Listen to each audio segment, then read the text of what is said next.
Good morning. Good morning. Hey, Gail. How are you this morning, Gail? Hi, yeah. It is chilly out again today. Chilly Willy. All right. We're going to get started. We are going to get started. Let me share the screen and we will get a move on. Poppy's back there in my bed under the blanket trying to get herself all nice and warm and comfy and cozy. Always, always. If I'm in here, she's in here. She stays right by my side for the most part. And I hear her jingling the bell. I have a pillow in my bed that has jingle bells on it. It's a really cute pillow. It's one of those like long, skinny pillows, and it says jingle on it. It's like a potato sack material. You know what I'm talking about? And what is that stuff called? I don't know. It's potato sack material. Old fashioned, brown, whatever. Anyway, it says jingle on one side. It's a Christmas pillow, but on the other side, it's blank. So I leave it on the bed. Burlap. There you go. There, potato sack. Can you tell? I'm Southern. It's a potato sack material. Burlap. Anyway, yes. There you go. I knew there was another word for it, Gail. Anyway. Hey, Patricia. Good morning, dear. Good morning. Good morning. How are you this morning, Patricia? How are you?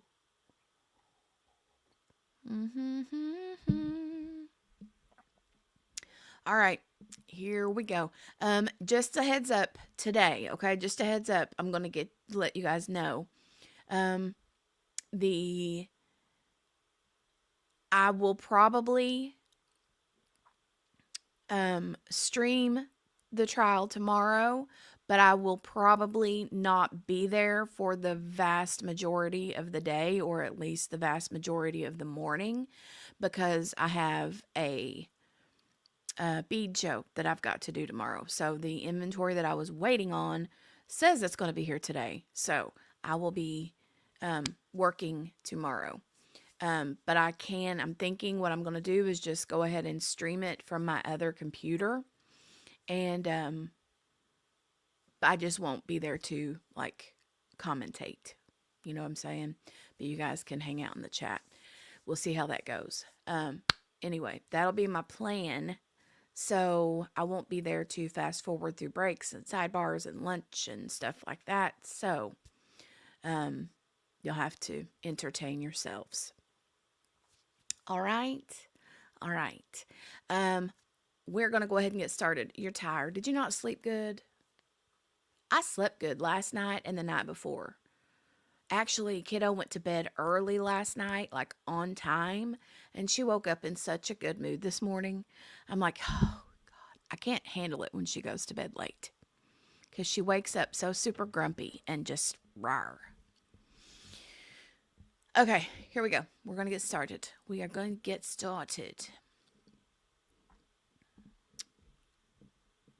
Gonna get started. What is it with her and these ice cream truck trial dude sweaters, man? Right, Patricia? I mean, me too, but she doesn't understand that even if you're not in the mood, you still have to get up and go. She doesn't understand that. She's like, no, I want to just stay home. I'm like, no, you can't. Everyone can be seated. Good morning, members of the jury. We are about to resume with the examination of Sergeant Corbett. Before we get started today, I did want to ask you as a group, we are still good on the snacks? Everybody has enough? Snacks. Right. Headed back to Costco this weekend if need be, but Aww. let the bailiffs know. Ms. Dugan, you may examine as necessary. Brief little commentary here. I'm going to try not to stop and start much today. And hey, replay crew. Hi, replay crew. I'm going to say hi to the replay crew now before we get much further in. Margaret done a little digging and found out that this judge used to be a school teacher. Prior to becoming a judge, he was a school teacher. Very interesting to know, and now we can understand why he is very, firm. I like that.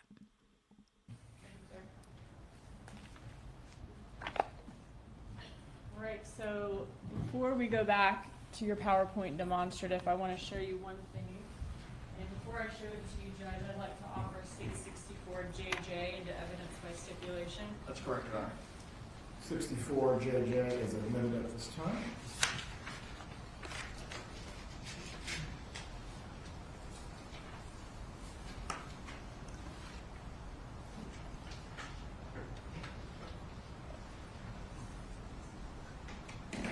Sergeant Corbett, does this appear to be an email from Donna Harvey at gmail.com? Yes, Okay, subject, bad news. correct.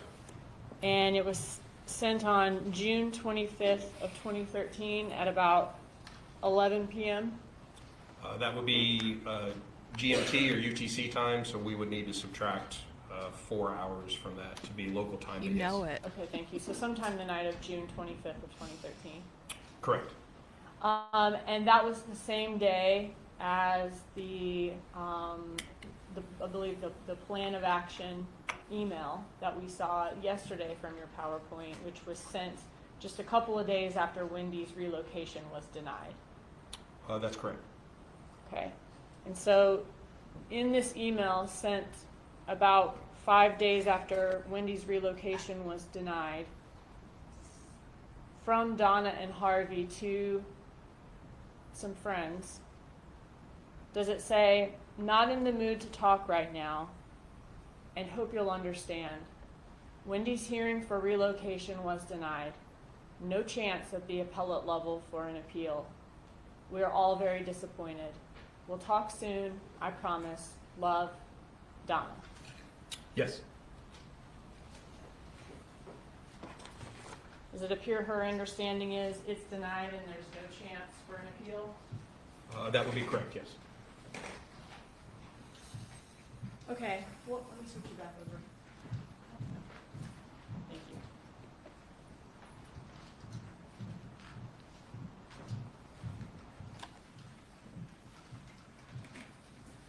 you. Okay, so where we left off yesterday, we went through some of the emails showing Donna Adelson's involvement in the divorce, text messages showing her venting to Charlie Adelson about the divorce.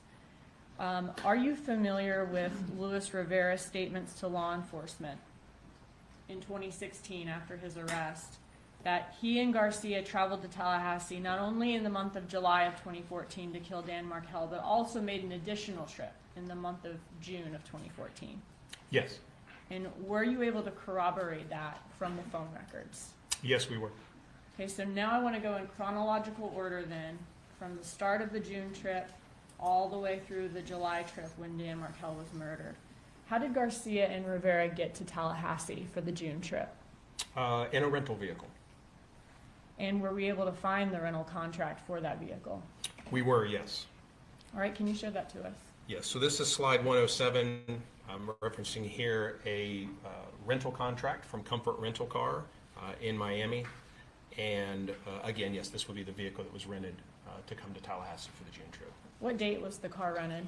So looking at the details here, we can see the date out, and I'm looking to the right side of the screen here is June 2nd of 14. And we see at the bottom here, the vehicle is due back in 6/5 or June 5th of 14. Okay, so it was a 3-day rental then. Correct. About what time on June 2nd was it rented? Well, presuming the 24-hour rental periods, as it is due back at 8:50 p.m., then it would have been rented around 8:50 p.m. on the 2nd. 8:50 p.m. on the Hey, 2nd? Brenda. Yes. Okay. What type of car did Garcia rent for this first trip to Tallahassee in June? Again, looking to the right here of slide 107, it is a silver Nissan Altima. And the contract was signed by Garcia? That is correct. Does Luis Rivera's name appear anywhere on that contract? It does not. Are there any phone records to show how this rental car was picked up? Yes. Did you get location information from Magbanwa's records that night that helped shed some light on that?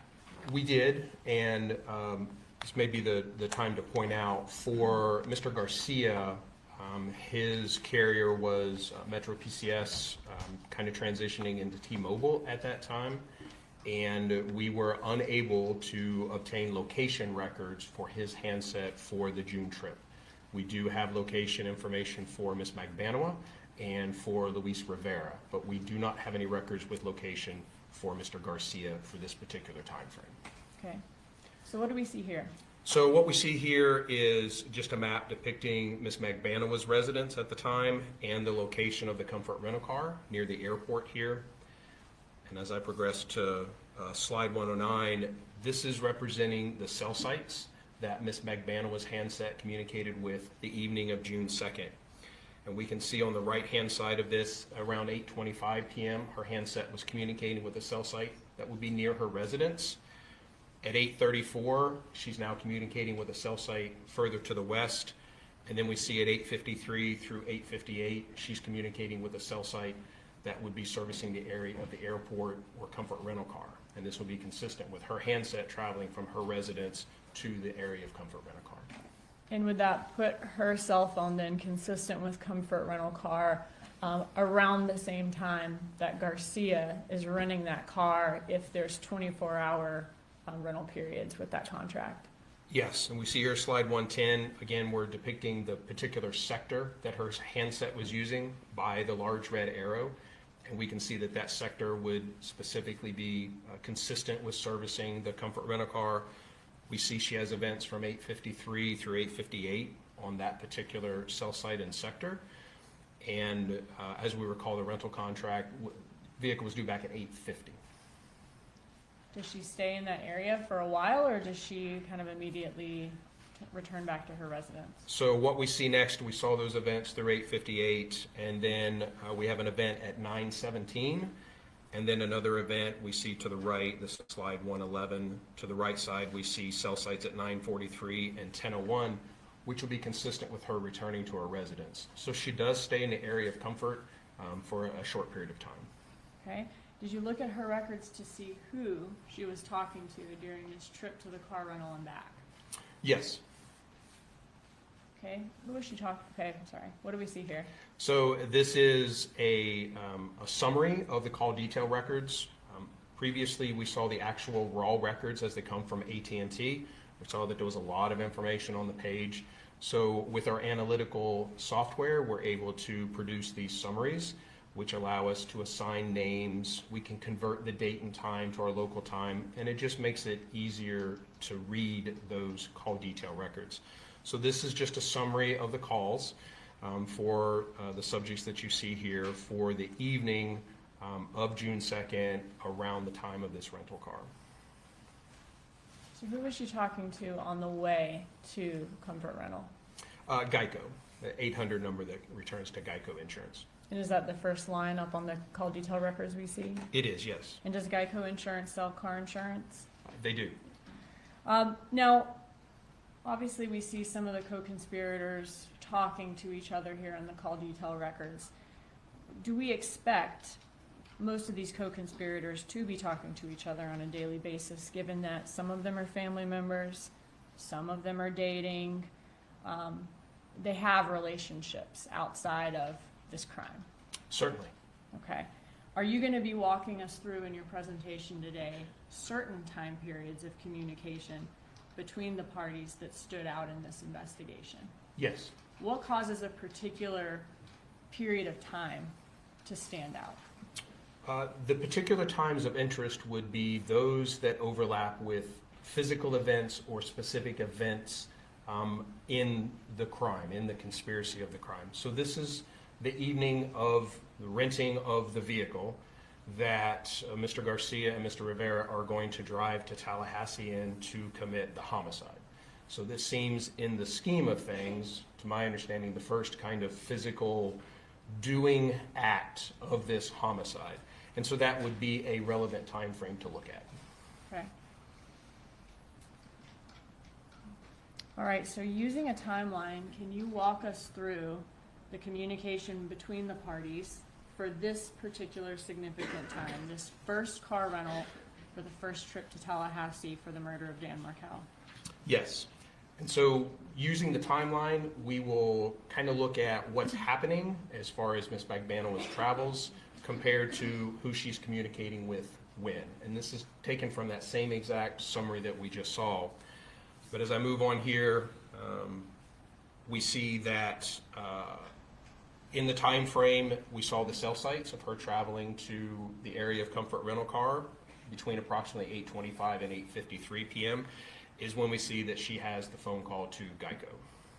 Okay, was she talking to Garcia at all during that drive to the Comfort Rental area? She does not have any communications with Mr. Garcia during this time frame.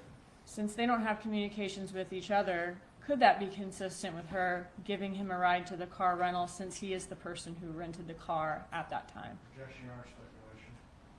Overrule, the witness may testify based on his analysis of these records. It is certainly consistent when we don't see communications between two parties that they could in fact be together and have no need to actually call one another. Okay. They could just not be together and also not talking to each other. That's correct. All right. But the reason that this could be consistent with her giving him a ride there is because once she's consistent with that area, it seems that that's the time that the car is being rented. That is correct. Okay. Now, who attempts to call Catherine Magbanwa once she is consistent with Comfort Rental, dropping off Garcia? So again, at the time frame, her handset would be consistent with the area of Comfort Rental. We see an incoming call from Charlie Adelson at 8:57 p.m.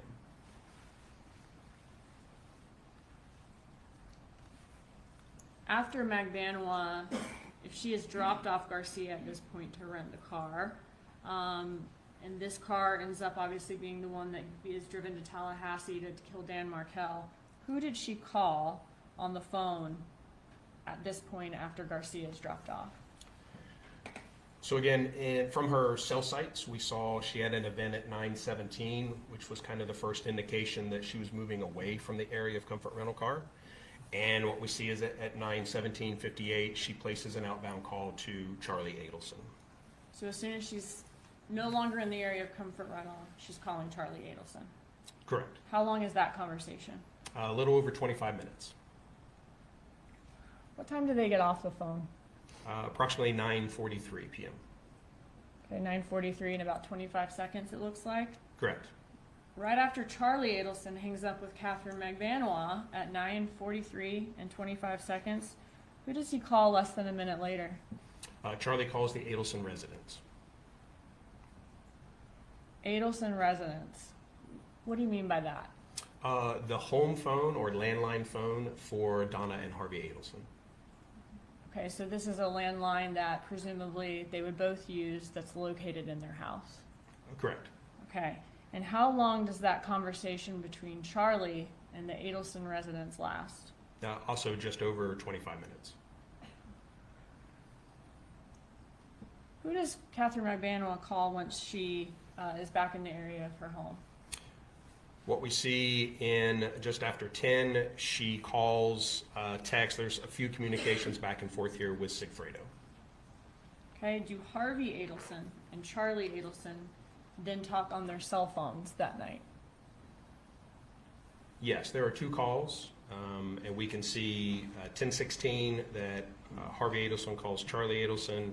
At 10:27, Charlie Adelson calls Harvey Adelson. So this is Charlie and Harvey talking on Harvey's cell phone, is that right? That's correct. Okay, does Charlie Adelson call or receive calls or messages from Donna Adelson's cell phone that night? Not that night, no. So if Charlie Adelson talked to Donna Adelson on the phone that night, then it would have been that 25-minute call to the landline right after he hung up with Catherine McBanois. Is that right? That, Calls for speculation. Overall, he is not definitively saying what did or did not occur, what might have been possible. You may continue. so yes, it is possible that he spoke to Donna, and that would have been on that landline call. Because then he talks to Harvey on Harvey's cell phone later that night. That's correct. Can you walk us through any other calls or texts between any co-conspirators that night? So we see an additional text between Catherine and Sigfredo, and then Catherine calls Charlie again 10:41 p.m. For about a 23-minute phone call. Are you familiar with, I want to go back to this landline call. Do you mind going back to the slide right before this? Are you familiar with statements by Charlie Adelson from the 2016 wiretap in this case that we'll hear beginning later today? Where Charlie Adelson tells people on his cell phone that he'll call them back on a landline. Yes. As someone who's familiar with technical operations of law enforcement and wiretapping, is there a perception that talking on a landline is safer than talking on a cell phone? Yes, I think that may be a perception. Okay. Does Charlie Adelson most often talk to Donna Adelson and Harvey Adelson on their cell phones or on the landline? Most frequently on their cell phones. Okay. But we see that after he gets off with Catherine McBanois that night, he does call the landline. That's correct. Okay, and this is right after the car is rented, the rental car. Correct. All right, what percentage of total communication does Charlie Adelson has with Donna and Harvey is to their landline? I'll have to move forward here just a little bit. We had talked about the call from Catherine to Charlie. I just wanted to stop real quick and say hi to the folks that popped in. Hey, Morgana and Margaret. Margaret, I'm really glad that you have, that you're loving it there so far. Love it. And hey, Miss King. Hi. Anybody else pop in that I might have missed?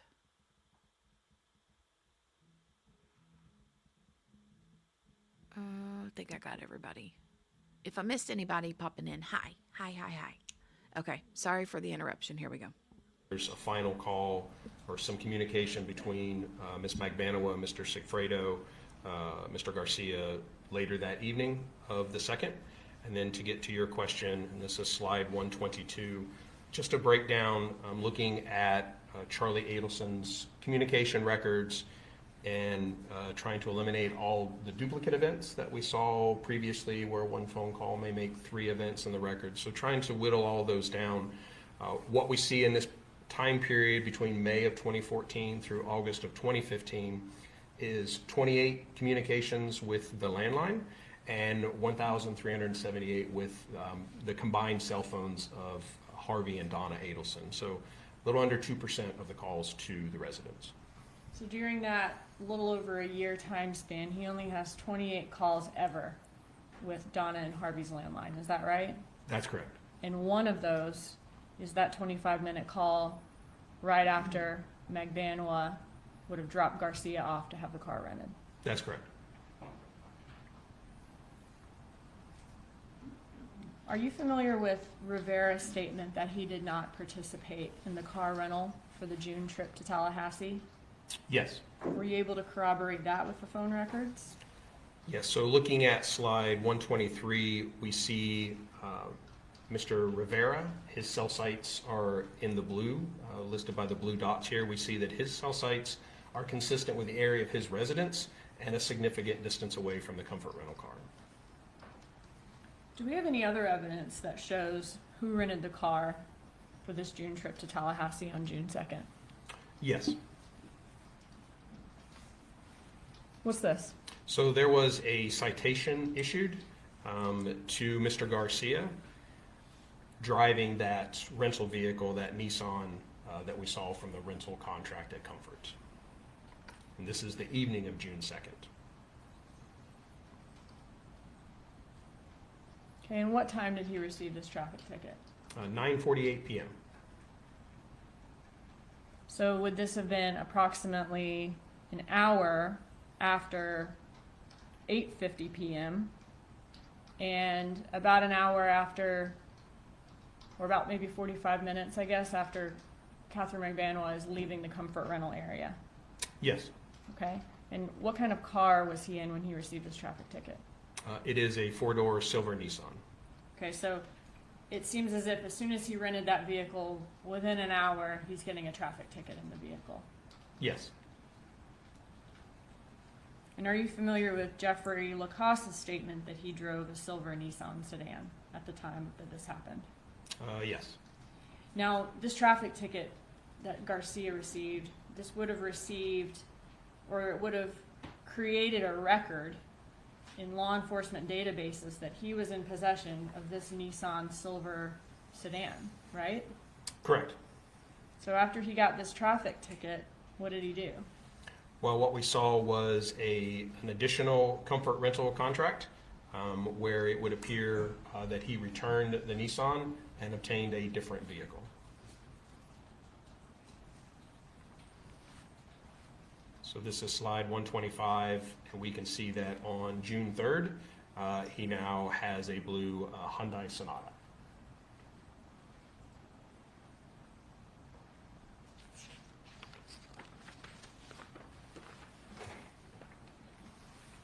And does Rivera's name appear anywhere on that rental contract?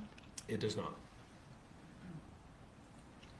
All right, and that's on June 3rd, you said? Correct. So what can you tell us about the travel of Mr. Rivera's handset on June 4th of 2014? So what we see again, just looking at Mr. Rivera's cell sites, represented in blue here, we can see that in the early morning hours of the 4th, on the lower right hand of slide 127 here, we can see he has activity in the Miami area. And as time progresses through the early morning hours until just after noon, he continues to communicate with cell sites that would be consistent with travel from the Miami area to Tallahassee.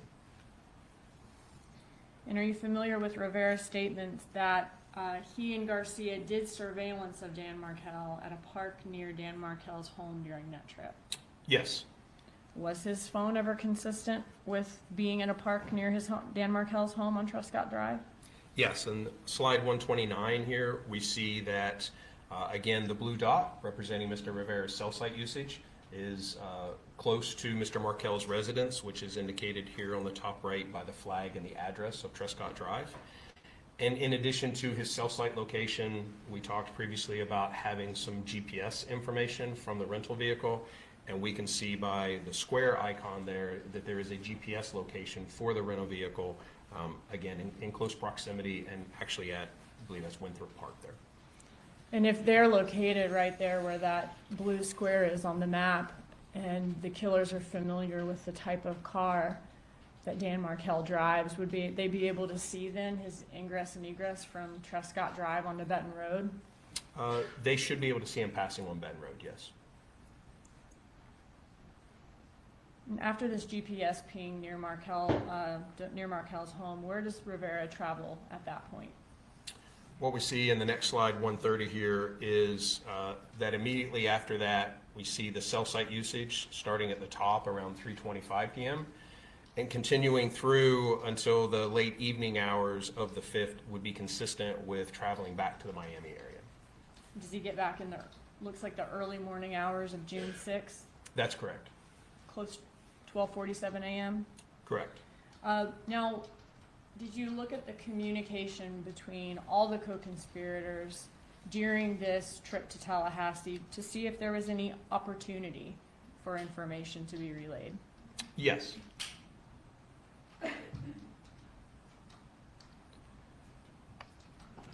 So what we see, again, from the time of the rental car on the 2nd through the 4th, again, to answer the question, is there an opportunity for communications to occur between these subjects? This again is another summary of the call detail records, just showing the communications between, again, the primary subjects of the investigation. Okay, and how much were they talking? So in that time frame, if we go back to kind of our organization here, and split out. We can see just numbers of communications or attempted communications. These may be text messages, calls, but just records of communications or attempts. We see that there are a number between Donna Adelson and Charlie Adelson, between Charlie Adelson and Catherine Magbanua, and between Magbanua and Garcia. And then as that continues, so for the total number of communications, we can see those between each of the subjects. Okay, and is Catherine Magbanua the only one who is talking to Garcia or Rivera during that trip on this chart? That's correct. And is Charlie Adelson the only Adelson family member who talks to Catherine Magbanua? That's correct. And do Donna Adelson and Charlie Adelson also have communication or attempted communication? I'm sorry? Do Donna Adelson and Charlie Adelson also have communication or attempted communication? Yes. Okay. Now, going next to June 7th, which would be the day after the killers arrived back in Miami without having killed Dan Markel on this trip. Earlier in the presentation, yesterday, right before we broke in the afternoon, we saw we're back in March of 2014. Donna Adelson tells Charlie Adelson she has to talk to him about something private while she's on the road on the way to Gainesville, and says to erase this text. Do you remember that? I do, yes. Okay. And then a few minutes after she sends that message, she says the subject of the private call is going to be about Dad's birthday. Correct. Dad's birthday gift, actually. Is that right? Yes. And she does not tell him to erase that text where she's saying the subject of the private call. That's correct. Now, in June, specifically on June 7th, did Donna Adelson and Charlie Adelson exchange texts about this birthday present for Harvey Adelson again? Yes. So slide 137, we see two chats between Charlie Adelson and Donna Adelson, where Charlie indicates he's okay, have fun, still working on Dad's B-Day present. And Donna Adelson responds, I know it's a tough B-Day, being 70 and all, but I know you'll come through.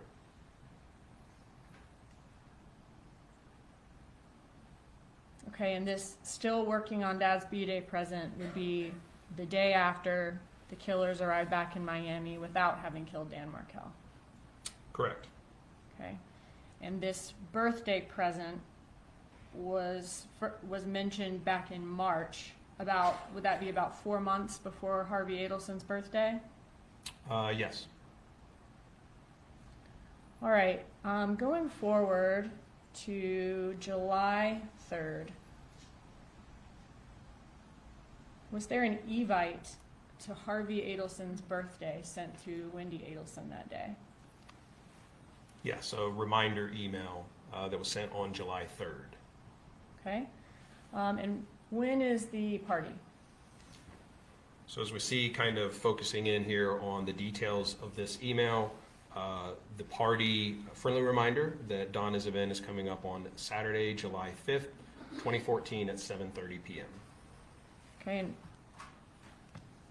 was it addressed to Wendy, and we blurred out their names, but her two sons, and listed Wendy and her two sons' last name as Adelson?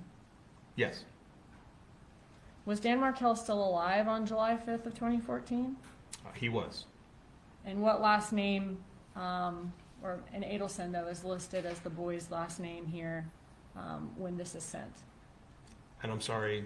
Sorry, Adelson is listed as the boy's last name though, regardless of the fact that Dan Markel is still alive on this date? That's correct. And this was about 2 weeks before Dan Markel was killed? Yes.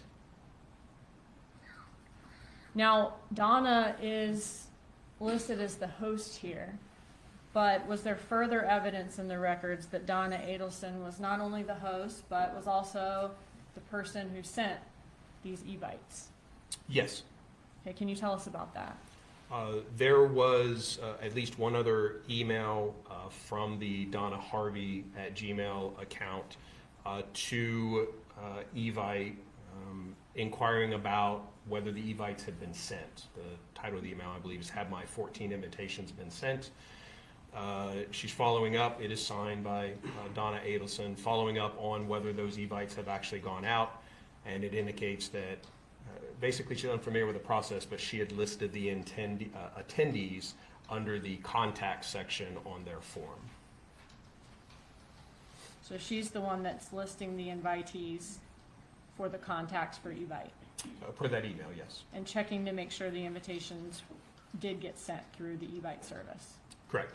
And does she also send a message to another person saying, did you get the Evite? Did you get my Evite? Yes. All right. I want to move on to then a couple of days later, July 6th. So would this be the day after the party? Yes. Okay, what message was found in the Cellbrite of Wendy Adelson's cell phone on July 6th? So this is slide 142. There is a text message from Wendy Adelson to Dan Markell asking if he is in Tallahassee for the dates of July 14th through the 18th. And she says she wants to know because she wants to know if she can have the kids on the 16th. Correct. And he replies, yes, you can. Correct. So chronologically, this would have occurred after the trip to Tallahassee in June by the killers, but before the July trip to Tallahassee when Dan Markell was actually murdered. Correct. Now, the dates that Wendy Adelson is asking Dan Markell about, what is significant about those dates? What happened on July 15th? Those dates encompass the rental car and the trip to Tallahassee and ultimately Mr. Markell's death. Okay. So July 15th was the day that the killers rented the car to come to Tallahassee. Correct. And then they were in Tallahassee from the 16th through the 18th, Correct. with Dan Markell being killed on the 18th. Correct. And where was Wendy Adelson when she sent this message? So Oh, thank you. Let me ask you about this. Was there already a schedule in place as to who would have the kids during those dates that Wendy Adelson asked Dan Markell about? yes, there was. So this is an email from Wendy Adelson's Gmail account referencing the schedule for the children for this particular time. And we can see in the email that Mr. Markell is listed to have the children the 11th through the 17th. And the date she was asking about is the 16th? Correct. And in the top of that email, does it say that she gets the kids every Wednesday anyway? That she has the children every Wednesday anyway? Yeah, the last sentence. I imagine you'll have the chance to have them on Wednesday nights during the weeks in May, June, and July? Yes, that she would imagine to have the chance. Okay. So what she was asking about seems to already be established in this schedule that was already established in January, 7 months earlier. Correct. All right, so where was Wendy Adelson when she sent the message to find out whether Dan Markell would be in town that week? So that message was sent the morning of the 6th, and the closest cell site or event we have with location, she's communicating with a cell site in South Miami, Miami Beach, that would be consistent with the continuum. And the continuum was the residence of Harvey and Donna Adelson at the time? That's correct. And this would be the day after the birthday party? Yes. All right, what did Wendy Adelson do after sending that message? So this is slide 146. There is a calendar entry which created an event for July 7th of 2014, which indicates cancel cable and get Apple ID and Netflix instead. Okay, obviously, this is something a lot of people do, right? Cancel cable and end up getting streaming services? Yes. All right, but you can stream from anywhere, right? Is that one of the perks of having streaming over cable? It would be one of the perks, yes. Cable is typically, especially back in 2014, was maybe confined to a more fixed spot like a home. Correct. And this was on July 7th then. So was Wendy Adelson still living at the Aqua Ridge Drive in Tallahassee at that time? Yes, But by the following month, she had relocated to Miami and was no longer in that home. that's correct. All right, moving on to July 11th. What do we see on July 11th? So on July 11th, again, I'm on slide 148. This is an email from Donna Sue, the Donna Harvey Gmail, to Wendy Adelson regarding a Best Buy service or service for the television. And what does it say? It says, if you can't keep Friday, July 18th between 8 a.m. and noon, call to reschedule. It states, we took this, the contract we took out is repair in-house if possible. If not possible, they will take it no charge. And here, her dad is being referred to in the third person. Contract is under Harvey Adelson with dad's cell phone number. Yes, Okay, and it's from Donna Sue at the top. correct. If they need the purchaser, that's my name with my cell phone number, it says. Is that right? Correct. And what does Donna Sue say the contract is? Repair in-house if possible. If not possible, they'll take out at no charge. Is that right? Correct.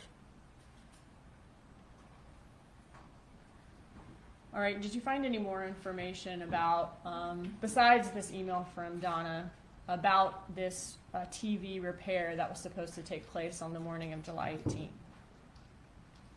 Regarding, The Best Buy repair?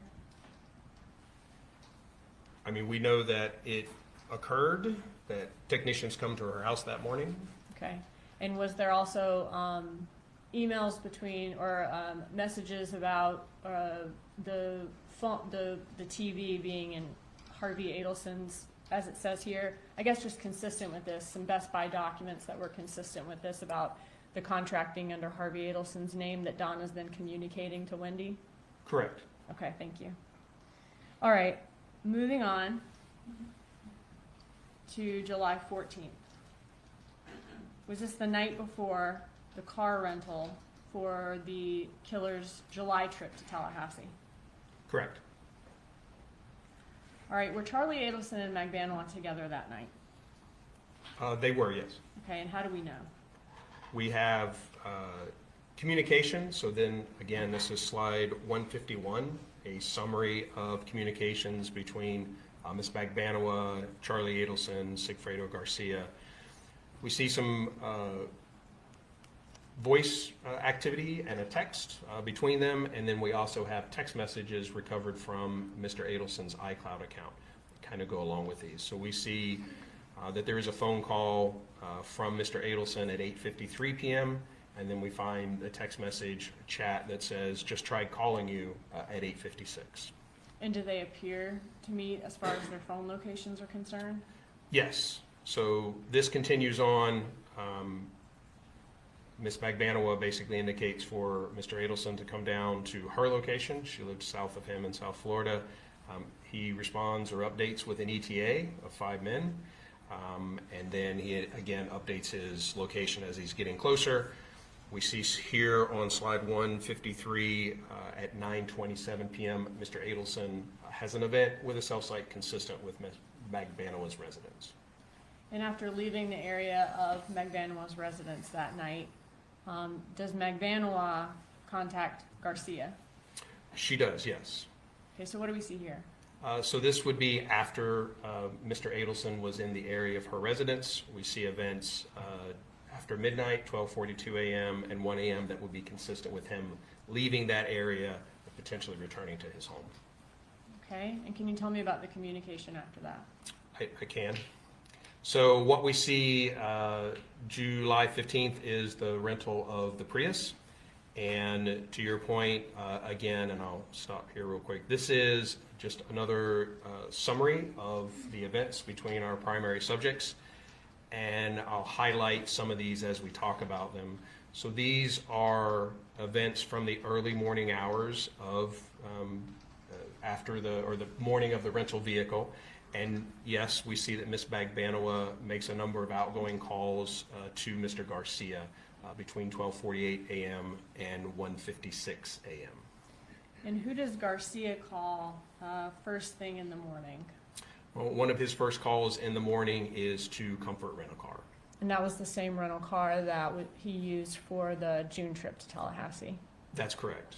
Okay, but also the same one where he had to rent the second car, use the same service again. That's correct. All right. Now, did he end up calling another rental car company a little later in the day? Yes, as we again look at the calls throughout the day, we see that at 4:28 p.m., he makes an outgoing call to Save Gas or Hybrid Rental, another rental car agency. Okay. And were we able to, now throughout that day, when he's calling Comfort and then calling Hybrid, are he and Luis Rivera in communication? Yes, And are he and Magbanua in communication? yes. All right. Was law enforcement able to find a rental agreement from Safe Gas? We were. As we look at the rest of the call detail summary, we see here at the bottom, this is slide 160, that there is communication at just after 6 p.m. between Mr. Garcia and Mr. Rivera. And as asked, we were able to locate the rental agreement for Hybrid Rental. And what we see is at 6:15 p.m. is the timeout for this vehicle. We see that they rented the Toyota Prius. Okay, and who rented the Prius? It's in the name of Luis Rivera. And whose number is listed at the top under the name brother? Mr. Garcia's. Okay. And were their locations also consistent with Save Gas? Yes, if we look at both Mr. Garcia and Mr. Rivera's cell site locations, they are consistent with the area of the Save Gas or Hybrid Rental. All right, right after this car is rented around 6:15, this car that is the car that's going to make this final trip to Tallahassee to kill Dan Markel, are Magbanua and Charlie Adelson playing phone tag around that time? Yes. And did they finally talk on the phone about 15 minutes later at around 6:30? Yes. So again, we're now looking at a call detail summary. This is slide 163 that shows the communication between them, our subjects, the evening of the 15th. We saw the communication between Mr. Garcia and Mr. Rivera just prior to the rental car pickup. As you mentioned, there is an attempt between Ms. Magbanua and Charlie Adelson. We see there's a very short duration calls. And then at 6:36 p.m., there is a 10-minute phone call between Charlie Adelson and Catherine Magbanua. After that call, the 10-minute call with Magbanua, who does Charlie Adelson call within, I guess, about an hour or so after this car is rented and after he talks to Magbanua? So we can see that starting at 7:30, Charlie Adelson calls the Adelson residence, the Donna and Harvey Adelson residence, for a 22-minute phone call, and then again at 7:54 p.m. for an 11-minute phone call. Okay, so 22 minutes and then 11 minutes. Charlie Yes. Adelson calls the landline that night. Correct. Do the phone records show us which parent he may have been talking to on the landline at that time? We know that there is a phone call from Harvey Adelson's cell phone to the residence later on. So he would have not been at the residence later on in the evening. At this time, there's no indication. And can you walk us through that? I can. So this is 8:06 p.m. We see the call from Harvey Adelson to the Adelson residence, about a 12-minute phone call. Okay, and that would have been, is that about the last phone call from Charlie Adelson to the Adelson residence was at 7:54 p.m.? Correct. And they talked for 11 minutes? Correct. Okay, so at that point, it's going to be about, is that 8:05 when they get off the phone? Approximately, yes. Okay, and then who calls the Adelson residence at 8:06? Harvey Adelson. Okay, so it was 1 minute later that he called the Adelson residence. Correct. So would that be consistent with Charlie Adelson talking to Donna Adelson at the residence, since Harvey Adelson wouldn't be calling himself at the Adelson residence 1 minute later? Could be, yes. Earlier, we talked about how rare it is that Charlie Adelson calls his parents' landline. He only calls 28 times total in the, I think it was around 15 months in your time span around the time of this murder. So we saw during the June car rental, there was 1 call to the landline. Is that right? Yes, And for this car rental, there's 2 calls right after the landline. Is that right? correct. Sorry, 2 calls to the landline right after the car rental. Is that right? Yes, Thank you. So 3 total of those 28 were right after these cars were rented. yes. Next, where did Garcia go after the car was rented? Well, you have your 4th call to the residence. Thank you. At 8:20 p.m. Okay. Again, Charlie Adelson calling the residence for a 10-minute phone call. All right. So 4 total of the 28 then, Correct. around the time of the car rentals. All right. What do we have next? So on the 15th, continuing, we see that there is a number of communications. This again is after the time of the rental car. There's a number of communications or attempts between Ms. Magbanua and Mr. Garcia. Those continue through the evening and they end about 9:30 p.m. This is slide 172. If we look at the locations, slide 173, again, all of those attempts to reach each other ended at 9:30, and we can see that beginning at 9:30, Mr. Garcia's cell site locations will be consistent with the area of Ms. Magbanua's residence. Did Garcia and Rivera's phones appear to leave the Miami area then the following day, July 16th of 2014? Yes. And I'll point out also on this slide, in addition to the cell site locations, we did have GPS location for the rental vehicle, which we can also see here on the map by the blue square icon, that the rental vehicle, in addition to Mr. Garcia's cell sites, but the rental vehicle location would be consistent with Magbanua's residence as well. So just like we saw on the June trip, the cell sites that we're getting from the cell records are lining up and are consistent with the Spirion GPS records from these rental cars. Correct. Okay.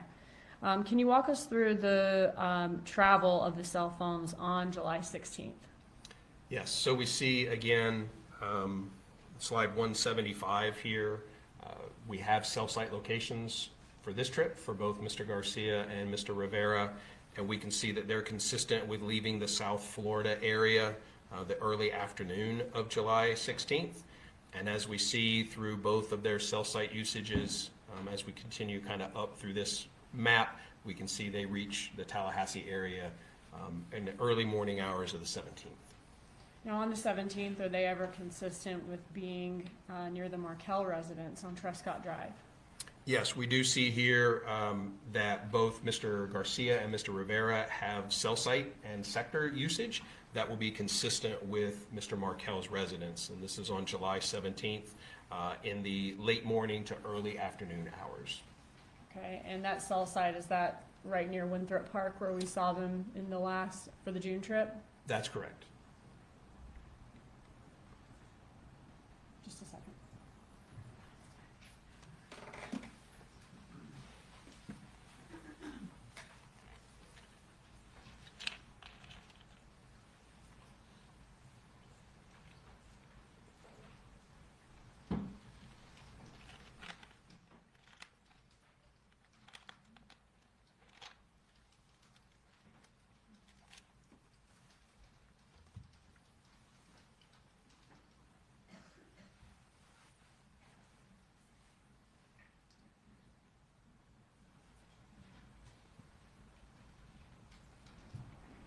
Wanted to ask you one more thing about the June trip. Law enforcement didn't know about this June trip before Luis Rivera informed them there was actually another trip to Tallahassee. Is that right? That's correct. Staying, please rephrase your question. Did law enforcement know about the June trip before Luis Rivera's statement? Not that I'm aware of. Okay, and so once we found out about the June trip, were we able to get Rivera's records? And Rivera had records that showed his locations for both June and July. That's correct. But Garcia's records had locations for July, but because it had been so long, since this trip, they didn't have locations for June anymore. Is that correct? It wasn't the delay in getting the records, it was the transition of the companies that those records were unfortunately not available to us. Thank you. Okay, so we just talked about their locations were consistent with being near Markel's home on July 17th. Are you able to show us the communication on the call detail records between all the co-conspirators on the 16th and 17th during this trip to Tallahassee? Yes. So again, should be slide 179. We are looking at another summary of the communications between the subjects, and this spans July 16th in the morning through the early morning hours of July 18th. Okay. And do we have the same pattern here where McBan was the only one contacting Garcia and Rivera, and Charlie is the only Adelson talking to McBanois? That's correct. If we go back to kind of the tally of communications, again, we can see the highest number of communications between Charlie Adelson and Catherine McBanois, between McBanois and Garcia, and then as the others, as the others have communications as well. Okay. And these communications, they also cover attempted communications, is that right? That's correct. Okay. And some of these communications may be text, some may be calls, some may be mundane. Some of these people have relationships anyway. We're just showing all the communications that, or attempted communications that did take place. That's correct. Okay. All right. So I want to focus on the night before Dan Markel's murder, late that night. Using a timeline, can you walk us through the communication that evening on July 17th, going into the early morning hours of July 18th? Yes.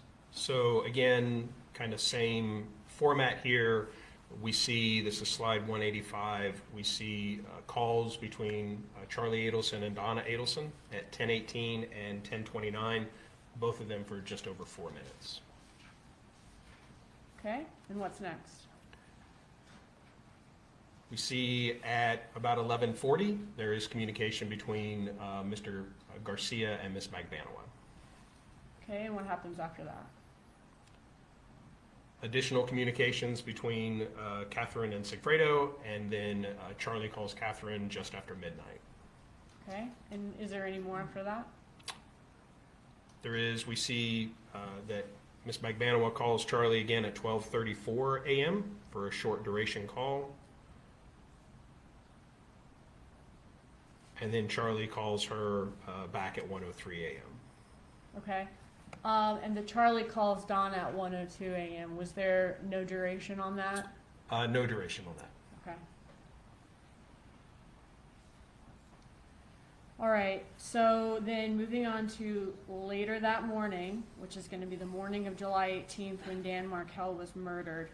What can you tell us about all the co-conspirators' communication that morning between 8 a.m. and 12:30 p.m.?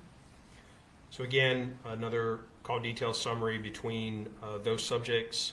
Here, slide 192, we're referencing the time when the shooting of Mr. Markel occurred.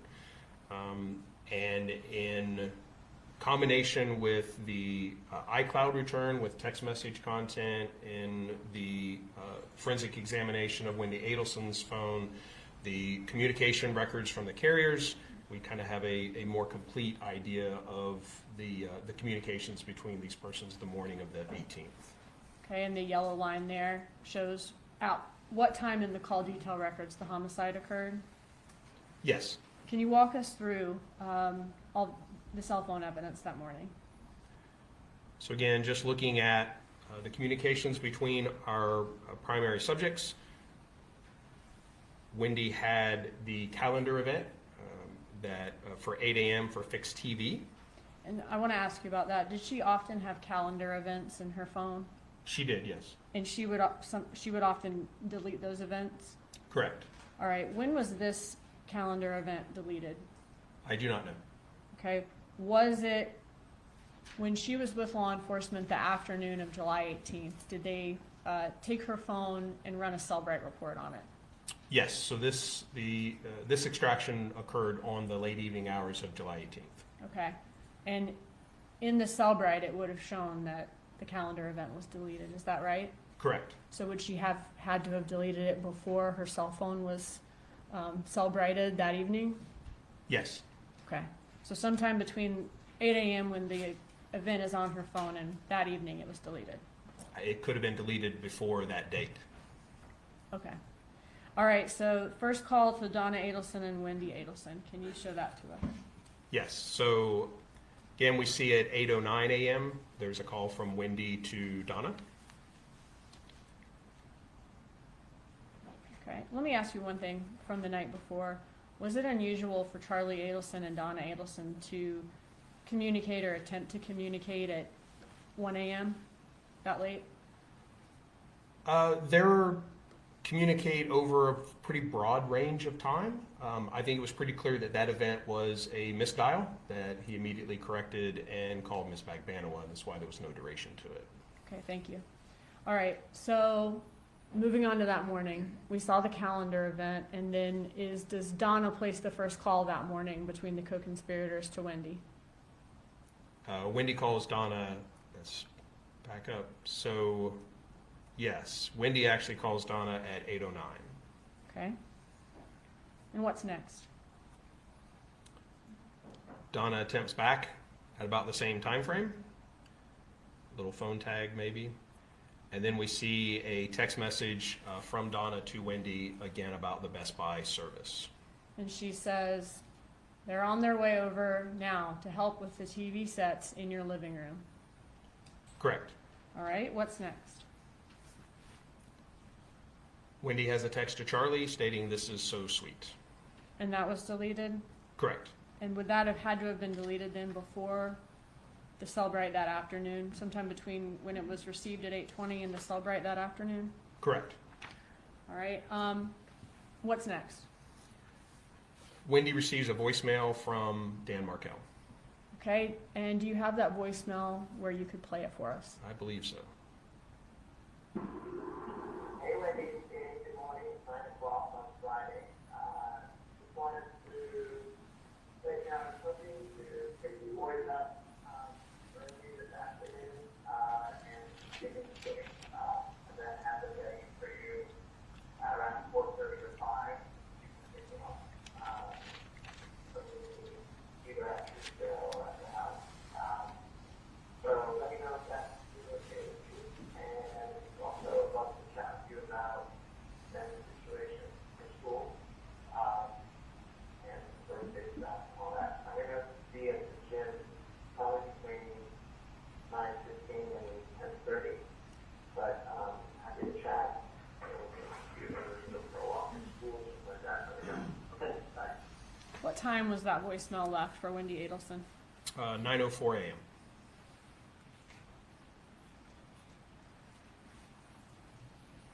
Okay, what happens after that? So Charlie calls Wendy, or attempts to call Wendy at 9:12.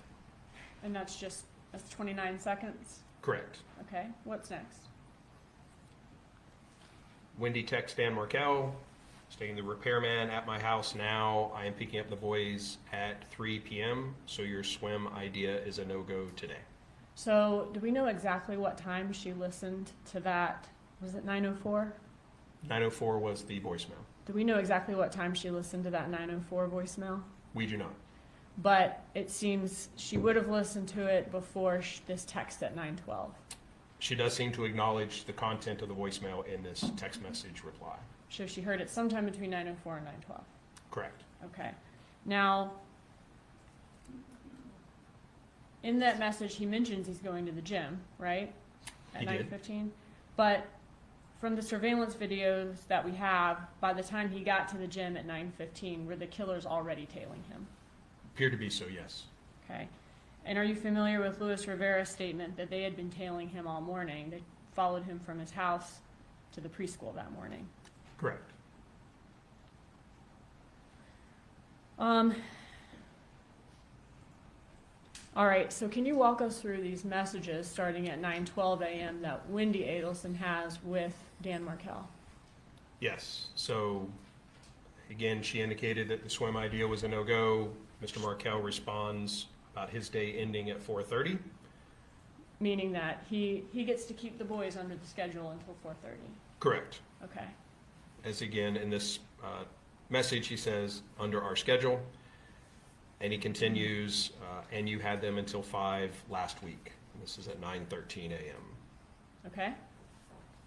Wendy Adelson responds, because you needed to food shop. This is at 9:15. Mr. Markel replies, you weren't making them available until 5. And at this point, he's already in the Premier parking lot around that time. Would be correct, yes. Okay.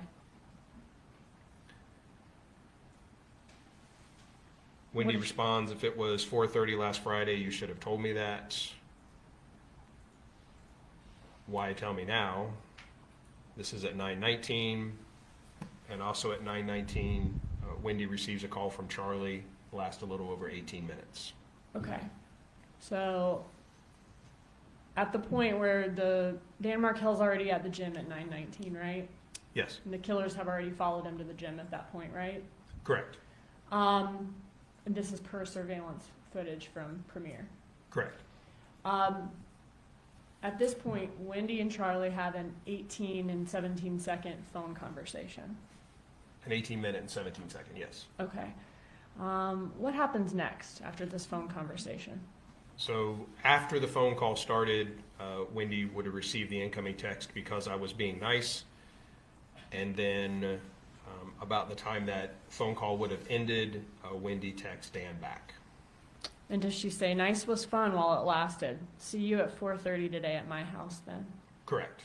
So after this 18-minute phone call with Charlie Adelson, does she seemingly change her stance in the argument? She kind of concedes the argument and agrees with what Dan Markel is asking. He can keep the boys until 4:30.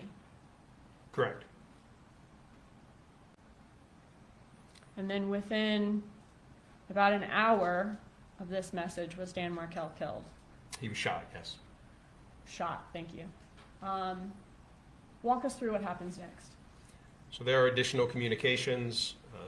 Charlie attempts to call Donna at 9:38. Charlie attempts to call Catherine at 9:57. Return attempt just after. And then Charlie and Catherine talk for almost 7 minutes at 9:58. Okay? Charlie calls Wendy 10:06, short duration. Catherine attempts Charlie again, 10:07, 10:08. The return call at 10:09 for about 6 minutes. And that's the last of the communications prior to the shooting. Okay, is Charlie also that morning playing phone tag with the attorney representing him in the divorce, Stephen Webster? Dan Markel is. I'm sorry, Dan Markel, thank you. And did Dan Markel have communication where he's playing phone tag with Stephen Webster? Yes, this is slide 220, and we see from Mr. Markel's records several incoming, outgoing text or voice attempts with Stephen Webster. And are they basically setting up a time to talk later in the morning? Your Honor, that's not evidence, it's also speculation. Saying as the facts, not evidence, that you can lay a foundation for this was doing. Have you reviewed the text in these call detail records? Briefly, Did it appear that they were setting up a time to talk later that day? yes, Okay. Is the last outgoing communication from Dan Markel 10:34 a.m.? yes, And Dan Markel would have been killed within a few minutes of sending that outgoing message. correct.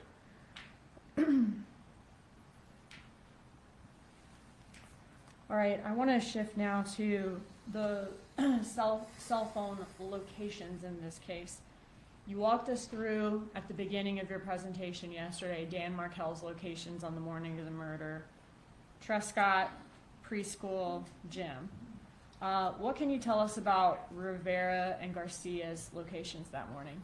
So again, as you mentioned, slide 222 here, we see the locations that he was. We know his approximate arrival, the arrival of the Prius into Premier Health and Fitness, just after 9 a.m. And what we see now up to slide 224, these are the cell site locations for Mr. Garcia and Mr. Rivera. Again, Mr. Garcia is in orange, Rivera in blue, but these are the first events with location. We have the morning of the 18th, July 18th, and we see that Mr. Rivera and Mr. Garcia's location are both consistent with them being in the area of Premier Health and Fitness. And what was the last event with location data that we have for them while consistent with Premier Gym? It's going to be these that you see here. So 9:58 for Mr. Garcia, 9:46 for Mr. Rivera. When was their next event with location after these events? It was afternoon. Okay, can you walk us through that? I can. We see, again, Mr. Markel's vehicle leaving the Premier Health and Fitness, 10:38. The Prius traveling just after. And then we see the location information here. This is slide 227. And again, just looking at the cell site locations, Mr. Garcia's in orange, Rivera's in blue.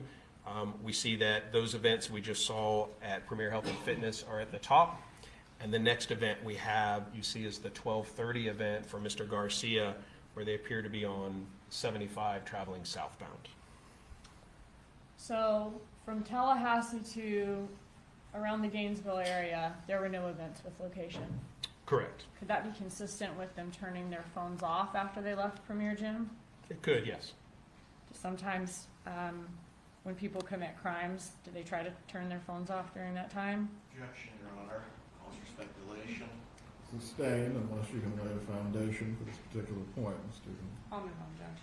All right, so let's start at 12:30. Who was the call to 12:32? So this is a summary of Mr. Garcia's records for the morning of the 18th. And what we see is his first outgoing call, which happens to be that same event we have with location at 12:30, was to Ms. Magbanua.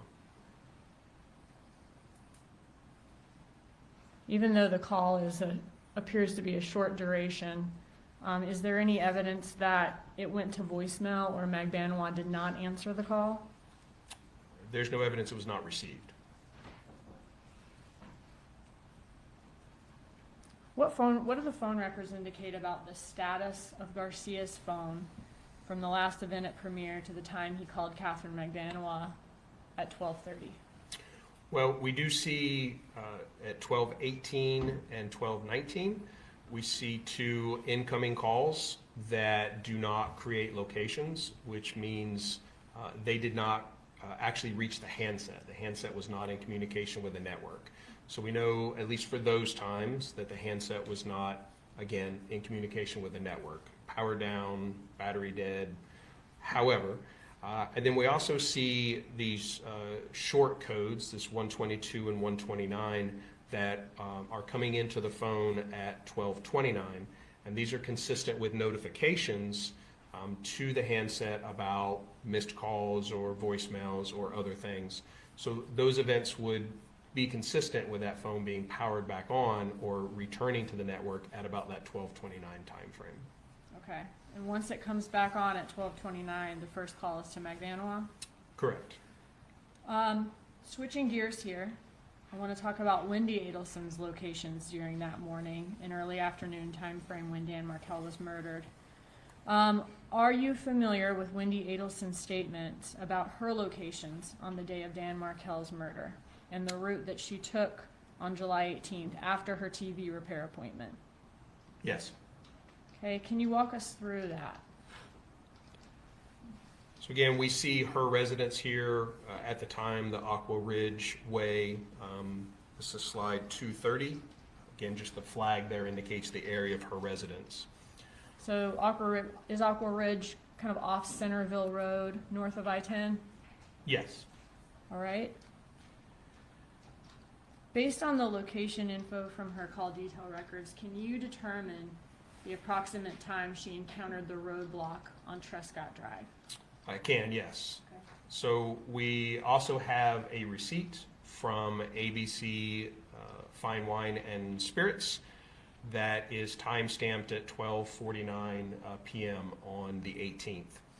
So looking at communication records with location, we see that she begins a voice call at 12:31 p.m.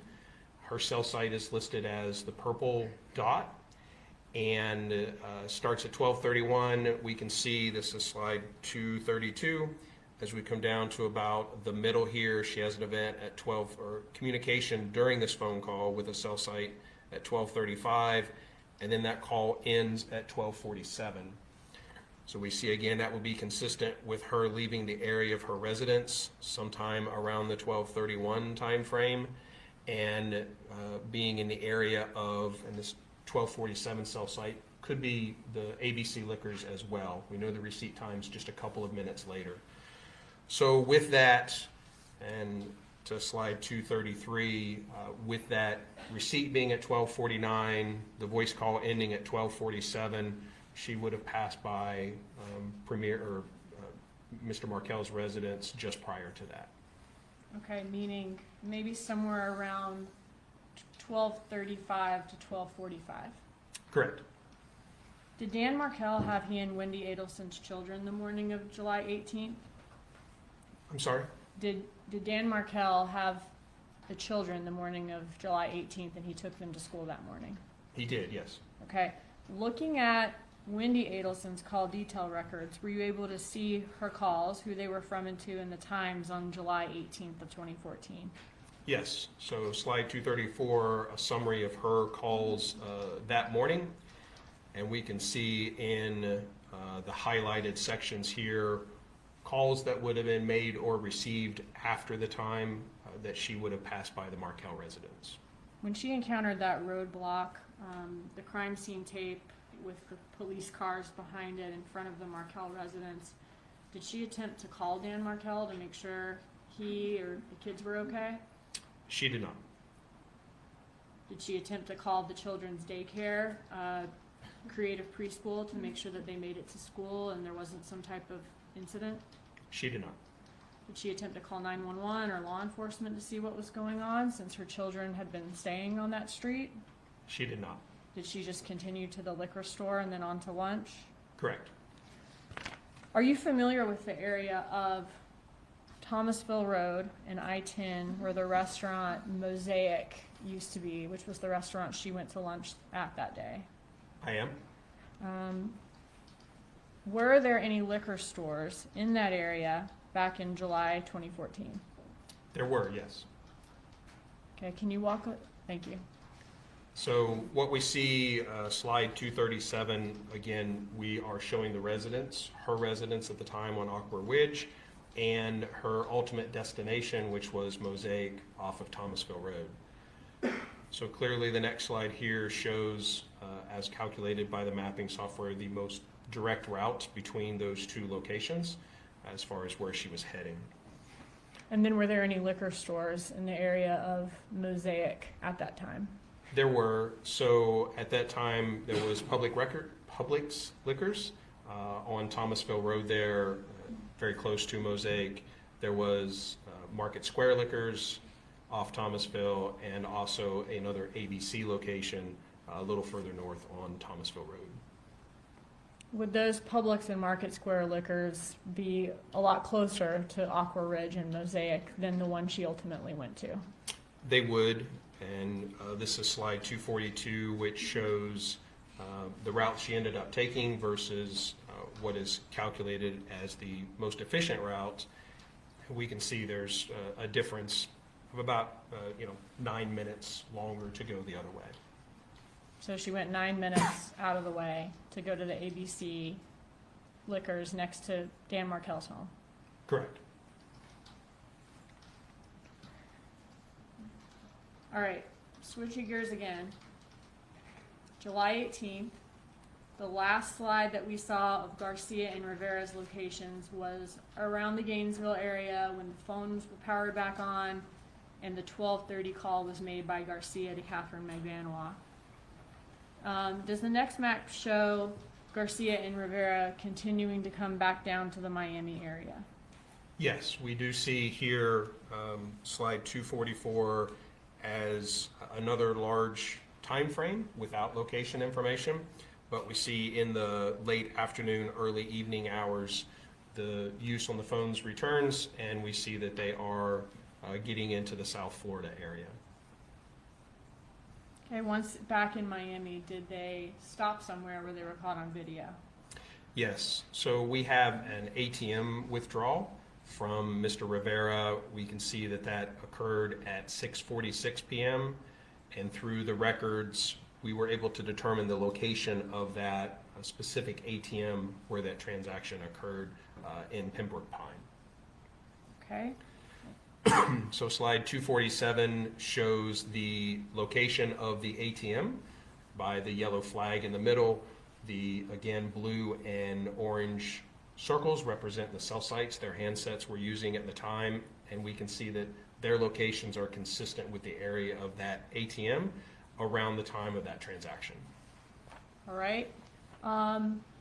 Moving on to July 18th. Okay, thank you.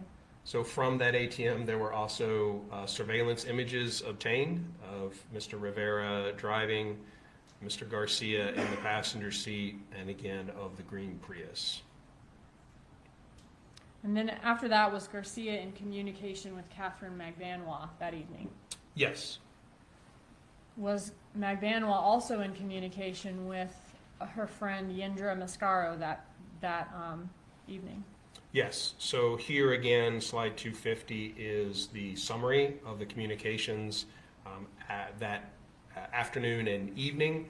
And we can highlight here several communications between Ms. Magbanwa and Mr. Garcia.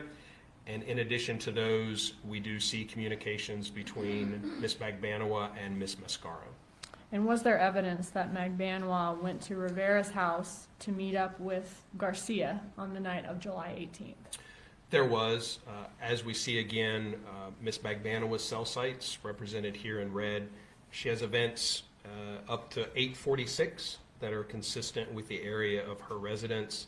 And we can see as we move across the slide here, 253, events at 9:20 and 9:23, and ultimately 9:42, that will be consistent with her traveling away from the area of her residence and toward the area of Mr. Rivera's residence. And are you familiar with Magbanwa's statement that she dropped her kids off at Yendra Mascaro's residence for the night that night, on the night of July 18th? Yes, And whose residence is on the way to Rivera's? Ms. Mascaro's. And is Magbanwa then at Rivera's residence by around 9:42 p.m.? I'm sorry, you have a question. Your Honor, there's a question from the jury. You use the bathroom. Thank The you. bailiff will take you to the restroom.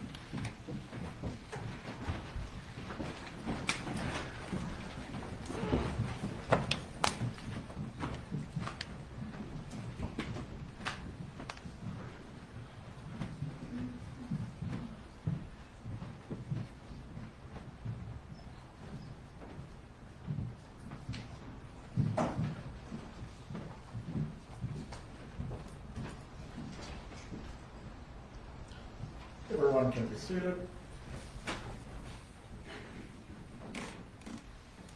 Believed to accommodate the issue that we discussed previously at sidebar about scheduling.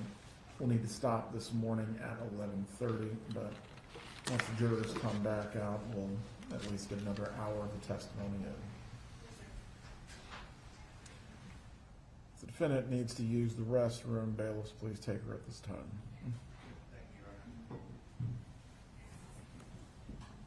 So what do they got to stop at 11:30 for? Like for the day, or like what? Are they stopping early today?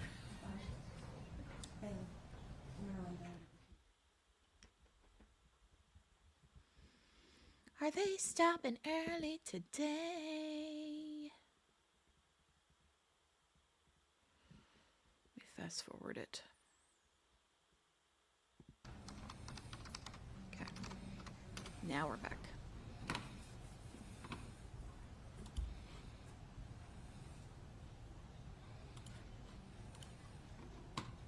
You don't know either, Gail? I don't know. Maybe I need to look it up on Twitter and see what the deal is.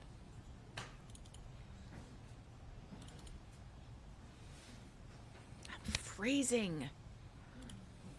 I got hot a while ago and took my jacket off. Now I'm cold again. Brr. So cold. Can we approach about something, please? You may. Brr.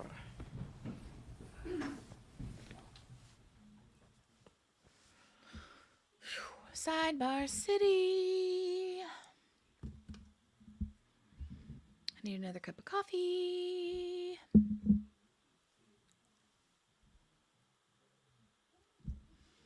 Another cup of coffee.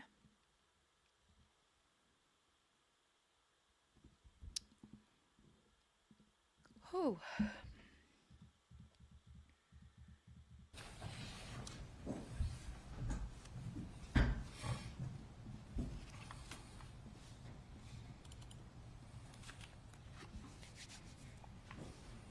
Cold.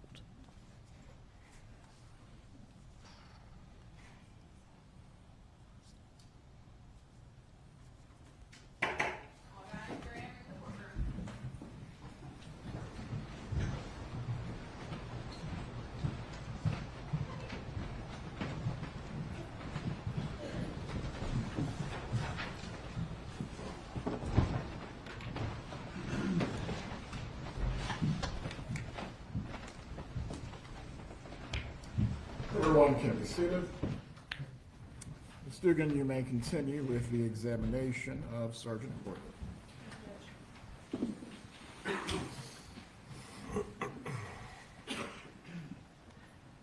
Okay, so the night of July 18th, was Catherine Magbanwa's cell phone consistent with Rivera's residence by around 9:42 p.m.? Yes, just after that. We see from the call summary, the last communication between Ms. Magbanwa and Mr. Garcia was at 9:46 p.m. And what we see as her events at 9:46 and 9:47 are very consistent with Mr. Rivera's residence. So that kind of coincides with the end of their back and forth communication with her location becoming consistent with Rivera's residence, where Mr. Garcia's location was also consistent. Okay, and could that be consistent with her communicating with Garcia? That communication ends once she arrives at Rivera's residence, where Garcia and Rivera are also there. Correct. Now, after being there for a little while, does Catherine Magbanwa communicate with Charlie Adelson? She does, and again, back to the summary, we see that there is an outgoing call from Mr. Adelson at 10:12, very, very short duration, and then Ms. Magbanwa calls Mr. Adelson back at 10:20 for about a 2-minute phone call. And tell us about Catherine Magbanwa's location for that 10:20 call to Charlie Adelson. So what we see, the 10:20 and 10:22, is the last times that her location is consistent with the area around Mr. Rivera's residence. Were we able to find any other evidence of her and Charlie Adelson's plans for the night of July 18th? Yes, and again, that was slide 257 we just spoke of. This is communication from Mr. Adelson's iCloud, and the afternoon and evening of July 18th, where she asked, how's work been, hon? He says, been busy. And then later about to start a big case, which she acknowledges. Okay, and did they discuss their plans for that night? They did. 8:22 p.m. She texts, "You're still at work." Mr. Adelson, Charlie Adelson, responds, "Just finishing. I'm not really feeling good. Maybe we can just hang at my house." And that message from him is at 8:23 p.m. to Catherine Magbanwa? That's correct. Okay, and he says he's not feeling good before she comes to his house. Correct. All right. Are you familiar with a call that Wendy Adelson made while at TPD in front of TPD investigators to inform Donna Adelson of Dan Markel's shooting? Yes. And was that call made by Wendy Adelson to Donna Adelson at 7:04 p.m.? Yes, there were actually two close together there. Okay, thank you. Which co-conspirator did Donna Adelson call after that? So looking at Donna Adelson's locations and communication, there is a text message from Donna to Charlie, a chat that says, "Call us ASAP." Okay, and what about after that? So what we see is looking at the combined location information from both Donna Adelson and Harvey Adelson's cell phones, their locations.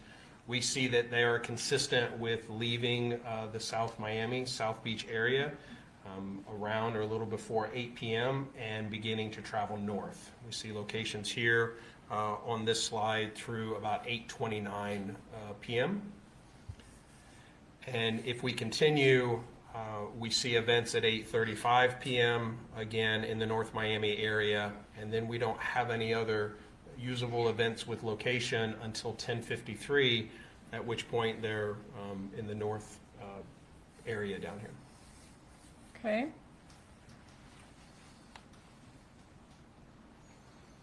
Can you go back to just the slide right before this? Okay, so she receives a call from Wendy Adelson around 7:04 p.m. She's in touch with Charlie Adelson by she's attempting to get in contact with him by around 7:12, and within an hour, they are leaving South Beach and headed north in Miami.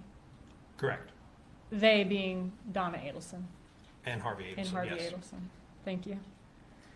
All right, so can we go to your next slide? You said that their last cell phone communication with location data was in North Miami at 8:35 p.m. and their next event with location after that was at 10:53 p.m.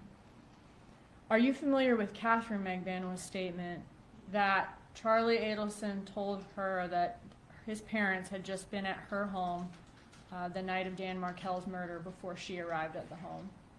Her home or his home? I'm sorry, his home, Charlie Adelson's home. Yes. Charlie Adelson's parents had just been at Charlie Adelson's home before Magbanwa arrived that night. Correct. Okay?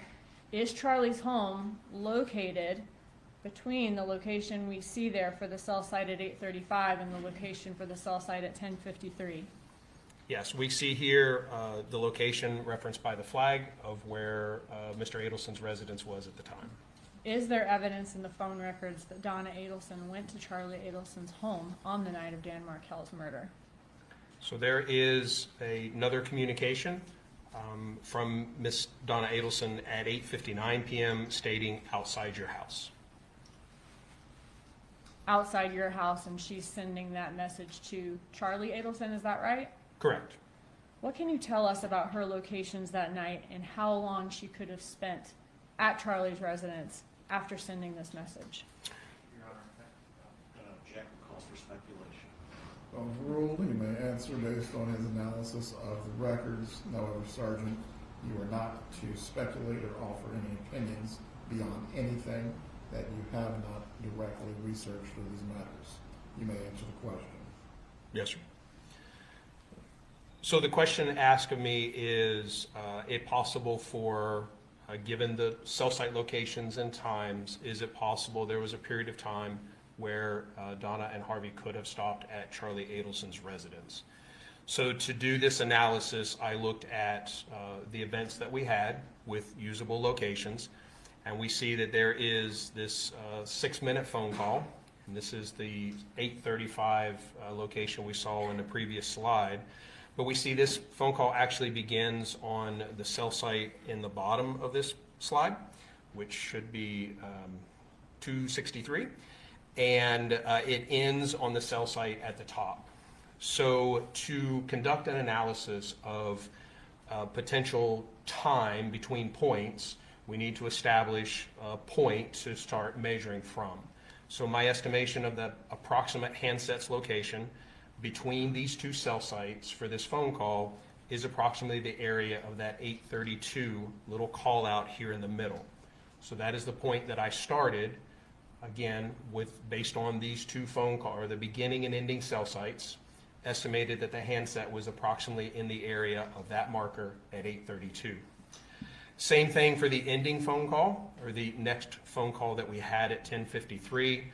We see the cell site that it begins on and the cell site that it ends on a little further north. And so that will be consistent again with the handset continuing to travel along the area of the turnpike.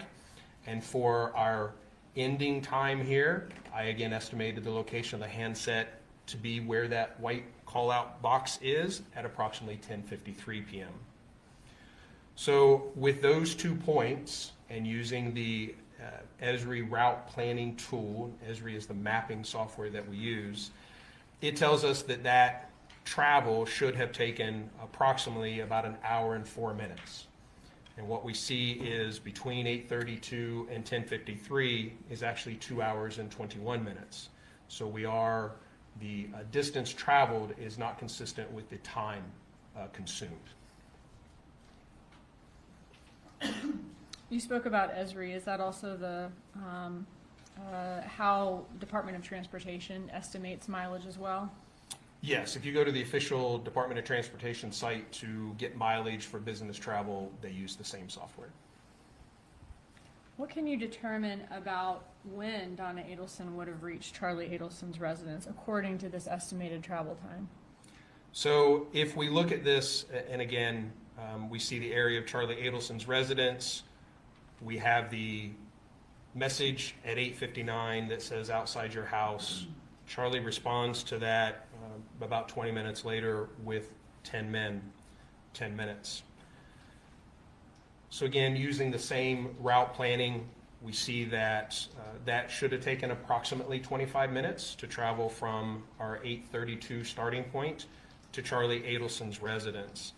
And so that would have put the estimated time of arrival at his residence 8:57, and the text message is sent at 8:59. So that would be pretty consistent. So the text message time is consistent with the estimated time it would take to get from the last known location to his house. Correct. And in that text message, she says, outside your house to him. Correct. And then he gives her an estimated amount of time before he'll be at his house, 10 men. Correct. And what we see looking at Charlie Adelson's locations, the 9:19, when the text message is sent, we can see the cell site that his handset is using.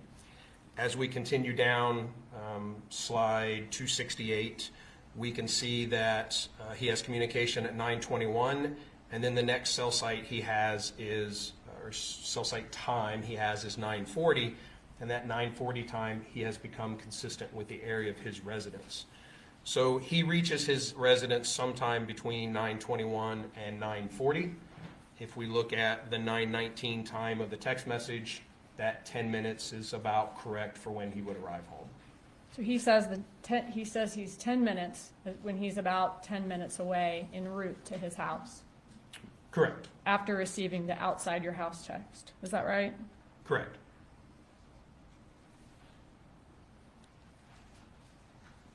And what do we see here? This is just a close-up of that, again showing the cell sites when he would be consistent with his residence, arriving sometime before 9:40. And where was Donna Adelson's next event with actual location data after she said she was outside Charlie Adelson's house and he responded 10 men? Again, the next event that we have is the 1053 events, looking at their combined records. Is the next usable location event that we have. So if we look at the time that it would take to travel from Charlie Adelson's residence to that point, we see that based on the route planning, approximately 48 minutes. And again, the actual travel time based on those cell site usages was an hour and 54 minutes. So we have about an hour of unaccounted for time. So it took her an hour and 54 minutes to travel to the 1053 location from North Miami, which left 1 hour and 6 minutes unaccounted for. This would be the travel time from Charlie Adelson's residence Thank to you. that 1053 point. Did take an hour and 54 minutes, which was estimated to only take 48.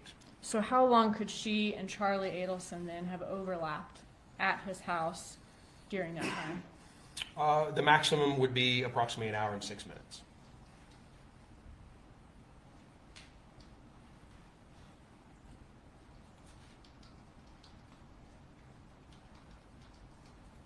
And that would be including the time that she would have been waiting for him to arrive? It would, yes. Okay.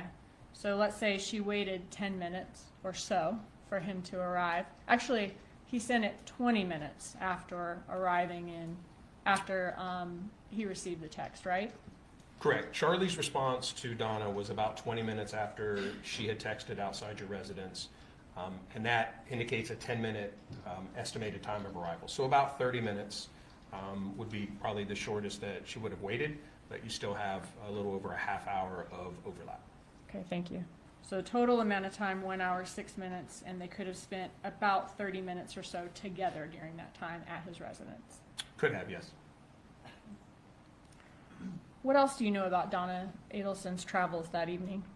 So we have an additional chat later on. Does he We're- check back in with her to see if she got there okay?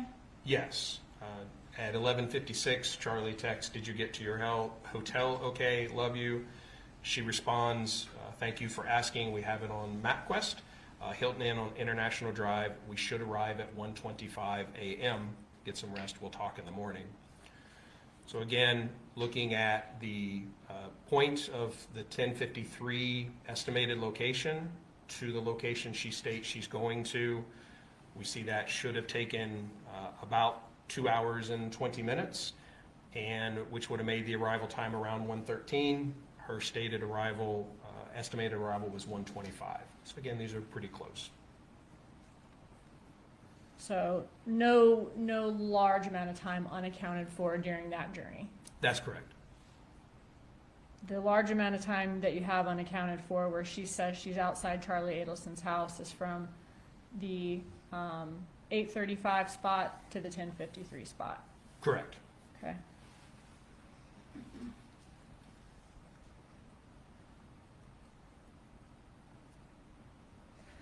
Did you have an opportunity to do this drive that Donna Adelson took from North Miami to the 1053 location on the night of July 18th? I did, yes. And when did you do that drive?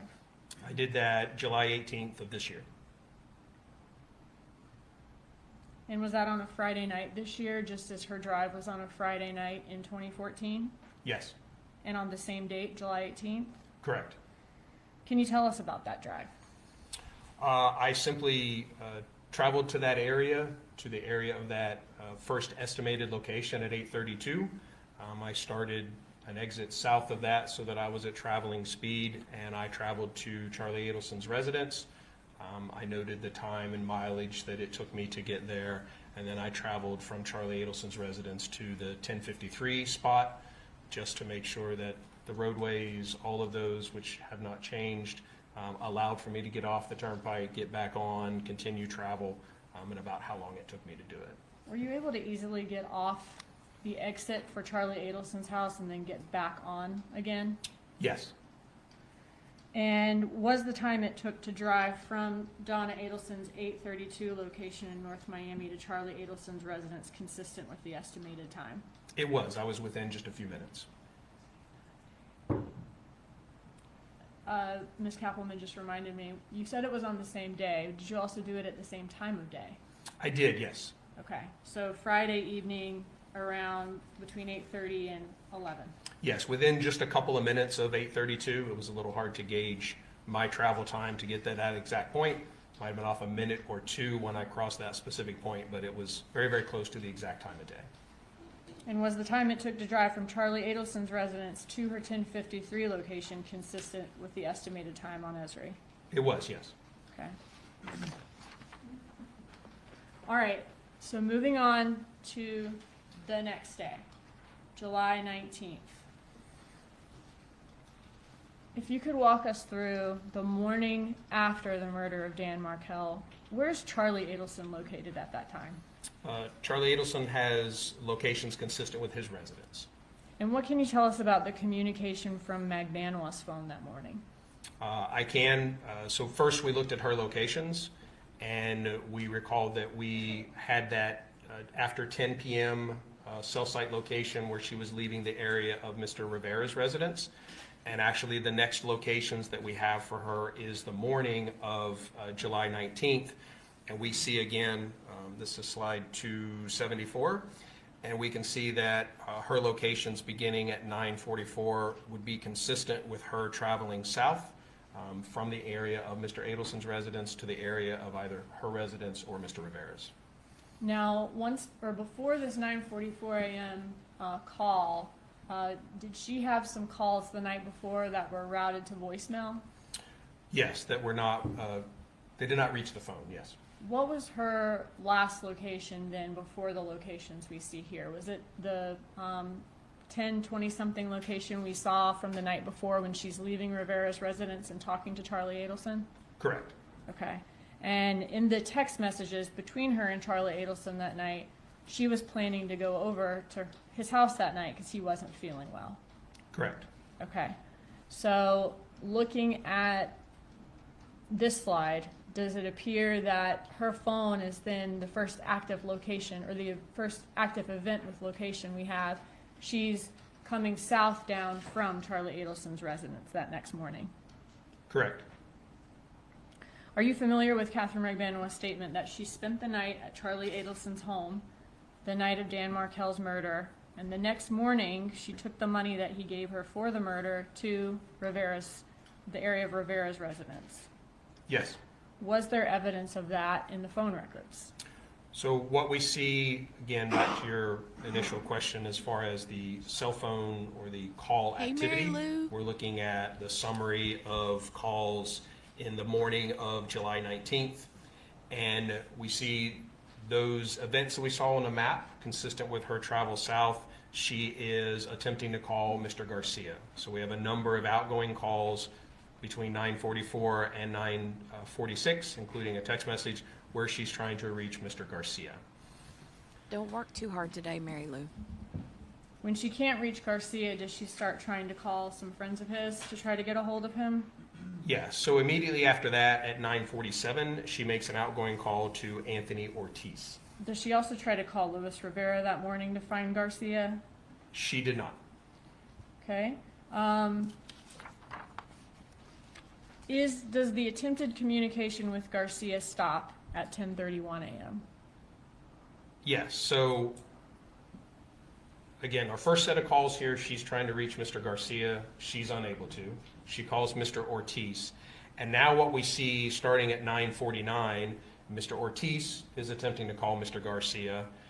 Luis Rivera is now attempting to call Garcia, and it starts this flurry of back and forth phone calls with Luis Rivera and Anthony Ortiz trying to find Mr. Garcia, or trying to reach Mr. Garcia, and that continues through about 10:20 in the morning. Okay, so Magbanwa's calling Garcia's friend Ortiz. Ortiz is trying to call Garcia, and Ortiz also calls Rivera to try to get a hold of Garcia. That is correct. Okay. Eventually, do all of these attempted calls to Garcia stop, and at what point? Well, they certainly tame down. What we see for the first time is at 10:20, so we've had this period of time where everyone's trying to reach Mr. Garcia. Catherine Magbanwa gets a call from Luis Rivera from his actual primary phone number, and they talk for about 1:40. So after that, then we see that Ms. Magbanwa communicates with Mr. Rivera a couple of times. She does again try to get hold of Mr. Garcia, but all of that concludes at about 10:30 in the morning. And was there any evidence as to why there wasn't location data for Garcia that morning and why no one can get a hold of him? He had, dumped his phone. He had. Yes, Your Honor, facts not in evidence. Stand, please establish the foundation for the witness to testify to this. What could you tell from his phone records, the evidence in this case, about why no one could get a hold of Mr. Garcia? So Mr. Garcia's records indicate that in the early morning hours of the 19th, that phone left the network, was no longer in communication with the network. There are a number of inbound calls that never reached the handset. They do not produce location information or durations, so his phone is not in communication with the network. And that continues through the end of the records. That phone never returns to service, never makes or receives an actual phone call from that morning of the 19th through the duration of the records that we have. What can you tell us about the locations of Rivera and Magbanua at 10:31 and the time period after that, once all of these attempted communications stop? So again, we have the flurry of communications. That last call is at 10:31 a.m. And if we look at Ms. Bagbanua's locations at 10:31, she is consistent with Rivera's residence, and Mr. Rivera's cell site locations are also consistent with his residence.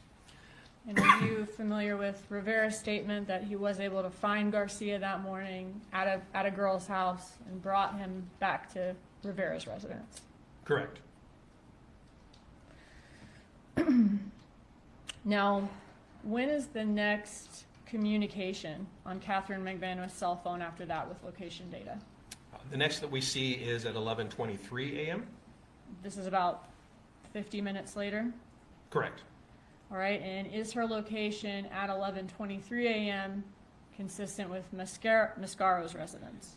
It would be consistent with the way to Mascara's residence. Okay, thank you. Could this be consistent with her then leaving Rivera's residence after a period of time and heading back towards Mascaro's residence to pick up her children? It could be, yes. All right, switching gears again. Were you involved in securing a wiretap of some of the suspects in this case back in 2016? I was. What is a wiretap? A wiretap is an active way for law enforcement to be able to gain information or intelligence. Everything that we've talked about in the historical records are just that, historical. We're getting records that already existed and having those provided to us. A wiretap is an ongoing intercept where we are able to, in real time, see the calls that are being placed, the outgoing, inbound, durations, all of those things, in addition to the content of most of those. So text message content and voice content, we're actually able to listen to those calls in real time while they're occurring. So this is a real-time, ongoing, active monitoring of the communications. In order for a wiretap to be in place, does there have to be an order signed by a judge? That order has to be sent to the phone carrier so that the calls can be monitored by law enforcement. Correct. Were we able to monitor the content of the calls between the subjects in this case back in the time that these events happened, back in June and July of 2014? No, again, we were investigating after the fact. All of that was historical. The carriers do not retain the content of voice calls. They don't record everything that you say and make it available to us. So we had no option to listen or know the content of those communications back then, outside of what we recover in text messages. Okay, so the wiretap in this case is during the investigation, once law enforcement had identified the identity of these subjects and was trying to listen to see whether they talked about the crime. That is correct. It is prospective. It is ongoing, real time. All right, can you explain to the jury what type of equipment is needed for a wiretap? Well, we use a variety of equipment. There is carrier-based equipment. They have equipment that is able to basically mirror those phone calls, that traffic, and provide it to law enforcement. We have equipment, computer servers that are able to receive that communication and then provide it to monitoring stations, which are essentially laptops. We have headphones and software that allows us to see this information. It decodes the information that is sent to us from the carrier. So we can see in real time, it pops up with the time of the call, the phone numbers, cell site locations sometimes, and other information. And if it is a call that has audio, then there's an indication that there's audio, and we're able to actually listen to that through the headphones. Does the software give the listeners, law enforcement, the ability to stop and start the recordings? It does, yes. And are synopsis of the recordings done by law enforcement? Yes, Is there any involvement by the actual phone carrier, like the company? there is, yes. Is monitoring of the calls done live and in real time? It is. And do the people who are monitoring these intercepts have to go through a certain type of training in order to do that? They do. They have to go through what we call minimization training. The interception of communications requires that non-relevant or communications that are not pertinent to the actual crimes be minimized or not listened to. So we call that minimization training, and everyone who listens to or has opportunity to hear any audio from the wire has to go through that training. Okay, and are the people monitoring it also thoroughly briefed on the case? They are. Part of that training is a requirement to read the affidavit that was authorizing the wiretap and to get a briefing from the case agents so that they know in great detail all the elements of the case so that they're able to detect during the phone calls if that conversation is actually relevant to some part of the investigation. They need to know financial things, relationships, hierarchy, those kind of things. So again, they are briefed by the case agent and they're required to read the documents. If the phone conversation is not relevant to the crime or is privileged in some way, is there a mechanism to stop that recording by law enforcement? Yes, And is that the purpose of that to protect people's privacy if they're not talking about something relevant to the crime? yes. The purpose of that is to allow us to minimize those parts of the conversation that are not pertinent to the crime and in compliance with the order. Is minimization a choice by law enforcement, or are they required to minimize irrelevant portions? It's a requirement. Okay. Are you limited in time, or is law enforcement who's listening limited in time, in the time that they have to decide whether what they're listening to is relevant to the crime or not? There are a number of things that go into that. Time is one of them, yes.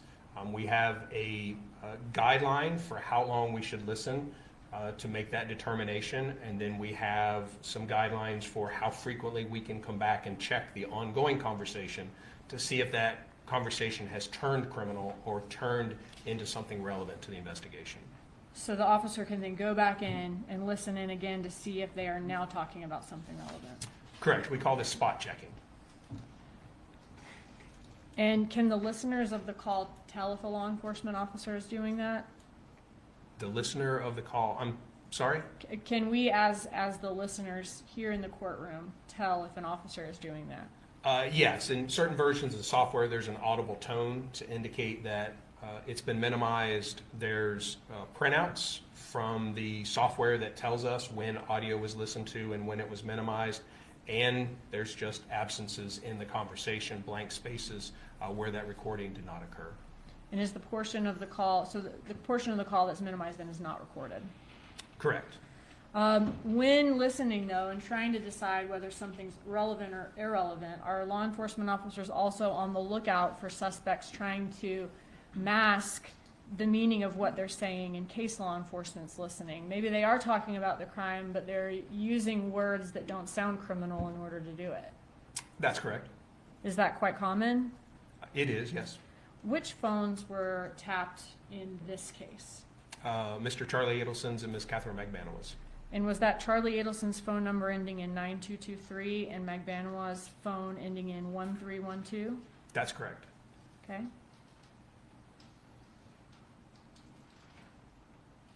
And who supervised the wiretap in 2016 in this case? A number of supervisors. I supervised from a technical standpoint to make sure that the information was being received and operating functionally. The case agent supervised the investigative standpoint. It's a representative from the state attorney's office to monitor the legal side of things, and we have to do periodic reports or updates to a judge during the ongoing wire, alerting him of our progress and seeking authorization to continue. So there's a good bit of oversight. And who keeps or maintains the recordings of the wire calls A designated officer. at TPD? In this case, yes. And those recordings, are they stored in a secure manner at TPD? Yes. On a few different recorded conversations throughout the wiretap, are you aware of statements made by Charlie Adelson that he does not know who Tudo is? I am, yes.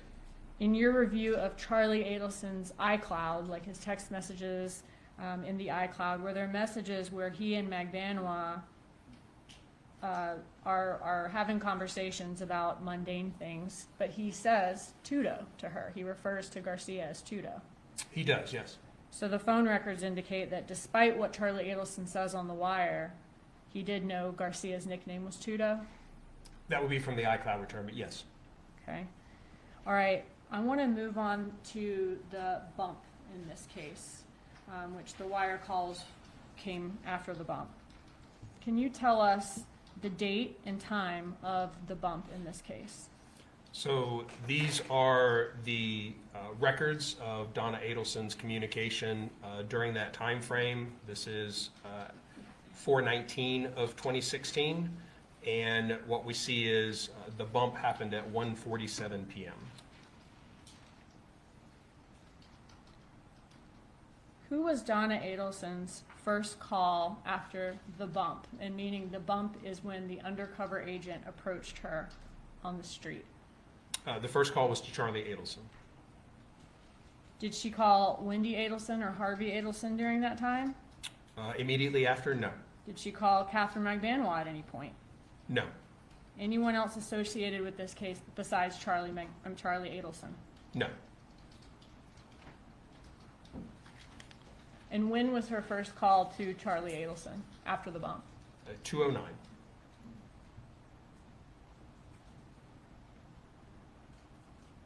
So about a little over 20 minutes later? Yes. All right. Was Donna Adelson detained and charged in this case?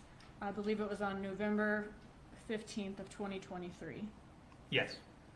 And we'll get into the details of that later, but what I want to talk about now is whether we were able to, on the day that she was detained and charged, was her cell phone taken by law enforcement and a cell bright done on that cell phone? Yes.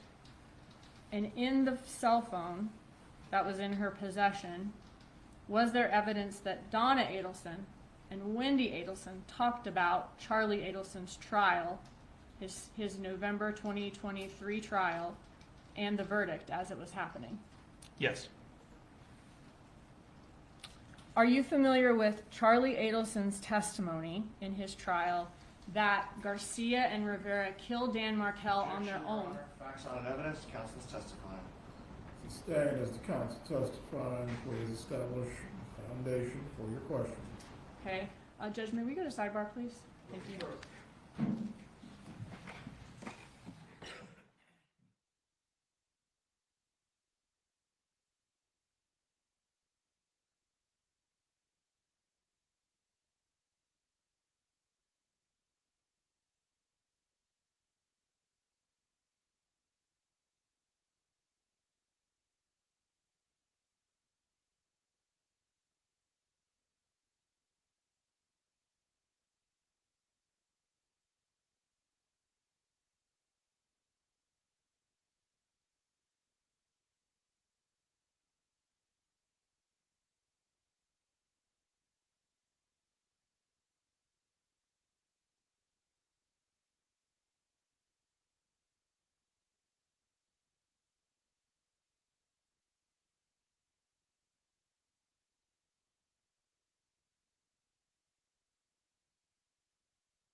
I love you, Gail.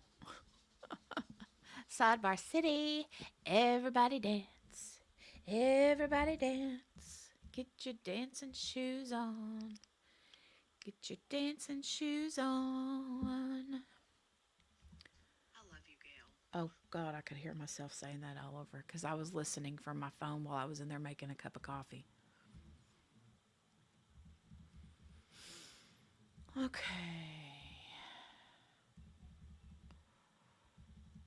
Harvey in that black jacket.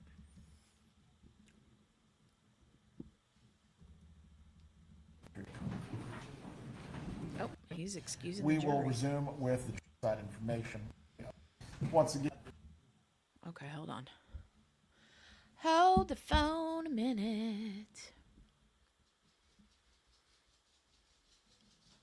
at this time, we are going to take our lunch break for this morning. Once again, I'm going to instruct you not to discuss this case with each other or any other person. Also, as well, do not look at any other outside information or news on this matter. We will resume with the trial this afternoon at 1:20. Please be back by 1:15. Enjoy your break. Goodness gracious, that's a long break. So they're going to have about a 2-hour break. Darn. Darn.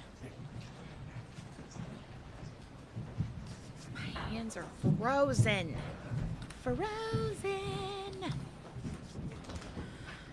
Ay, ay, ay, ay, ay, ay, ay. Everyone can be seated. During the break concerning the evidentiary point for which this testimony is seeking to be admitted, I will review while we're on break as well. Are there any other matters that we need to address? From the state judge. Now from the defense this time, Your Honor. Please report back by 1:15 as well.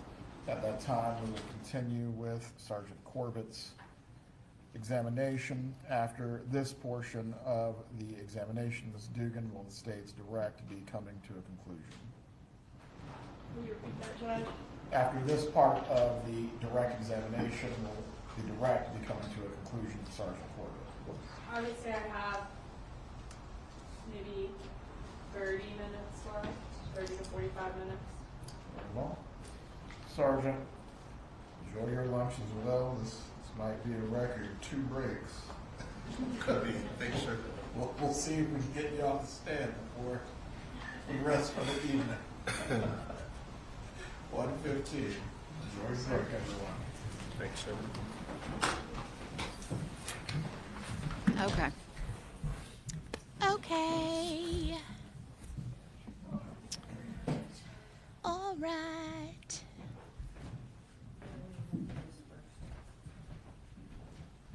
Okay. So, I think what I'm going to do is put a little banner up that says on break till 1:20. I'm still waiting on a package to be delivered and I have some stuff I have to do. So instead of like not canceling, but like ending the stream and starting like a part 2, what I'm going to do is just leave it on and put a banner up that says we'll return at 1:20 or whatever. Okay. So I will see you guys back in a couple hours.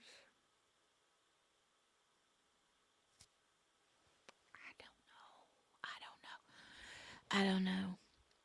Gail says, Morgana, you're late, ma'am. You can't dance while the judge is talking. I am so cold. I have got my hands under my armpits. Feel like what's her name from SNL? The one that's like, I forget her name. Somebody tell me what her Mary something. What is her name? Somebody in the chat will tell me. Yeah, I'm frozen. Solid. Frozen solid. It's funny though, because I've been having like these like hot flashes in my face, which my face feels hot right now. Mary Lou Gallagher.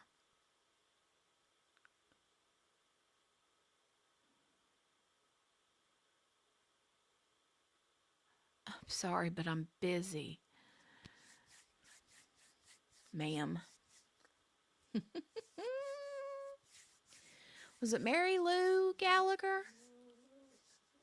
Was that what her name was? I love SNL. The Mary Lou part. That's Mary. I think it's Mary something, but I don't know about Gallagher. or I think it's Mary something. Hold on, let me look it up. Let me Google it. I'm not going to show it though, because the last time I tried to show something from SNL, they shut my whole live stream down. Like automatic. I was like, okay, dang.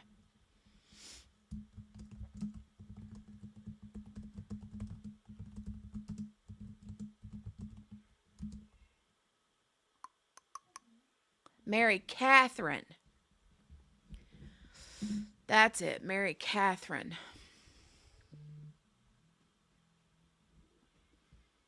Mary Catherine. Superstar. Yeah. Superstar.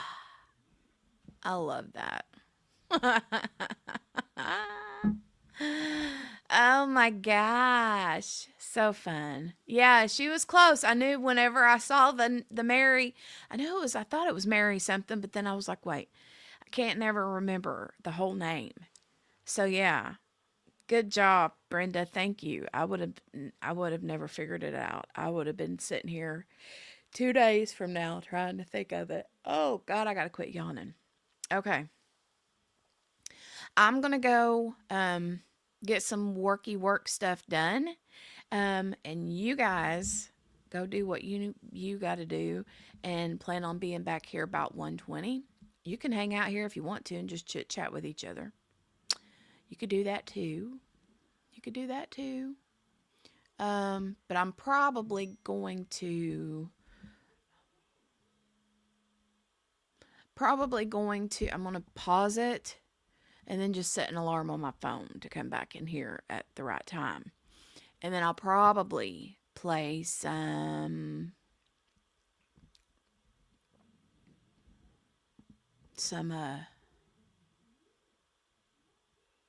elevator music for y'all. Hold on, let me write the thing. On break till court resumes. A full frog log. On break till court resumes at 1:20.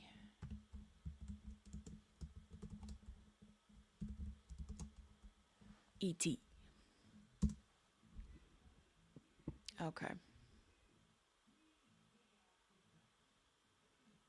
The whole turd, right? A whole cigar. You're not odd, Brenda. If you're odd, then I'm like very, very, very, very strange. Which I admit to being I am very strange. But people love odd and strange, right? There you go, Gail. She said that's why we love you, Brenda. See? People love odd and strange folk. They don't like the normal, average, ordinary folk. You found your people. Yes, Morgana, she has found her people over here. Of course, we've known that she was our people for a long time, so. Yeah, we're all a little odd. We're like the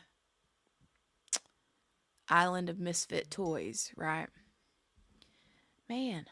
Okay. Okay. All right. I will see you guys back momentarily. All right. Let me put some music on for y'all.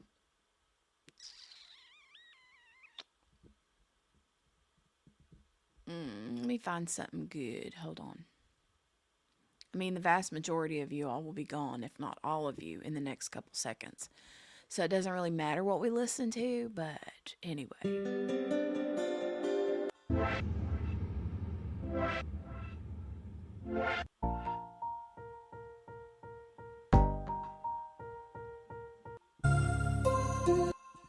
No, I don't want to do that one. Hold on. We'll do some lo-fi.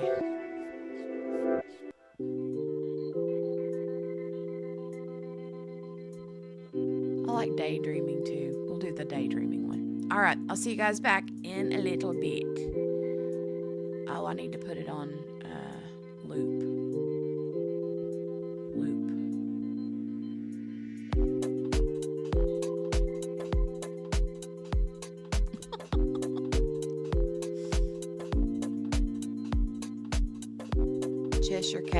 vibes. All right. See you guys in a bit.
Hey, hey. They should be ready to start anytime. So, I'm here.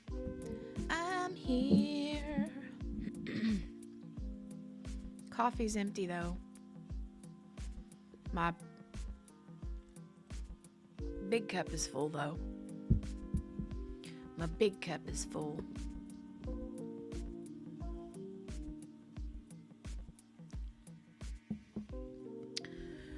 Hello, hello, hello. Welcome back. Who's here with me? I see there are 4 people here. Who's here? Hey, Billy. Good morning to you, dear. Good morning to you, Billy.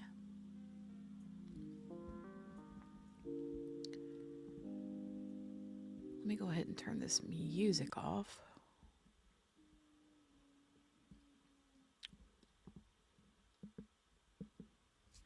Waiting on them to come back to court.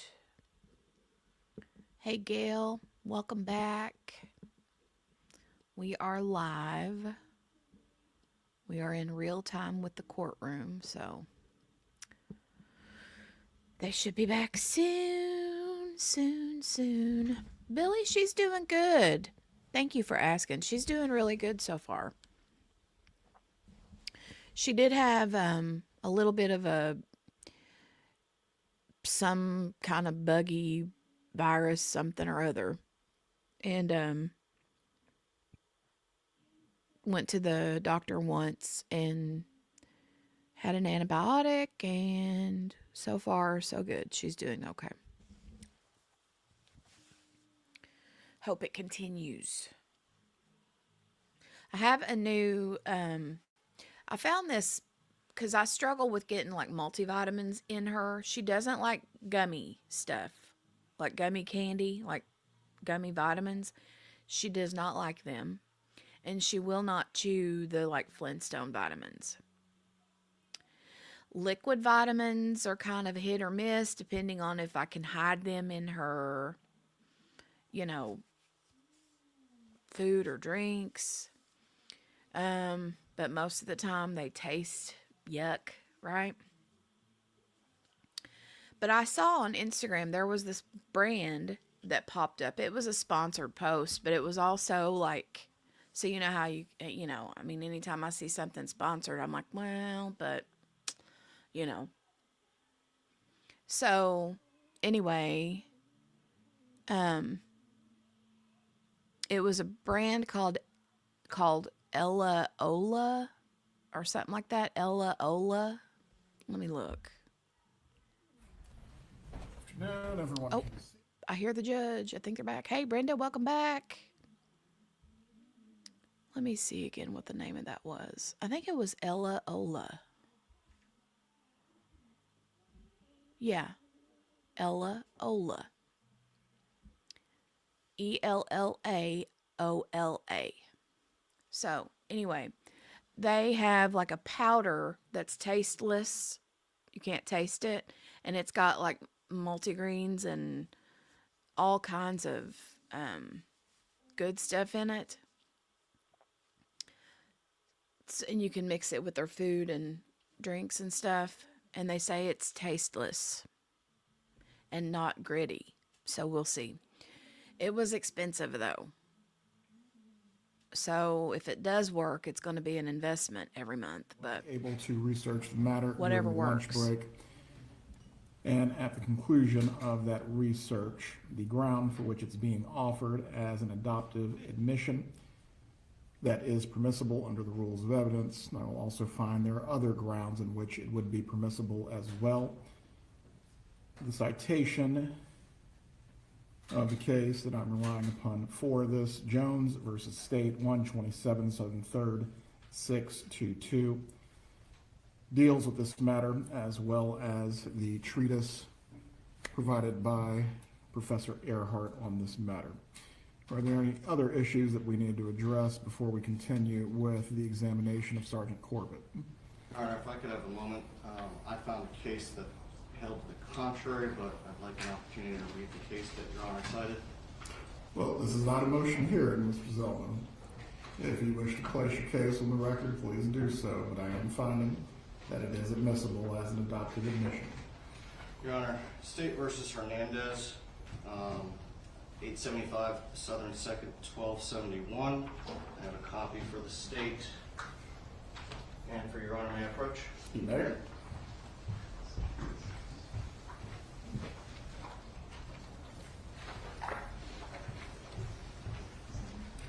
Creates a Crawford issue, Your Honor. I read Hernandez as well while researching this matter. I believe Hernandez dealt with the aspect of silence as opposed to affirmatively making a statement, agreeing with the statement of another. These are distinguishable, but you may briefly speak about Hernandez before the jurors come into the room. Well, Your Honor, again, I hadn't seen Jones. However, this case specifically holds that adoptive admission must still satisfy Crawford. Again, haven't read Jones, so I don't know how that applies. But I do object, certainly respect the court's will. Objection is noted for the record. The testimony of the sergeant will be permitted as an adopted admission. And again, I will find there are other admissibility theories as well concerning this line of questioning. However, as to the one raised by the state adopted admission specifically, I will find it is permitted. You may bring the jurors. Judge, before we do that, one additional issue. The statement under an adoptive admission has to have been heard, I believe, by the party that is allegedly adopting it. There's no evidence that my client watched the trial or heard her son's testimony. As to the foundation of that, Ms. Dugan, you certainly need to lay it. An adoptive admission occurs when there is an express statement agreeing with the statement of another. Concerning any statement by your client that was made in which she agreed or otherwise it stated in some way the testimony of another person at the trial of Charlie Adelson, namely Charlie Adelson was true. This qualifies. Please bring them up.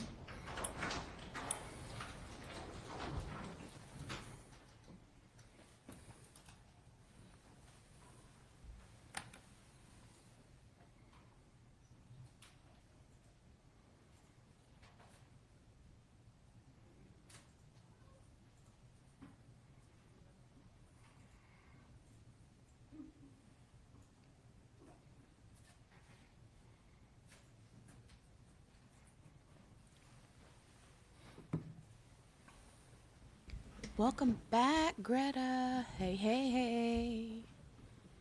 I guess I can take that court resumes at 1:20 message down, huh? Okay.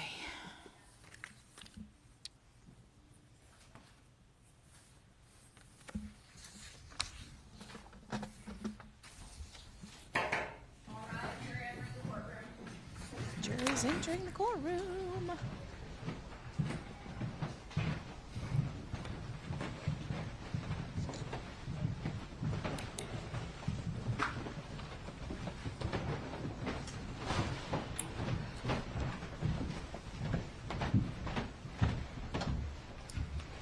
Everyone can be seated. Members of the jury, I hope you enjoyed your lunchtime rest and break. We will continue with the examination of Sergeant Corbett at this point. Ms. Dugan, you may continue with your examination. No further questions at this time. Thank you. Cross-examination. Really? She said prior to the break that she had another 30 or 45 minutes to go. What happened?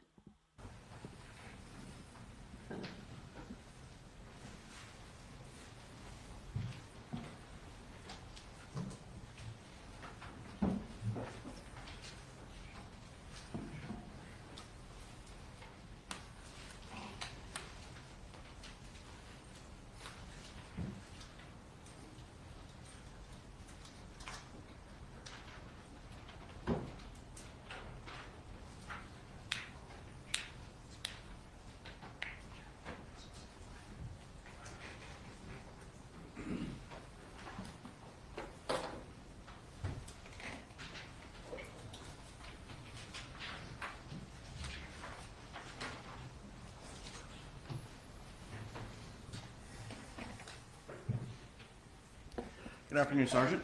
Good afternoon. Now, I believe some of this you covered yesterday, but I just want to clarify a few things. These call detail records, they're generated by the carriers. That's correct.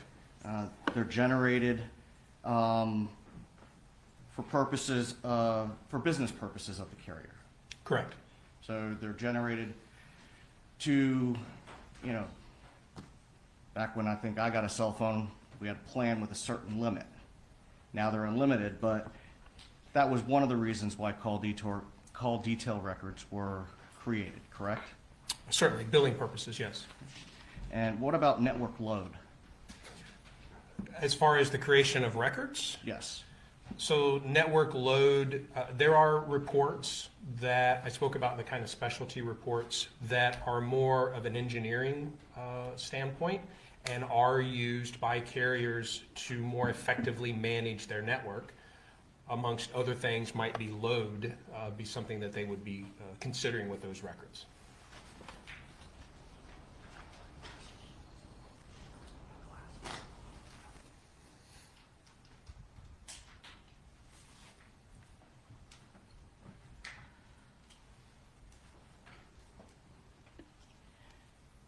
Now, the call detail records that you testified about extensively over the last couple of days, they do not contain precise geolocation data for a handset, do they? The majority of the records that I've spoken about, no, do not. And specifically, the records that you relied upon for mapping purposes that you displayed earlier. That is correct. All of the records used for mapping are strictly cell site locations. So the locations that you've seen were for the cell site or cell tower the handset was communicating with, not the cell phone itself. And using the cell site sector, you can at least identify where on a map a handset could be. Correct. And so when you're mapping, those dots that are on your maps, those are the cell sites. That is correct. They're not the handset. Correct. Now, there are variables that influence how a device, a handset, communicates with a network, correct? Certainly. Would some of those include the signal strength of the handset? Signal strength, or really signal quality, is one of the primary things that a handset uses or the network uses to determine which cell site a handset may communicate with. So the signal quality is largely affected by signal strength, as you asked, meaning the closer you are to the tower, the stronger the signal is, generally the better quality the signal is. Now, what can interfere with a phone or device connecting with a tower? A number of things, primarily structures, buildings. Here in downtown, we have a number of cell sites around the area, and if you were behind this courthouse, a very large, substantially built building, and there were a cell site on the opposite side, the density of this building would probably prevent your handset from being able to communicate with that cell site. And you may choose a cell site that's somewhere else that your handset is better able to see. Topography, hills, valleys, cell sites that are on the other side of a mountain, your handset may not be able to see or communicate with. Those are really the primary things, bodies of water, but the physical obstruction, topography is probably, to me, the greatest effect. What about network load on a specific cell site? So load can be a factor. The handsets, as they're creating energy, this radio frequency, the signals that are going back and forth, it is a bit of noise. And so the towers, if there's a lot of handsets, that can create a lot of noise, which can affect that signal quality that I've been speaking about. So towers can choose to adjust. Breathing is sometimes what it's called, but there may be an adjustment by the tower or the network. If there is high density, then handsets can communicate with other cell sites. Generally, no matter where you are, your handset is able to see multiple cell sites and sectors at the same time. And there's a lot that goes into the choice of particularly which one of those your handset is directed to communicate with for any particular event.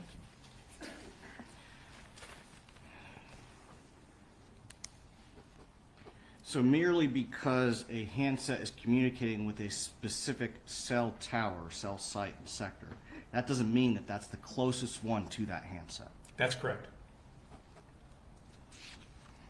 Do the call detour records that you have relied on in this case take into consideration whether or not a tower is under maintenance or partially functioning or otherwise operating at a reduced capacity? Only in the respect that if it were not functioning, then it would not be listed in the records. If it were not operational, the handset would not be able to communicate with it. So when I see a cell site and sector in the records, I know that it was operational because the handset did in fact communicate with that. But there's no way to tell from the call detour records that you relied on here whether or not a specific cell site was partially functioning. I don't know exactly what you mean by partially functional. Well, were any of them operating at reduced capacity? You can't tell that from the call detail records, can you? I could not tell the load or the capacity on the tower at any particular time, no. And so you just listed a number of factors that can affect call routing and cell site selection, correct? I did, yes. Now, those same factors can influence when a call is handed off to another cell site, correct? They can, yes. And so not only in this instance do we have a handset that is moving on a highway, but you also have those other factors that could influence what cell site the handset is communicating with. That's correct.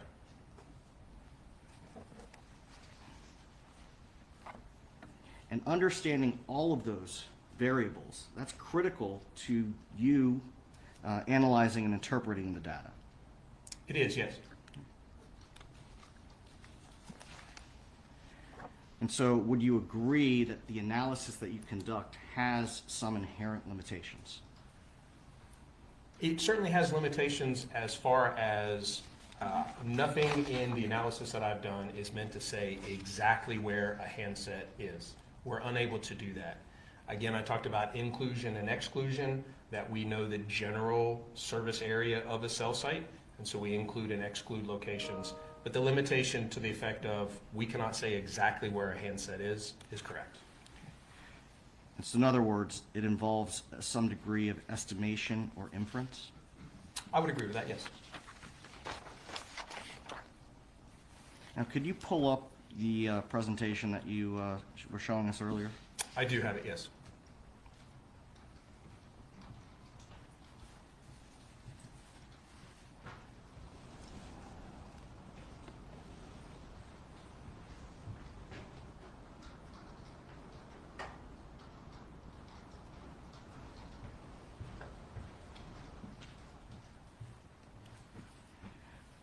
I want you to turn, let's start with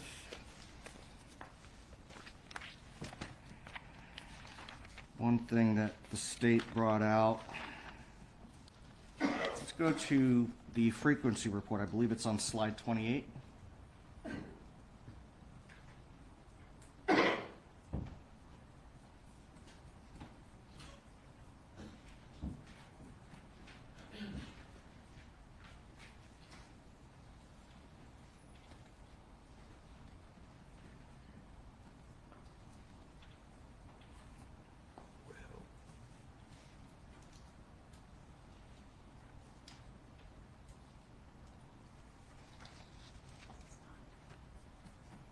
Apologies, a little trouble getting back there.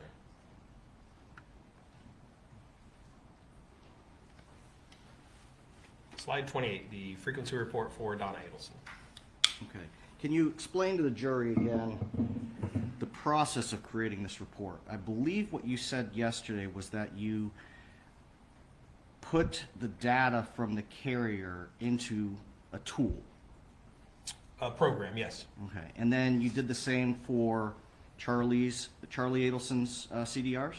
Correct. Catherine Magdanoa, Correct. Sigfredo Garcia, Yes. Luis Rivera, Yes. anyone else? Really, most any set of records that we had, the frequency report is one of the first things and most basic things that we do with the records. Now, there's a process that you have to go through called, I believe it's called deduping. Are you familiar with that?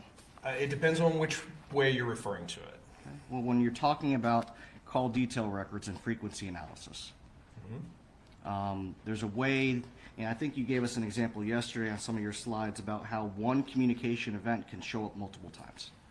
Correct. So we do see with certain carriers that a call that comes in that is routed maybe to voicemail creates multiple events, and it creates multiple records, and some of those will be tied to the same number. Some of them are tied to kind of a not fictitious, but a routing phone number, so they will really count against the frequency for a particular target.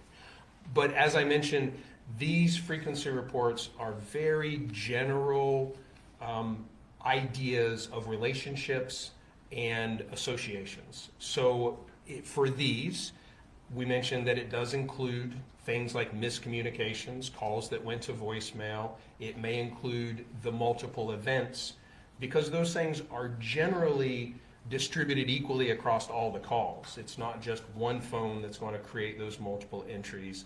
All phones calling in should create about the same things. So it's certainly not meant to be an exact number of communications. It's just an idea of, again, kind of relevance and association. Okay, so in that vein, if you could look at, let's see.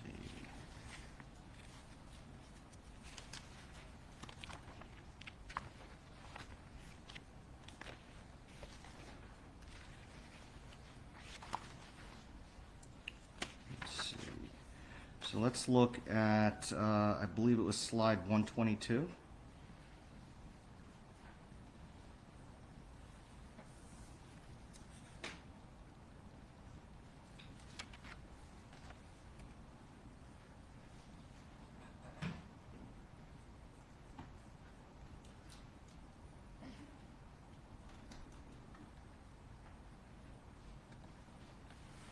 Yes, sir. Okay, now with respect to this slide, have you gone into the data and manually removed duplicate events? I have, yes. And the same with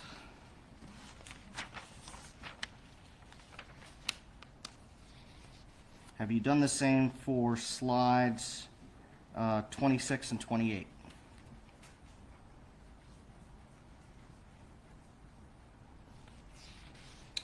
Slide 26 is the frequency report for Charlie Adelson, and I believe that 28 is, again, Donna Adelson's. No, I have not removed duplicate events from these frequency reports. Okay. So those aren't accurate. They are accurate. They accurately represent from the call detail records every time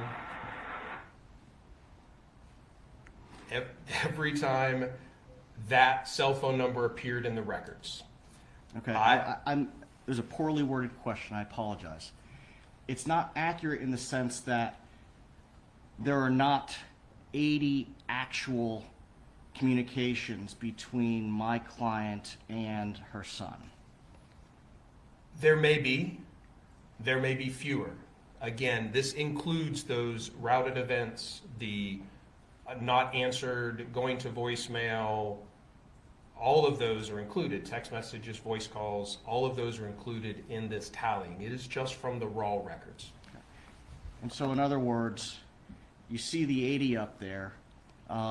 You recall, I believe it's the AT&T records, could have 3 separate events for one communication. Is that correct?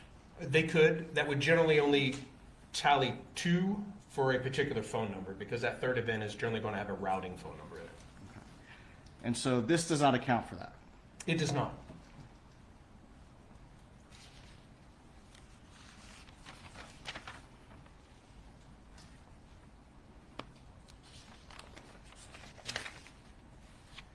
I believe on slide 98, if you could turn to that.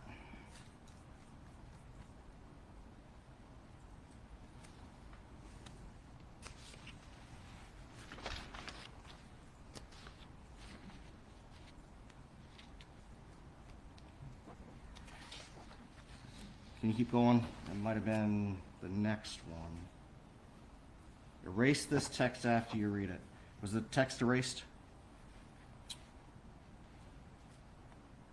The text was still in the iCloud return, so I could not tell you if it was deleted from the device or not. You never got the handset that that iCloud is associated with, That is correct. and that would be Charlie's phone.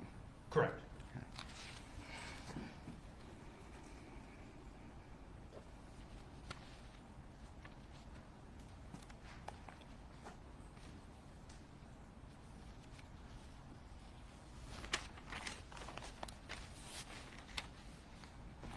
Slide 116.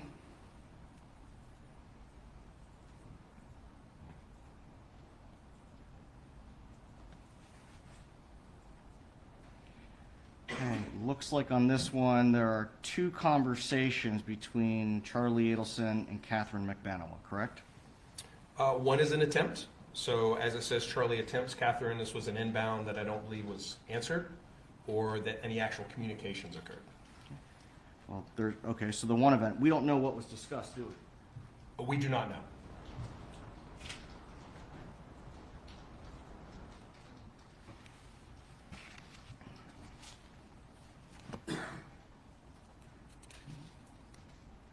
Slide 117.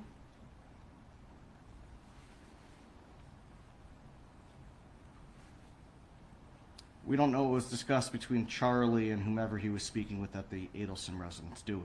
We do not. 119.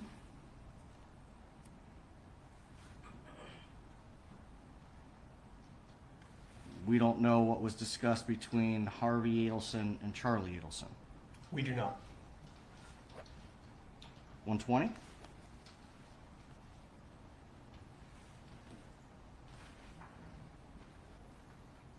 We don't know what was discussed between Catherine and Charlie, do we? We do not. And we don't have the content of the text messages data indicates took place. That's correct.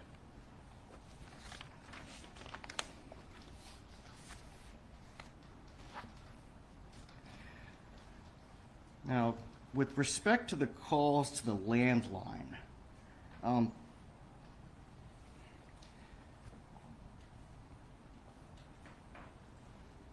do you know anything about the signal strength for the Adelson residents in Coral Springs? You know, as far as their ability to connect with local towers back in 2014. I only know what I have seen from looking at different sets of records. I know that their handsets have events with location that are consistent with their home on a fairly regular basis. I can do analysis and determine if the handsets are home or not. So as to whether that's great signal or not, there are a number of events their handsets are creating with cell sites near their residence that would be consistent with their residence. I know that there are parts of my house where I can have a conversation, but if I walk into the garage, I don't have a good signal. You don't know where in the house that they were to have any sort of conversation in their home. I do not.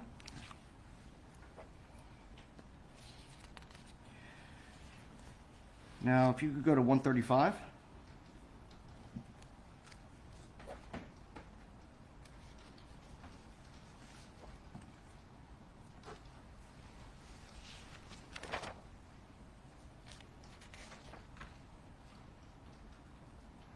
And advance one. So during this 36 to 48 hour period, does the 7 communications or attempted communications between Donna Adelson and Charlie Adelson indicate a spike?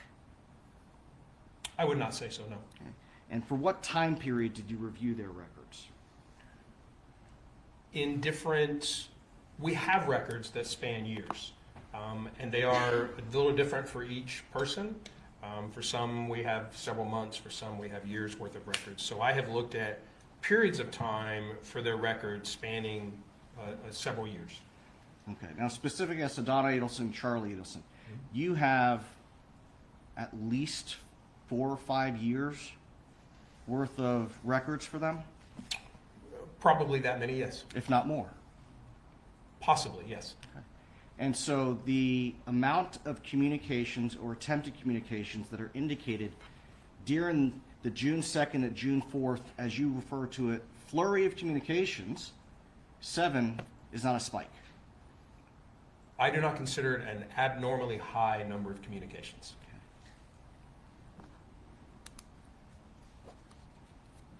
Now, same with respect to the July trip. Can you advance to that slide, please?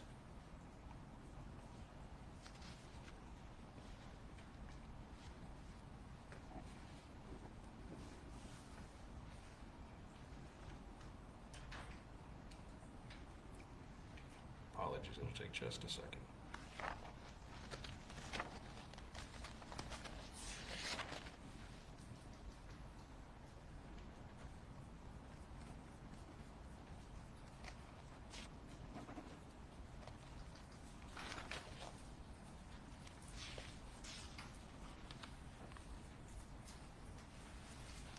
I believe that's what you're looking for.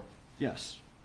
Now, again, this is it's approximately 38 hours time period.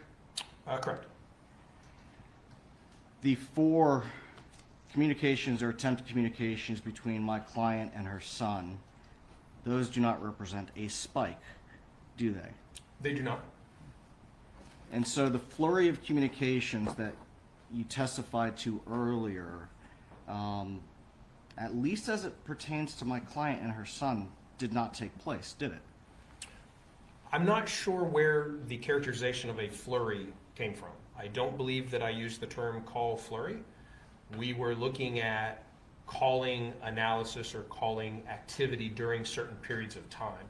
And the only question being asked of these, of the analysis in this time frame is, was there the potential for the exchange of information from one person to the other?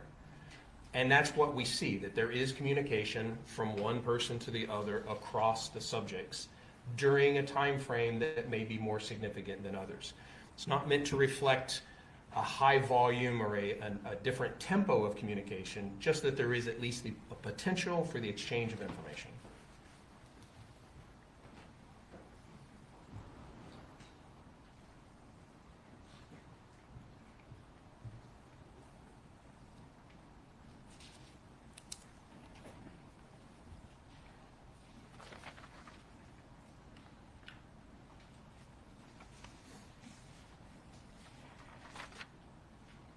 Now, let's talk about the emails briefly. Go to slide 140, please.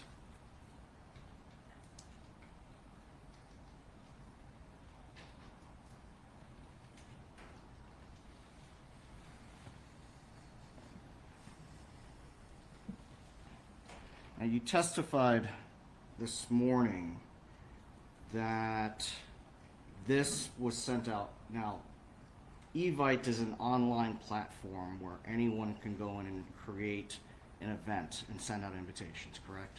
That's correct. Back in 2014, do you have any personal knowledge as to how that website operated? In 2014, I do not.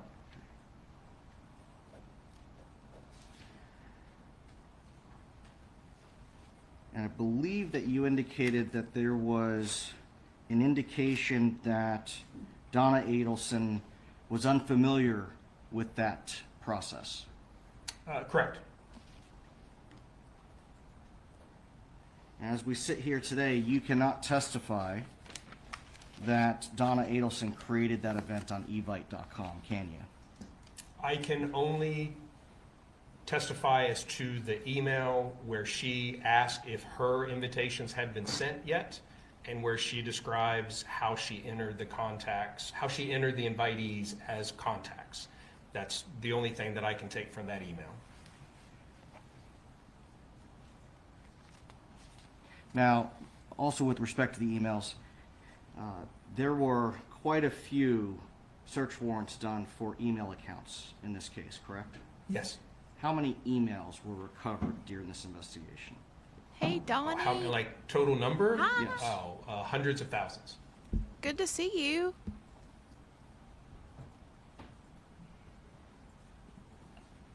Today's testimony has been pretty boring. It's been this guy on the stand the entire day. Hopefully he's almost done. But hi. Good to see you. Reassigned for October the 15th. Ugh. That stinks.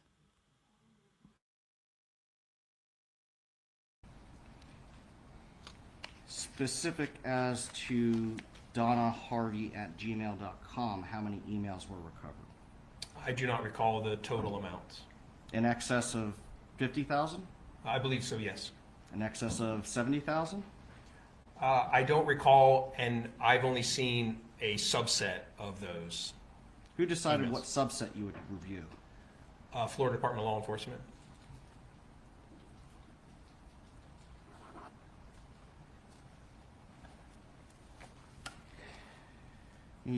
Let's look at slide 143.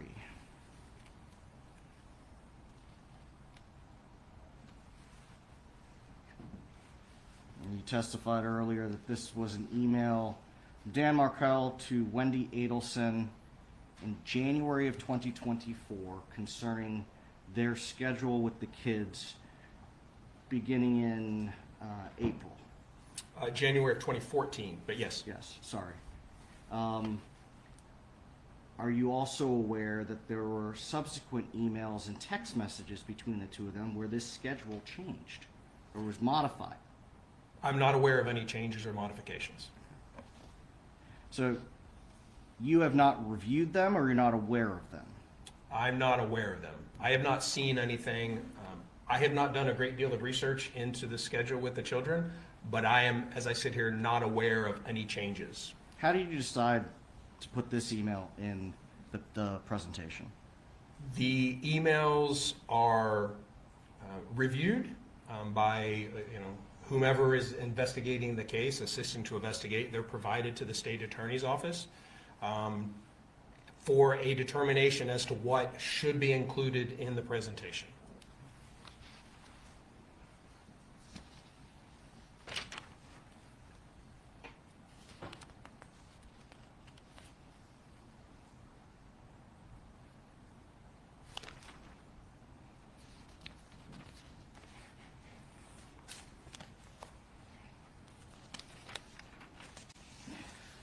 With respect to Wendy Adelson's phone, are there different types of extractions that can be done on these devices? Yes, there are different sort of levels of forensic examinations that can be done, yes. And what are those levels? Well, it kind of varies by device, by time period, by forensic tool, but we generally talk about a logical extraction where we're we're taking the majority of information we can get access to kind of in a logical fashion. If this appears to be a text message, it's a text message. Phone call is a phone call. It is not as thorough as generally what we may consider a file system or a full file system extraction. So those are kind of the basics. Okay. Which one is preferable when conducting an investigation? We want the most detailed that we can get. And the most detailed for most handsets is going to be a full extraction, correct? It would be, but there are a number of things that may prohibit us from getting that full file system or full extraction. Encryption, passwords that cannot be broken, phones that are not supported by forensic tools. We frequently want the full extraction, but are unable to get it. Now let's talk about Wendy Adelson's phone. Her phone was searched pursuant to consent, correct? I believe that's correct. Okay. And there were no limitations to that consent. I am not the one who obtained the consent or did the examination, so I don't believe there were, but I don't have firsthand knowledge of that. Okay, well, I believe, are you aware that Wendy Adelson gave a lengthy statement to investigators? Yes. And during the course of that interview, she voluntarily provided her cell phone for extraction. Again, I believe that is correct. And are you aware that she put any limitations on that extraction? I'm not aware of any limitations. And so, what type of extraction was done on her device? A logical extraction.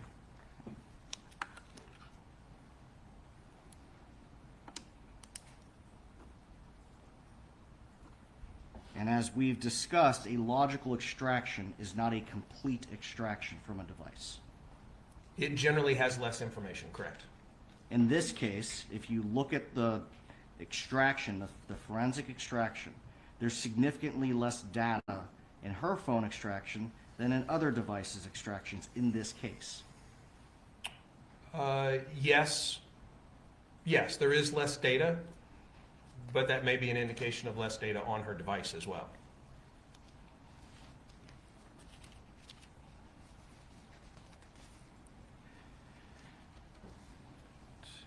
I want to talk about the morning of July 18th of 2014. I didn't write down the slide number, but you indicated earlier that, and you had a slide that Wendy called Donna, Donna called Wendy. Can you pull that up? I can. Thank you.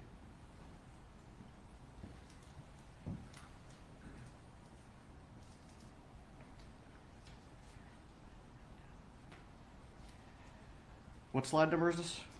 This is slide 196. Thank you.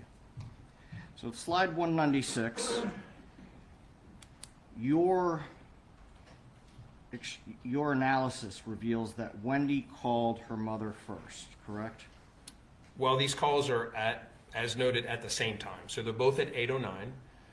And one of the limitations we have with some of the sets of records we have is that some were provided with only hours and minutes of call, and some were provided with hours, minutes, and seconds. So these calls actually occurred in the same minute, but it's possible that Donna's call was first. Don't you have records that indicate seconds? We do have records that indicate Specific seconds. for this day? I don't know if we have specific for this day. We have multiple sets of records and multiple overlapping sets of records.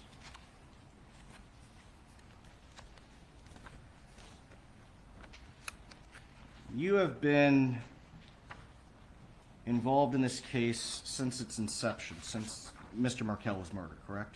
Yes. And it's typically in your field best to use records that have more data rather than less, correct? Generally, yes. Okay.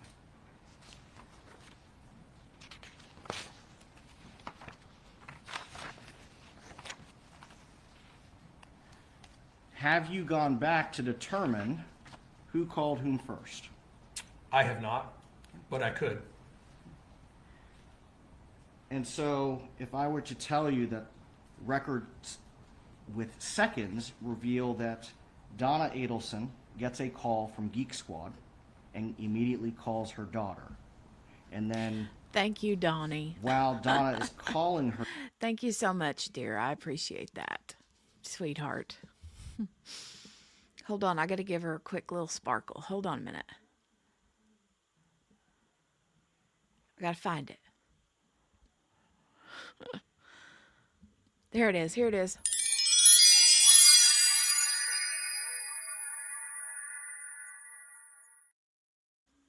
Thank you. Thank you. Thank you. I appreciate it. You're the one that deserves the sparkle, ma'am, and the jury duty money. her daughter, Geek Squad calls her daughter. Would that also be consistent with both calls happening at 8:09? Yes. And by using the records with more information, you would be able to present this in an accurate order, would you not? They both indicate the time of 8:09 for the calls, and as discussed or as presented, hopefully, that there was a phone tag that occurred here at 8:09. And so that, yes.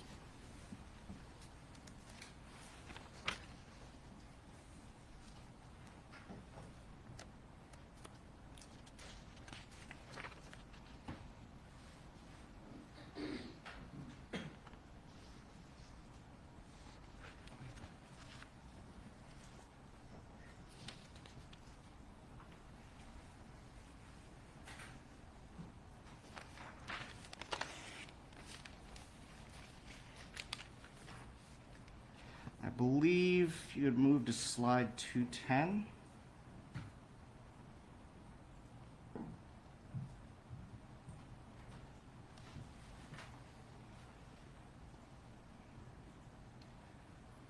Now, this is after the text message exchange between Wendy Adelson and Dan Markell, correct? Correct. And that's the one where, after Mr. Markell had left a voicemail for Wendy, Wendy texts him and saying, swimming won't work today because I'm picking the kids up at 3:30. Correct. And then they kind of have a disagreement about the time that Wendy can pick the boys up. They do. After Wendy gets that information from Mr. Markell, she then calls her brother. Correct? She didn't call her mother. No.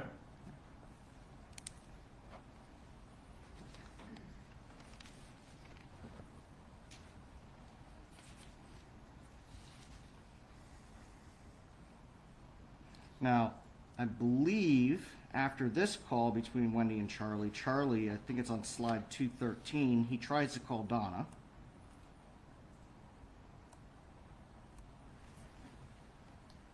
Correct.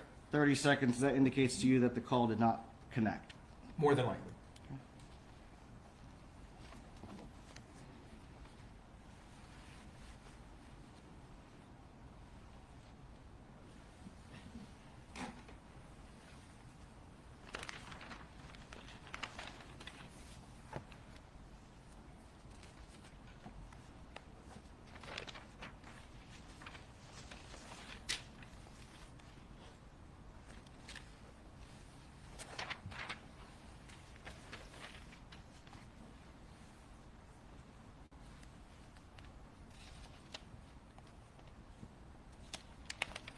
I believe, you go to slide 272.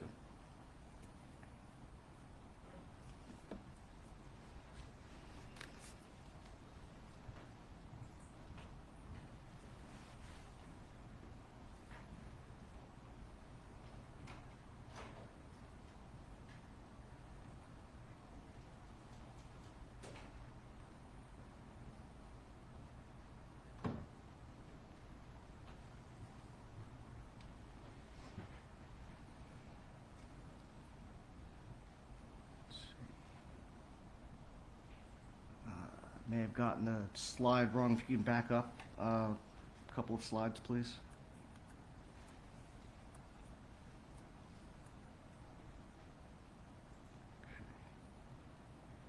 So the text, I believe that the state inadvertently mischaracterized the evidence and testimony in the questioning. The last connection to a cell tower for Donna Adelson was at 8:59, not 8:35, correct? For 8:59, for location, like location that we would use? Yes. I don't recall an 8:59 event. Okay. I'm sorry. So you have the 8:59 as the text message, That's correct. and that's from Charlie Adelson's iCloud, That is correct. and you don't get location from that. We do not. And so, probably important to point out, some of these are chats, so they're actually occurring over the data network.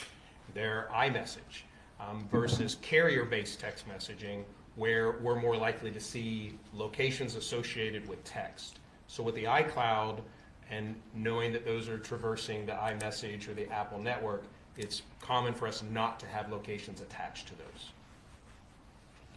So in that regard, iMessages aren't going to show up in call detail records. They do not. Other apps, communication apps, are not going to show up in call detail records. That's correct.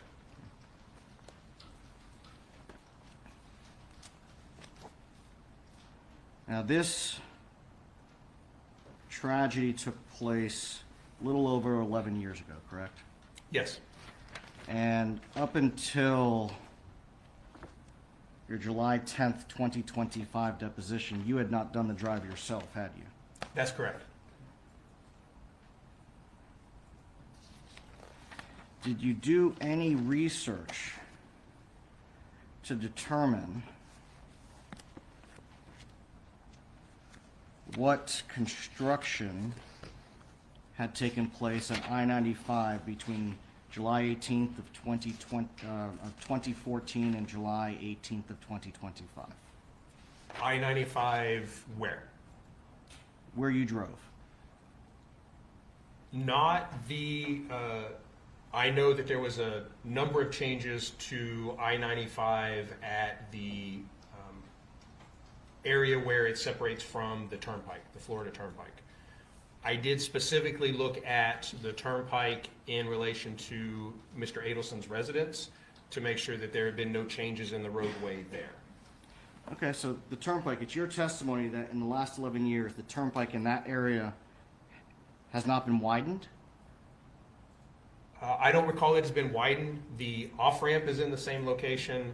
The aerial photography is exactly the same for that exchange. And again, the drive was done because there was a question raised somewhere along the way about the ability to get off the turnpike and to Mr. Adelson's residence.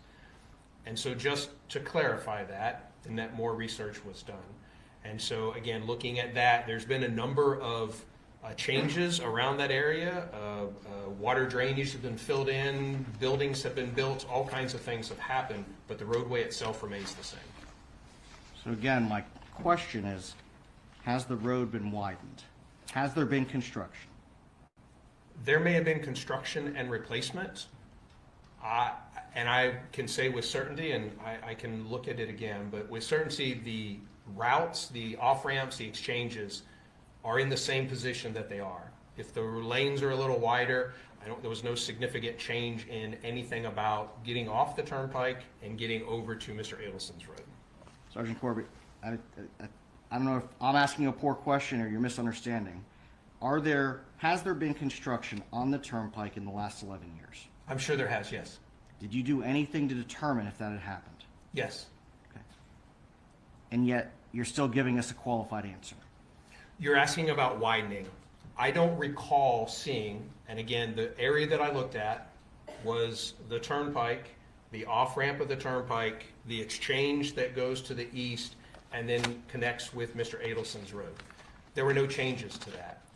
If the turnpike was widened somewhere, that may be possible. I did not look for that. Again, I'm looking for the path of travel had not changed.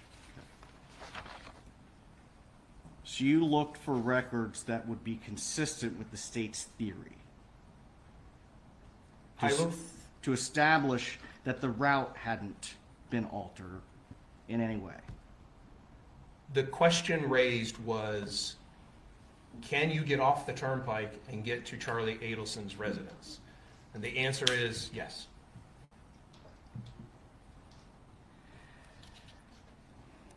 Now, what were the traffic conditions on July 18th of 2014? I do not know. Did you do anything to try to find that out? I did. And what did you do? I tried to research through Department of Transportation if they had traffic and crash data going back that far, and I did not find any. Is that because the retention period had been exceeded? Most likely, yes. What is a retention period? I do not know the exact retention period. No, tell us what is a retention period. I'm sorry, a retention period would be a policy of a holder of information for how long they hold that. And so carriers have retention periods for their cell phone records. It may be 1 year, and after 1 year they purge that data. Could be 2 years, could be 10 years, but that retention period or is a policy for how long they retain records.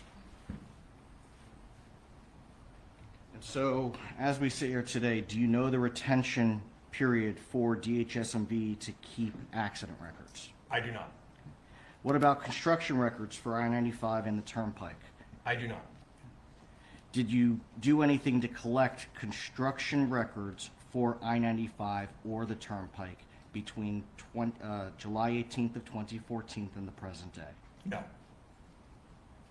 How many lanes were on 95 between my client's residence in Miami Beach and her son's residence back in 2014? I do not know the exact number. What about now? It varies. There were 6 or more in certain places. There was construction going on when I drove. What about the turnpike? How many lanes were on the turnpike back in 2014? Again, varies by the location where you're at, but 2 to 3 in any direction. And what about now? Same now. I say same now. Depending upon where we're talking about. So I'm looking at a very narrow stretch of the turnpike. Talk about the turnpike, it's in entirety. I'm sure it's undergone a lot of changes. Now, when you did this drive, you had gas in your car, correct? I did. You did not have to stop for gas while you're doing this test drive, did you? During those particular sessions or sections, no, I did not. You had snacks with you, I did. so you didn't have to stop for snacks. I did not have to. Did you stop for any meals along the way during this drive test? During these particular sessions or sections of road travel, no, I did not. And there's a reason I'm going to ask this question. How old were you at the time you did this test? 55. So not in your 60s, not in your 70s. Not quite.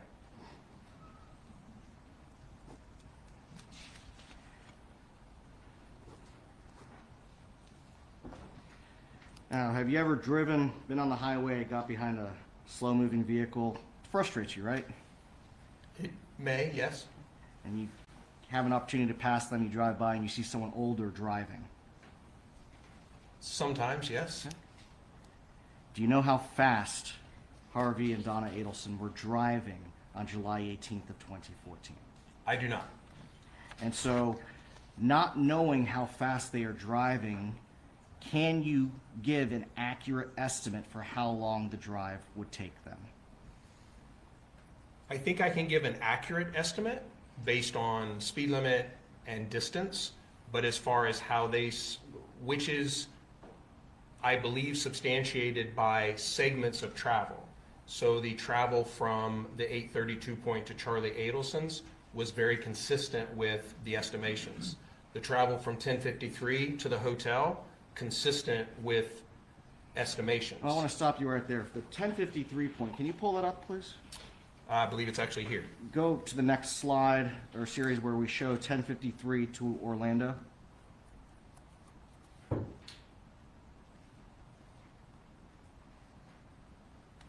Perfect. That section of the turnpike is not as in an area that is as densely populated as the section to the south, is it? It's not. Okay.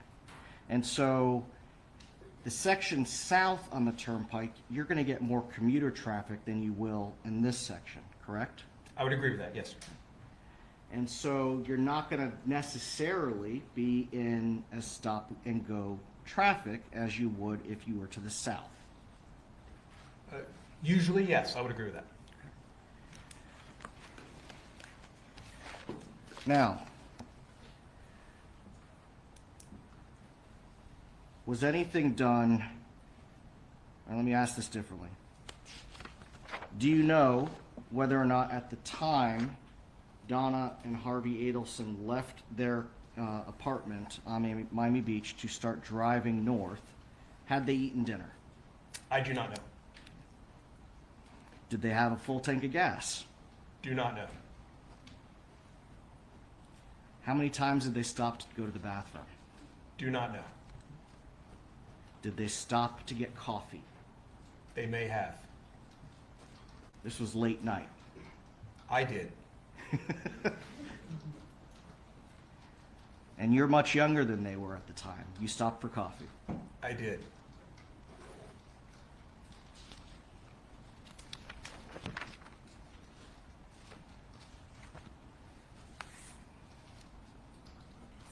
Just a moment, Your Honor. Go ahead.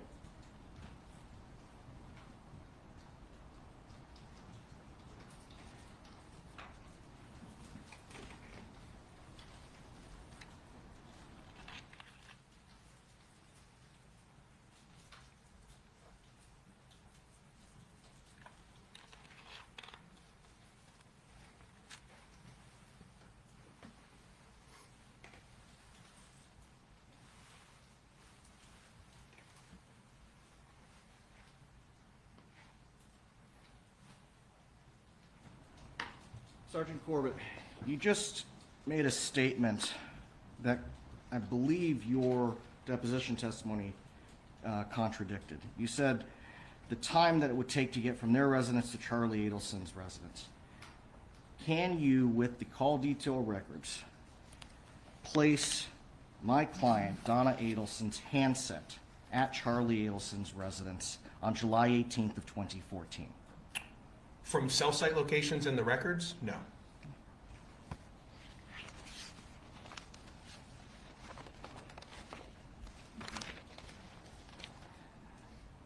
And at no point on July 18th of 2014 can you place Donna Adelson's handset and or Harvey Adelson's handset connecting to the same cell site at the same time as Charlie Adelson's handset. That's correct. So from the call detail records, you cannot testify, you cannot tell this jury that my client was at her son's house. That's correct. Nothing further. Correct. Yes, sir. Did the text messages place Donna Adelson at Charlie Adelson's house? I believe the outside your house text message is indicative of her being outside his house. Okay, that's what Donna Adelson tells us in that text message, right? I believe so, yes. And then she has an hour and 6 minutes, was it, of unaccounted for time on the stretch of the drive that's on the same stretch of the drive where Charlie Adelson's house is, right? Correct.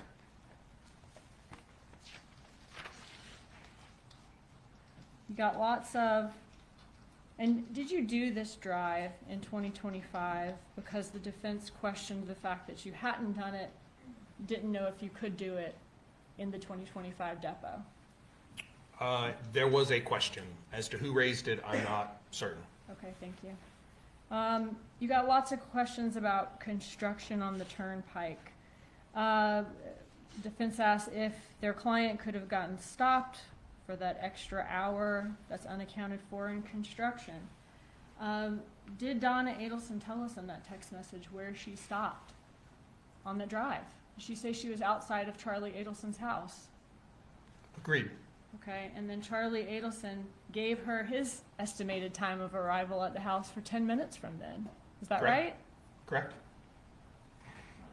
If the Adelsons were just driving really slow on that first part of the drive where they have over an hour of unaccounted for time, would they then have had to speed up to normal cruising speed for the second part of the drive where they made it from the 1053 location to Orlando in consistent, with a consistent amount of time as the estimated time that we see on Esri?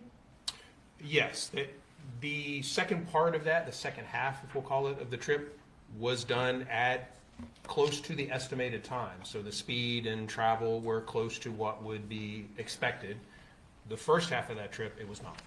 Okay, and when you did the drive and went from the I believe was it 832 or 834 location? Yes, one of those. One of Before those two. before the end of the 835 call. Okay, 834 location. When you did that drive, were you able to get on the same day of the week, the same time of Friday night, from that point to Charlie Adelson's house in the estimated amount of time? I was, yes. Okay, and same with the second part of the drive, from Charlie Adelson's house to the 1053 location. Was that consistent with the estimated time from Esri? With just a few minutes, yes. Or within just a few minutes. All right, and you would have been driving in the same conditions in North Miami, same date, same time of day as the Adelsons drove in 2014. As close as I could get.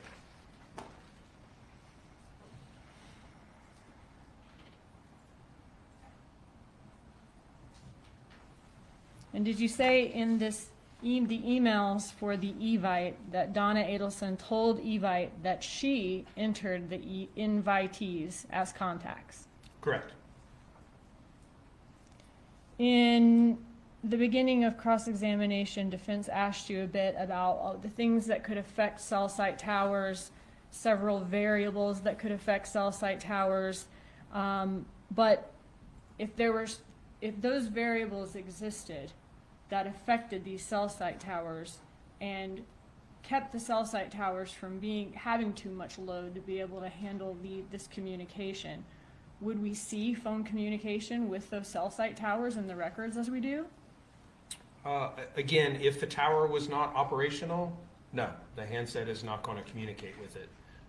But those things, again, when we're talking about the inclusion and exclusion, where a handset could be, we're aware that there may be cell sites that are closer, that may be stronger, bigger, taller, and all of that we take into consideration when we estimate the area that might be consistent with where the handset was. Is there anything in the records that caused you to believe these records or analysis is unreliable in any way? No. Just a second. No further questions, thank you. Sergeant, you may step down, finally. Thanks, sir. Will this there you go.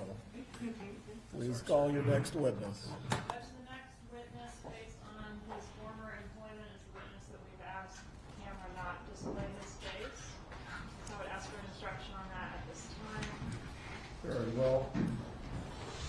The witness's face is not to be displayed based on his prior employment in law enforcement. Certainly his voice and audio may be broadcast, but not his face. Judge, before the witnesses testimony, and we have a very brief recess. That's fine. Members of the jury, the bailiff will take you to the jury room.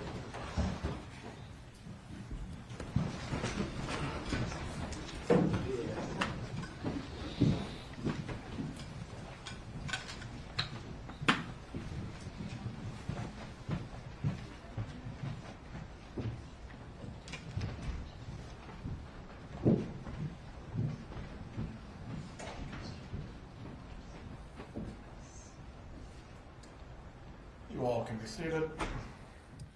Please use the restroom or stretch your legs now if you need to before we resume with the testimony.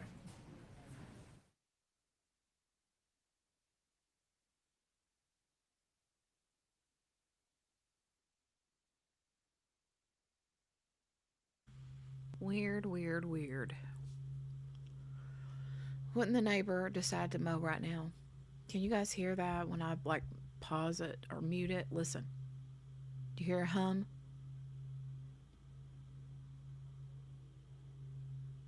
Now I'm going to mute it. See if you can hear it. I mean, of course you can't hear it, but you know, listen.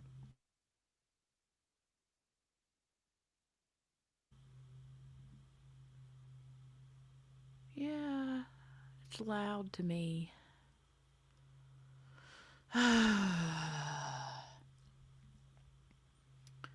Recess. Recess.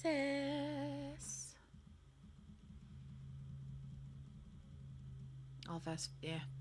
I fast. I think we were like 30 seconds behind. 30 seconds behind.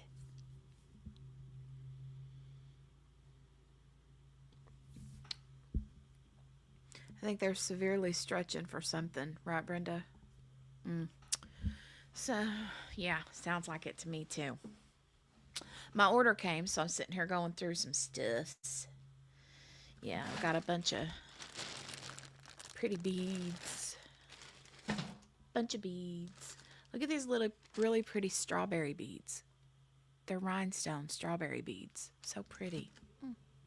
All I can hear is my dang garbage truck. Oh, no.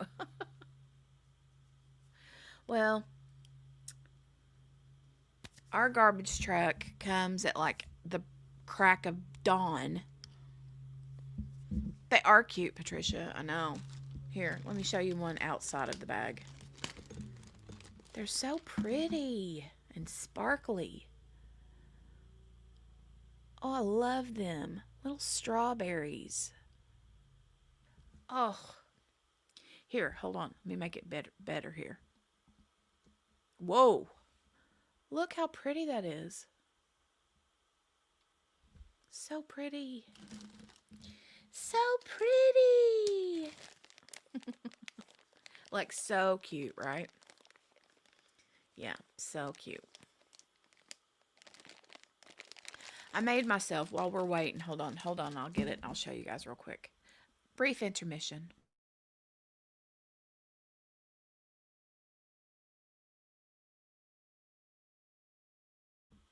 Okay, so I made myself this pen, little strawberry pen, a while back out of some beads that I had. And I had this little crocheted strawberry. And so I put that on there and I think I glued it. I did. But I can take it apart from down here, twist the rod off, and put one of these on. Oh my God, how cute. Yeah, totally gonna do that. The Batman one. Yeah, that was cute, wasn't it? Okay. So yeah, I'm going through this ginormous box of beads. No, she didn't, Patricia. I actually got that from, where did I? Somewhere on Whatnot. I think I got it as a giveaway. Like I won it, or maybe somebody just sent it to me as like a little freebie gift. I think it came with a strawberry shortcake keychain. And I took the little strawberry off and put that up. But Mickey could make those like that. Yeah. Mickey could make those just like that. 2 seconds. She could make that. So, anyways. Ouch. I'm not sure what we're waiting on. Are we waiting on the witness that doesn't want to be seen? Is that what we're waiting on? Is that what we are waiting on? I think I warmed up a little bit too. Y'all, where you're at, I know where the vast majority of you guys are at, but is it cooling off? Well, maybe except for you folks in California. I think it's getting warmer for you guys right now. But everybody else, is it like cooling? Like this past week has felt like fall. Like it's been chilly in the mornings, waiting for the school bus. And then, of course, by the afternoon, it's warm, right? But it's not been hot at all. It has been amazing weather. Ay, ay, ay. Still waiting for the defense to show us something that says, maybe she didn't do it. Right, Gail? I know. I don't think that we're going to get that. No. Yeah, Patricia.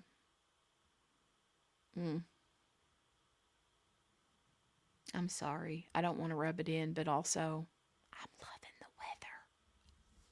It was in the 50s when I got up. Right, Gail? I know. Here too. I think it's 74 right now. I think it's 74 degrees right now. It's amazing.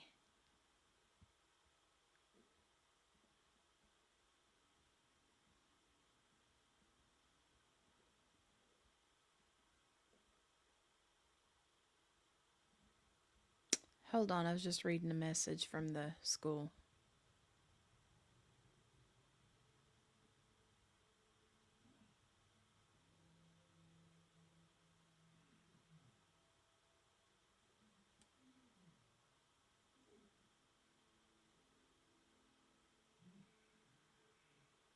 Don't you love when they send these really vague, an incident happened at school today, but please know that blah, blah, blah. Not with my kid, just in general.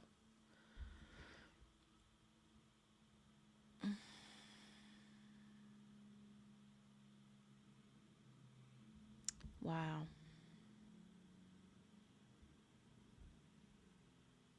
Mm-mm-mm.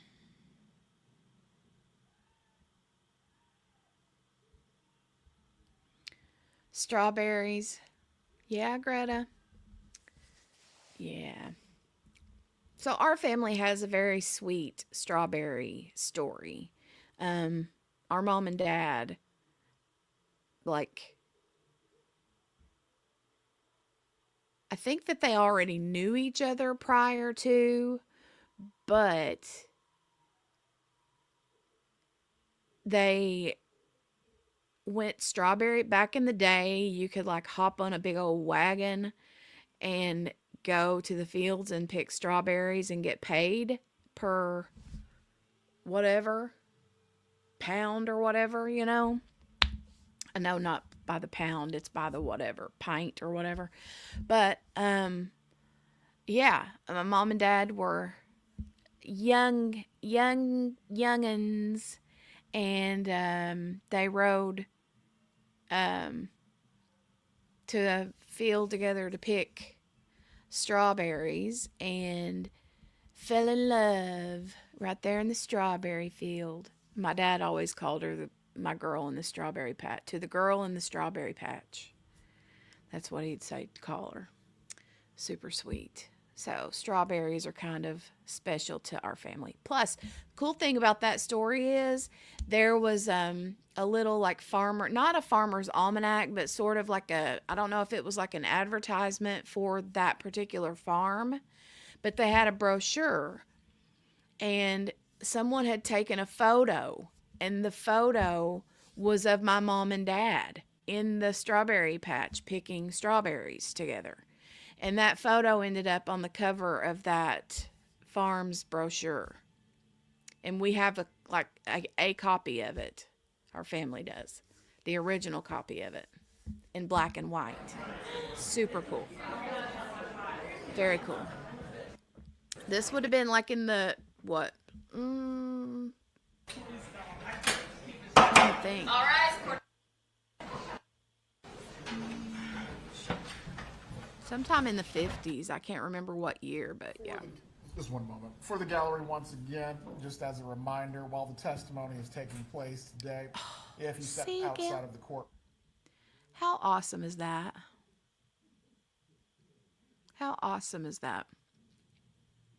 An undercover woo. Absolutely, Gail. Yes. Windows open and fleece on. Great August weather for Georgia. There you go. I had my window open too until they decided to mow.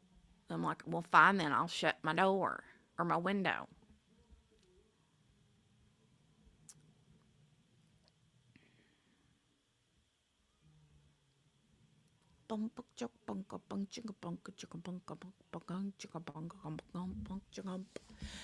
Honestly, if I say never, but I have one tattoo. I've swore my entire life that I would never, ever get a tattoo. I just didn't want one, ever. And then all of a sudden, poof, I have one on my ankle, okay? If I were to ever get another, but it's of heart, it's of 3 hearts. If I were to ever get another one, it would probably be of something strawberry-ish. If I were to ever get another one, it would probably be something strawberry related. So, um,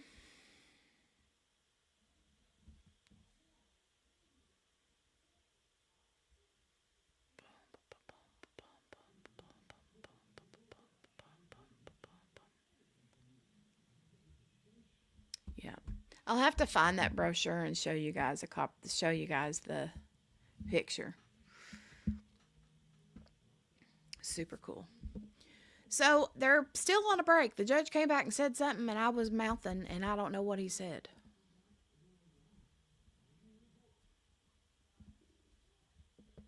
Let me go back and rewind it and see what he said. Hold on.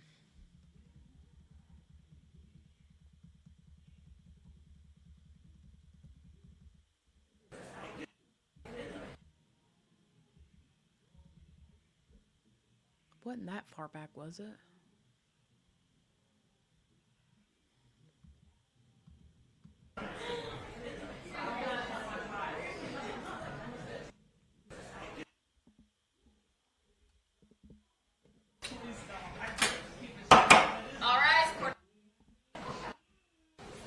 Greta. I love that story. Just one moment. For the gallery, once again, just as a reminder, while the testimony is taking place today, if you step outside of the court,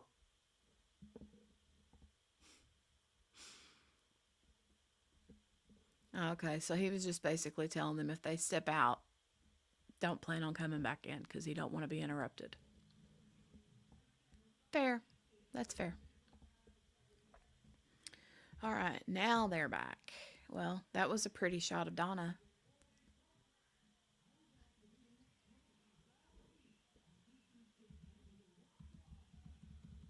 Wonder who's getting ready to testify. Who do we think it is? Do we know? I honestly wouldn't. Bev's courtroom would be full of drama. And Patricia, if you were to work as the court reporter, would you want to be the typer or would you want to talk into something like this all the time? Would you be the typey kind or the talking into something kind?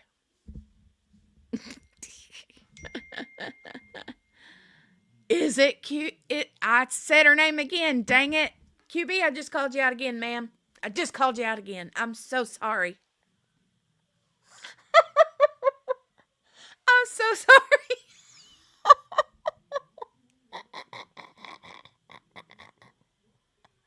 I suck at that. I suck at that. Ma'am. She just texted me back. Ma'am. I'm so sorry. I'm so sorry. Even more breaks than usual. I definitely want to speak into the void. There you go. His show is dressed like the model for Grannies Are Us. April 19th of 2016. I was. Can you explain what the Just trying to get fired again. QB, I love you, honey. Gail says, is she always dressed like the model for Grannies Are Us, or is it just for the trial? Someone I read earlier said, is she going for the lonely grandma vibe? Because if so, she's killing it. operation was? My role in the operation was that May I interrupt you for just one moment? Could we approach, Your Honor? Good grief. We're never going to get to the end of the day at this rate. Is it really him, though, QB? Is it really going to be Charlie Adelson? Is that why everybody's acting so crazy pants? Oh, you were joking. Okay, never. You were joking. Were you joking about the Charlie or were you joking about the ma'am part? She said I was joking, just trying to get fired again. I think she was joking about Charlie Adelson. Well, is he ever going to take the stand, though? I mean, come on. That's twice now that you've gotten me with a Charlie Adelson.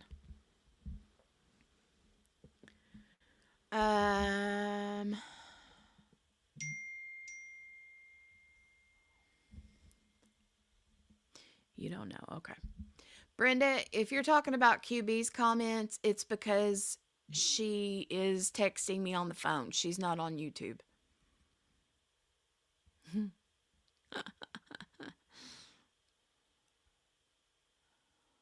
Maybe the bump guy. Okay. So I was confused yesterday on on what the bump thing was. I'm assuming when they're talking about the bump, they're talking about the dude that came up to her on the street or whatever. Is that what that is?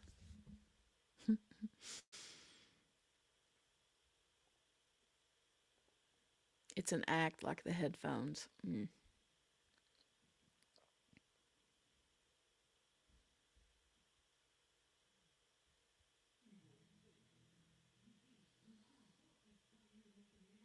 Okay.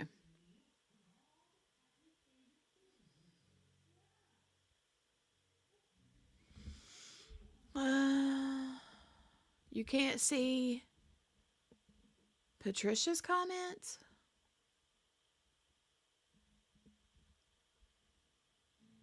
So my role in the operation was of a gang member. Go out and come back in. What I was instructed to do was to contact and bump Oh. Donna Adelson. What does bump mean?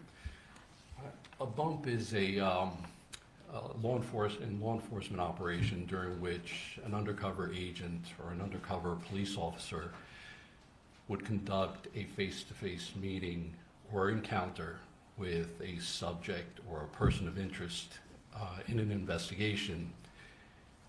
And what we look for, the results we look to get would be one or a combination of either I would try to extract, or the undercover would try to extract information, or they would try to pass on information, or possibly set up a future meeting with the individual, or tickle a wire or a telephonic intercept, or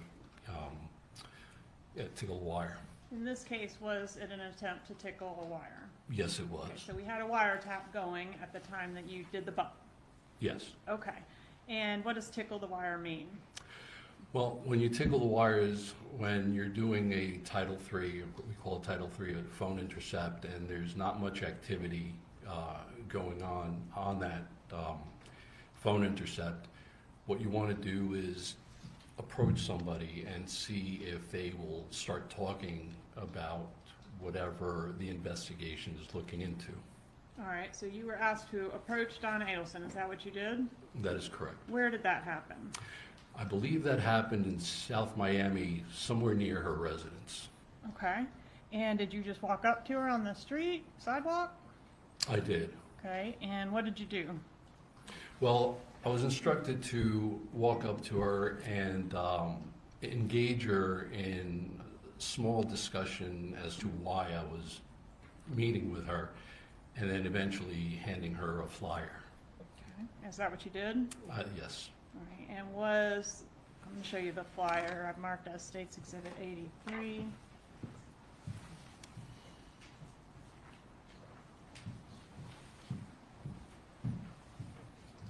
Okay.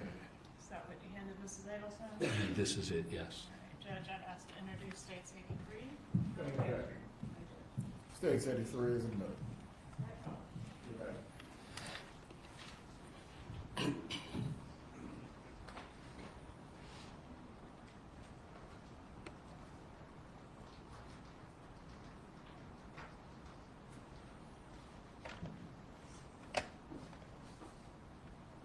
Okay, so it's a standard 8.5 by 11 sheet paper. All right. Regular piece of paper. Yes, Okay. With a printout of an article relating to the murder of Dan Markel. Is that that, right? that is correct. And at this time, it's been a couple of years since the murder of Mr. Markel. Yes. And over here in handwritten, can you say what was printed there? Yes, just call and text, and that's my undercover cell phone number and the $5,000, which was Yay, being Brenda. asked for. Okay, and this cell phone number that it belongs to the phone number that's written here, are you personally going to carry that around and answer it if someone calls it? That is correct. That's solely in my hands, and I'm the only one answering. Or Right. a voicemail would answer. And is there something you need to do if that occurs to record the phone call in question? Well, the way, and I can't reveal too much tradecraft, but if I received a call and it went to voicemail, it would do a remote recording. It wouldn't be on the actual phone, so I didn't have access to any voicemails. Okay, but if you're going to take the call, is there something you do that causes the call to be recorded? Well, yes, I had to do something on the phone. All right. Was the interaction, the bump that we're referring to it as, where you approached Donna Adelson and spoke with her, was that audio recorded? It was audio and video recorded, yes. How was it recorded? I had an audio and video on my person, and I believe the surveillance security team also recorded that. So we've got one angle that's what you're wearing and another angle from across the street. That is correct. Have you had an opportunity to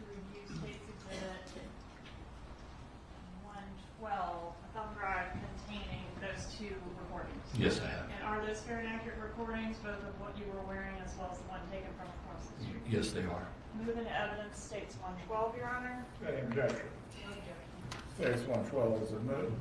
I'm showing you states 117. Are those your initials on 117?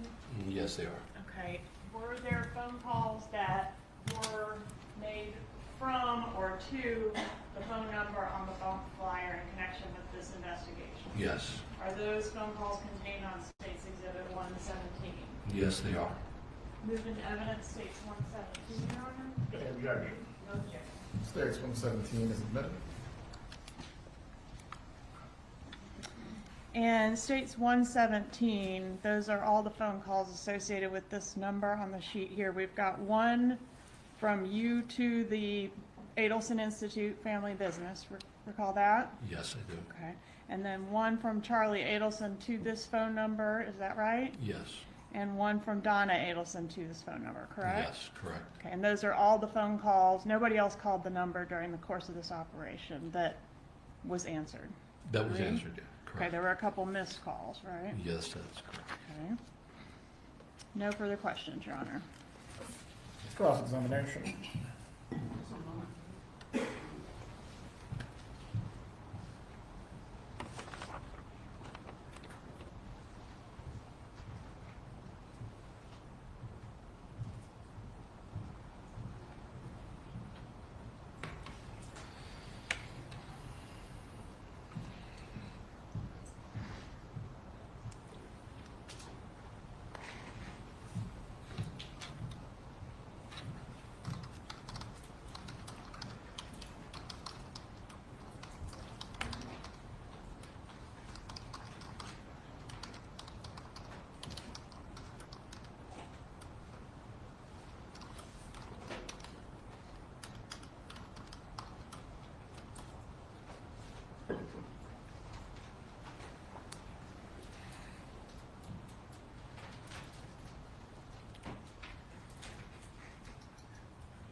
Good afternoon, sir.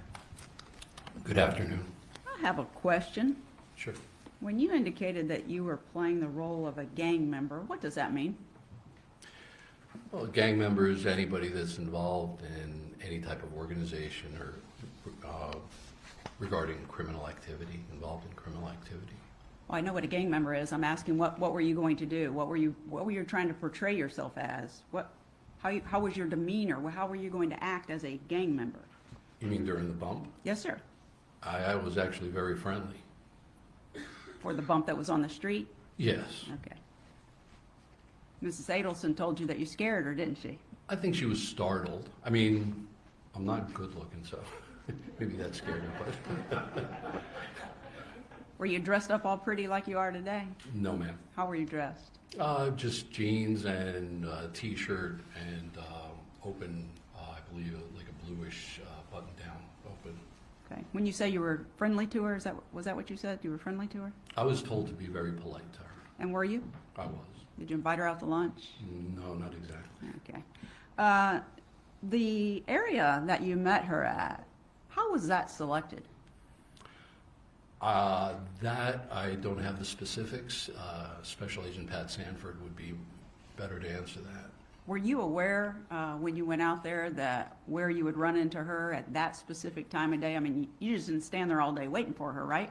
I did not. Okay. You knew a specific time in general that you thought you would see her there, correct? The investigative team, I'm sure, did their homework and they knew, so.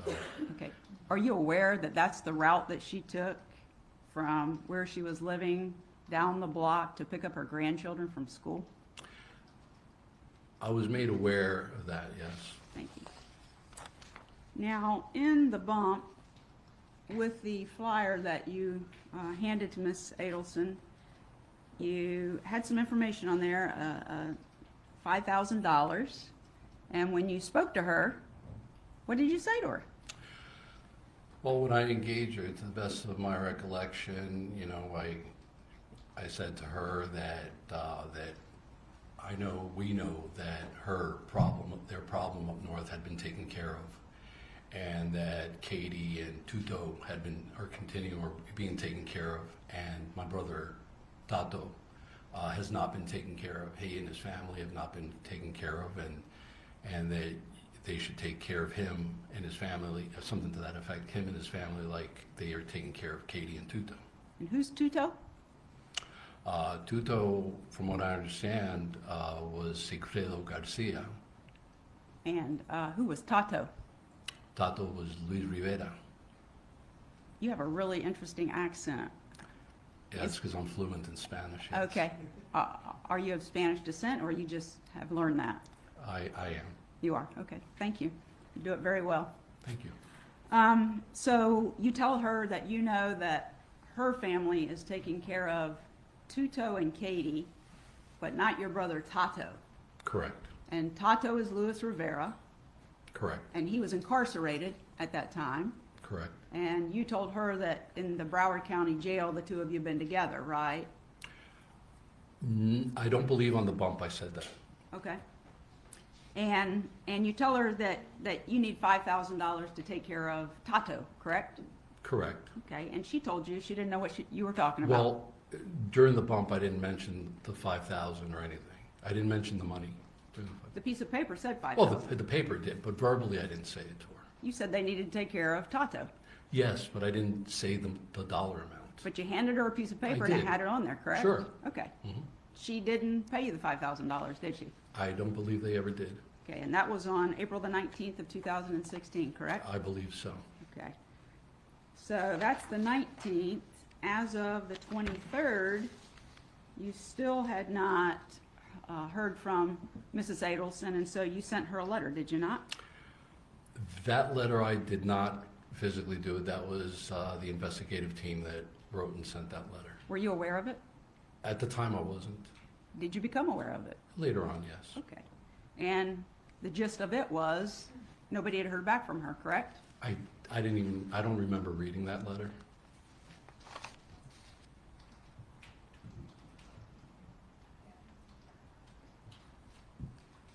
So, but you're aware the letter was sent, right?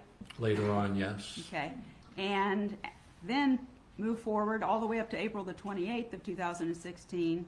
Mrs. Adelson has not called you back, correct? I don't remember the dates that, accurately, I don't remember. Okay, well, there's a phone call that's been introduced into evidence, so. Well, Okay. yeah, but you're asking me before that.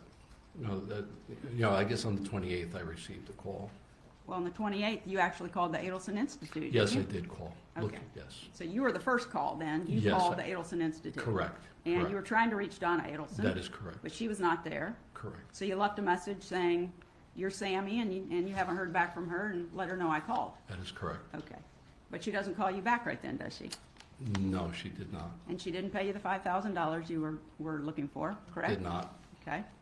And so call the Adel Institute and get no response. So then May the 4th of 2016, you sent a text to Donna Adelson at 2:09 in the morning, correct? That is correct. And on that text, you said, still have not heard from Donna. Wait a minute, no, I'm sorry. So you don't take me serious, you think I'm playing. You have some puta? I think Puto. Puto, call me to see if I'm for real. If you think what Katie baby daddy did for you can't come back, you're, excuse my language, fucking crazy. I want the, and then it doesn't say, now, or I'm going after the 100K. Right? That's what I was told to write, yes. Wasn't very polite there, was it? Well, that's usually how somebody that's blackmailing somebody or extorting somebody in the criminal world would probably talk to somebody, yes. Sure, it's more aggressive, right? Absolutely. Because you want her to incriminate herself by talking to you, pay the $5,000. You're looking for her to talk, right? I'm just looking for her to send the money. But she didn't send the money, did she? She did not. Okay. And then you got a call on, let's see, that was May the 4th. You still don't hear from Donna. But on May the 6th, no. May the 4th, you get a call from Charlie Adelson, That is correct. and you talk to him. I did. right?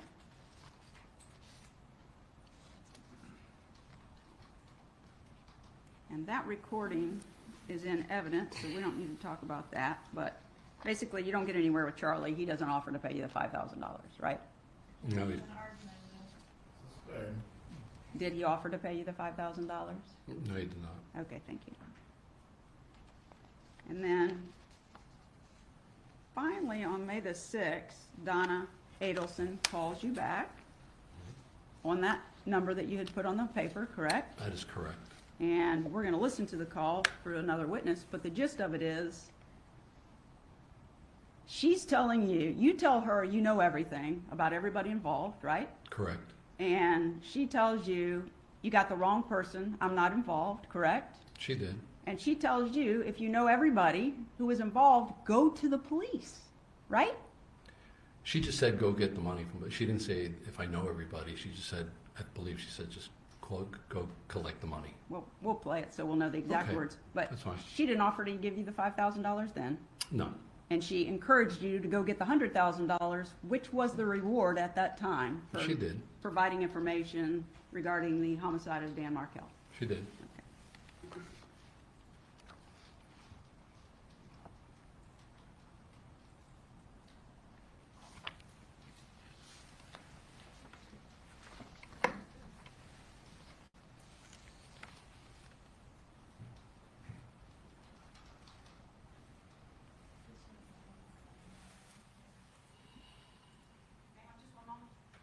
Take your time.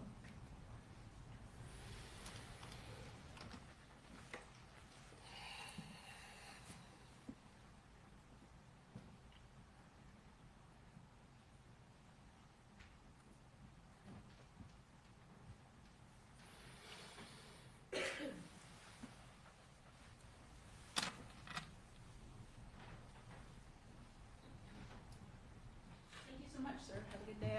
I'm done with my questions. Redirect examination.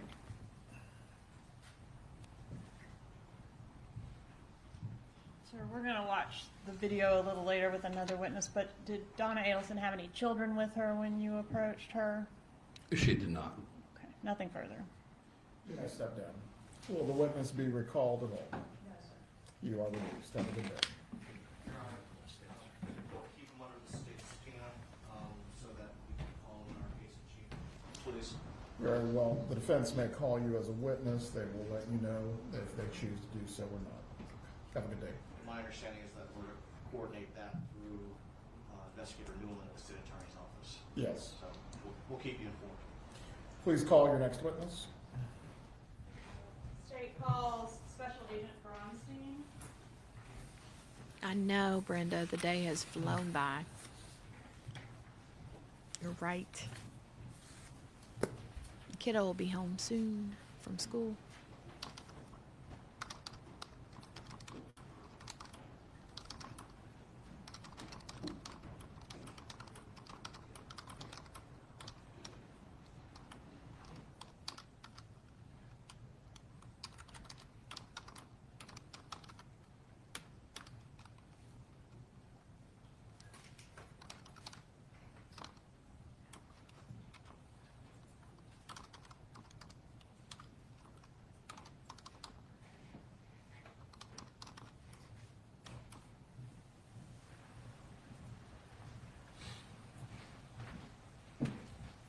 Please raise your right hand to be sworn, Special Agent.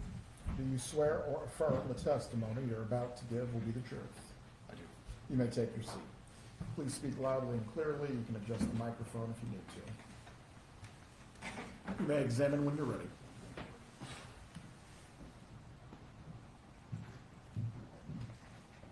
Please say your name and spell your name. Special Agent Louis Bronstein, Louis Bronstein. How are you employed? A special agent with the FBI.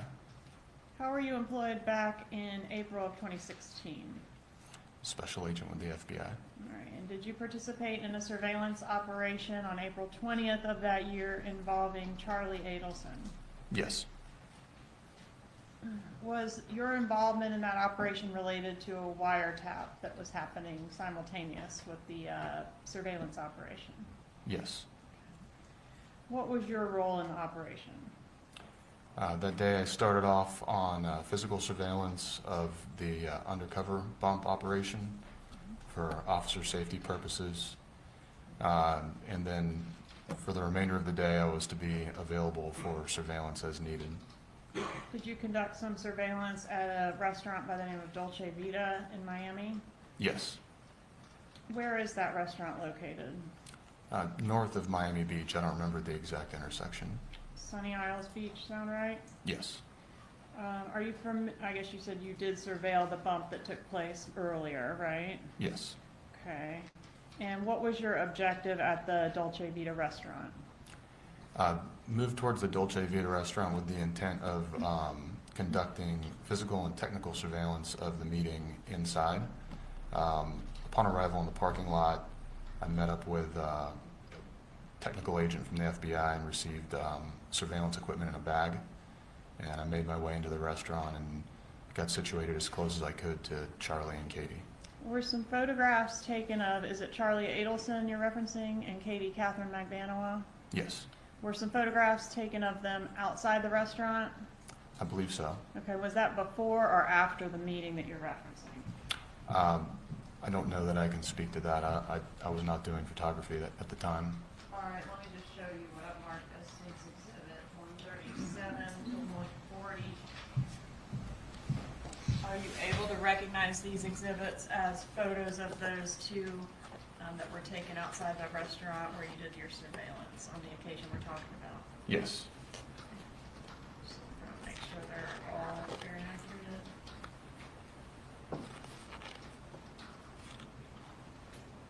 Yes. Okay. Judge, at this time I'd ask to move into evidence 137 through 140. Any objection? States 137 through 140 are moved.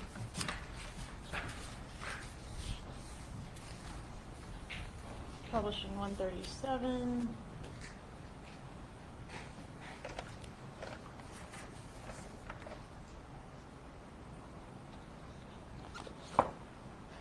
Publishing 138.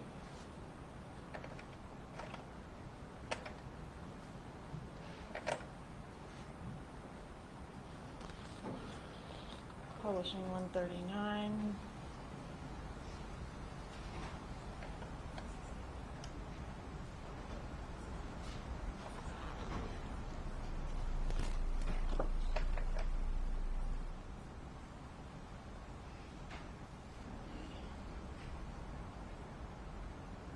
Publishing 140.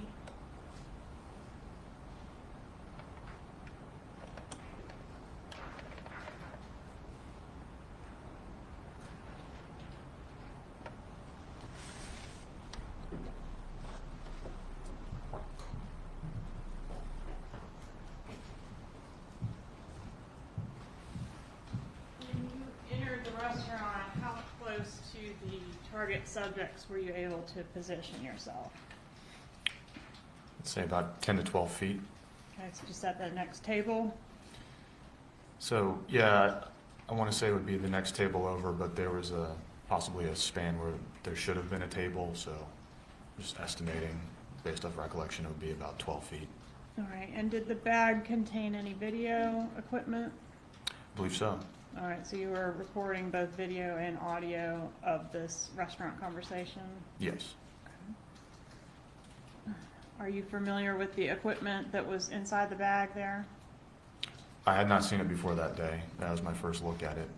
Did But I you can- understand how to operate it when you went into the restaurant to use it? Yes.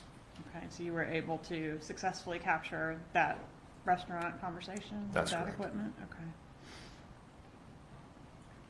Can you describe anything about their demeanor that you observed during this conversation? It was tough to hear because of the air conditioning system. Based on visual observation, body language, they were having a conversation with each other. They were paying attention to what each other was saying. I could not make out very many particular words, except there was a moment where the AC was abnormally quiet for the restaurant. I did hear something, but it was a very small snippet of a sentence. They They maintained their conversation with each other, and throughout the duration of my sitting in there, I became less and less worried that they would notice me sitting nearby because they were paying very close attention to what each other was saying. Okay. And have you had an opportunity to review the recordings of the, that came out of the operation from that day? Yes. Okay, and are they fair and accurate recordings? Yes. Right. And I asked you the date, April 20th of 16, but I didn't ask you the time. Do you know the time that meeting occurred, time of day? Afternoon around 3:45 or 4. And I asked you if you had an opportunity to review it, States Exhibit 114. Judge, at this time, I'd ask to move 114 into evidence. Any objection? States 114 is admitted. Any efforts to clarify the audio from that recording and try to take out some of that background noise, would that have anything to do with you, or would that be somebody else's job? That's somebody else's work. All right, no further questions, Your Honor. Cross-examination. No questions. You may step down. Will he be recalled by either party? You are released. Please call your next witness.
Please raise your right hand and be sworn.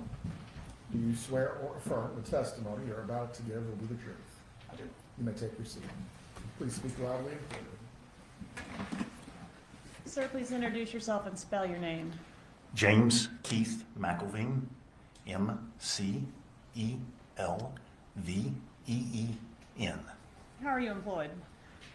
I work as a forensic scientist. I'm an electrical engineer. I work at Wave Sciences in Charleston, South Carolina. And what type of work do you perform at that business? I mostly do audio research, particularly in forensics. Can you describe your education and experience in that field? I am a master's level engineer, electrical engineer, and I've had 35 going on 40 years of experience. And as part of your work, do you clarify audio recordings? I do. I also sit on committees that write international standards for audio forensics. And approximately how long have you been doing the type of work that you did in this case specifically? Probably about 25 to 30 years now. Judge, at this time, I would tender the witness as an expert in the field of electrical engineering, Electrical engineering and forensics. electrical forensics. engineering and audio forensics, Your Honor. Does the defense wish to voir dire the witness? Not on these topics. Any objection to him providing an opinion while testifying? No, Your Honor. Members of the jury, the witness will be permitted to testify in the form of an opinion in the fields of electrical engineering and audio forensics. You may continue. And I think you testified you have a master's in electrical engineering, is that right? That's correct. And you were the program manager for a government organization that included tech ops work? Yes, Okay, and also have done some work with private companies doing government contract type of work, is that right? yes. Okay. Did you found the company that you're currently with? I did. Have you published articles related to your field? Yes, I have, multiple. Have you ever testified as an expert before in this area? I have. Okay, were you asked to clarify some recordings made at the Dolce Vita restaurant in association with this case? Yes, I was. What items were you provided with? 2 audio-video recordings from 2 different devices that were in the restaurant, one of which had better video and one of which had better audio. Okay, and were you able to put those together and give us the best product that you know how to give us to help us make out the words the best we can? Yes. All right, and in that process, do you do anything that changes or alters the speaking voices that are on the audio recording? Only how do I put this? We don't alter the subject's voice. We leave it natural and as untouched as possible.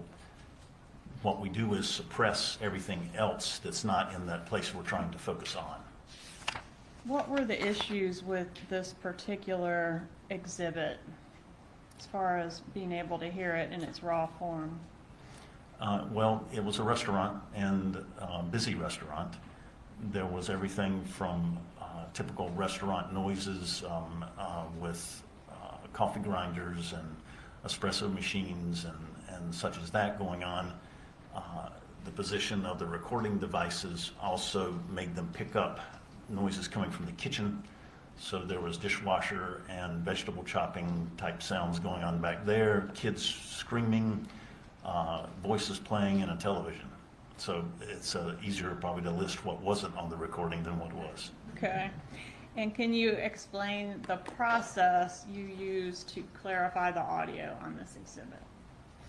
Yes. So what we do is we treat the sound that's captured on the recording more like it's the light captured by a camera. So if you do any photography and you use a lens, you may think of the kind of the classic taking a picture down a picket fence, and you can focus on one of the wooden slats in the fence and it's sharp, but all the rest of them in the foreground and the background are blurred out and maybe invisible. So that's our approach, and we're able to set the focus spot on the subjects that we were asked to enhance, and then blur out, like those missing pickets in the fence, everything else in the restaurant. Okay. And are the results of your audio efforts contained on the exhibit in front of you, State's Exhibit 115? Yes. All right, and did you also, for us, pair the audio with the video that was available of that particular event? In Dolce Vita, we did not. Okay. Have you had an opportunity to review State's Exhibit 116, which does include both the audio, the video, and the transcript of that event? Yes, although we did not review the transcript content. Okay. We did review the audio and the video, and it does match the enhanced audio that we provided. Okay, so everything seems to be appropriately lined up with the audio clarification that you did. Yes, I just don't want to step outside of my role as in audio forensics and speak to a transcript. Understood. All right, Judge, at this time, I'd ask to move into evidence States 115 and 116. Any objection? If I understand the witness's testimony, he's not able to say that the transcript is accurate? That was Ms. McBaniel's part, Your Honor. She has already authenticated as a part of her testimony. No objection, Your Honor. States 115 and 116 are admitted.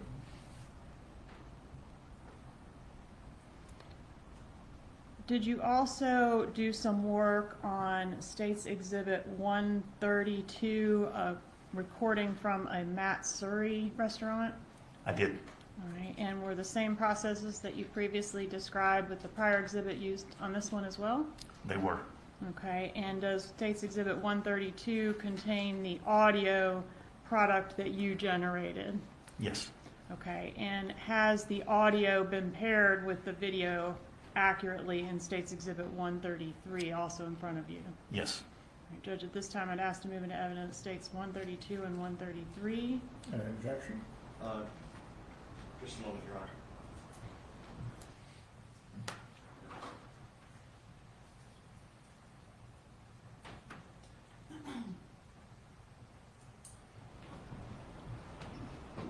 objection, Your Honor. States 132 and 133 are admitted. All right, and then you also have an exhibit 118 in front of you. Did you do some work on a phone call? Phone call? Yes, Okay. And is the work that you did on clarifying that phone call fairly and accurately contained on State's Exhibit 118? yes, it is. All right, Judge, that's just for identification only at this time. No further questions. Very well. Cross-examination. Just briefly, Your Honor.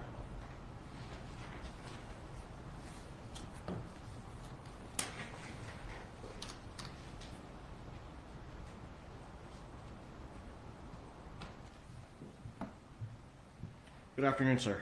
Good afternoon. Okay, with respect to the second restaurant footage that you enhanced, am I to understand that you enhanced an enhancement more recently? Did you provide additional materials recently to the State Attorney's Office? What we did was not an enhancement. We only took the audio track and put it with the video track. So That's what you- we that- didn't touch anything but just basically save the processed audio that we did and the original video and just saved it in a different format. Okay, so then that's what you did recently? Yes. Okay, So no enhancement done in that step. okay. And then, yes, were you ever provided with the audio of the interview done by law enforcement of Wendy Adelson on July 18th of 2014? No, I was not. And specifically the end of that interview when Miss Wendy Adelson calls my client. Not to my recollection. I do not believe so. And so the government did not ask you to do that? Correct. Just a moment.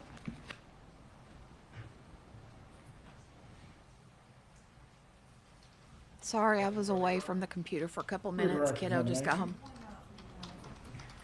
Kiddo just got home from school, so I was trying to, go through her backpack, check her papers, make her change her clothes, all that stuff. So anyway, I'm back at my desk now.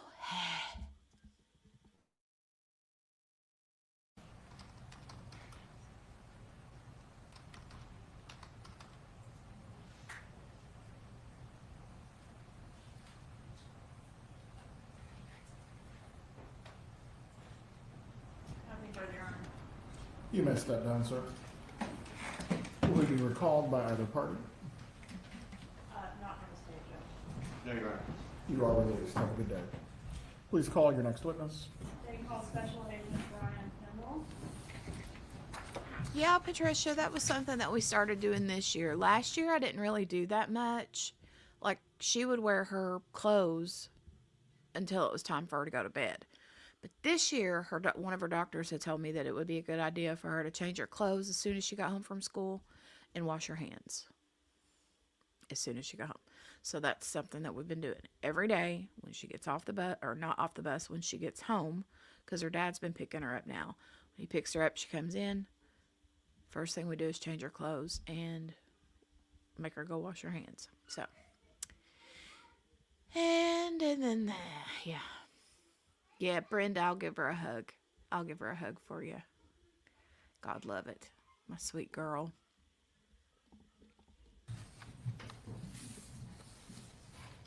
Yeah, you don't think about that kind of stuff till,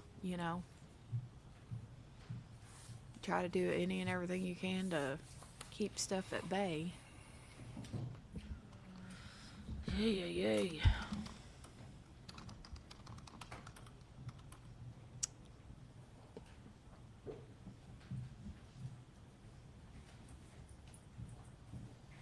Wonder who's next.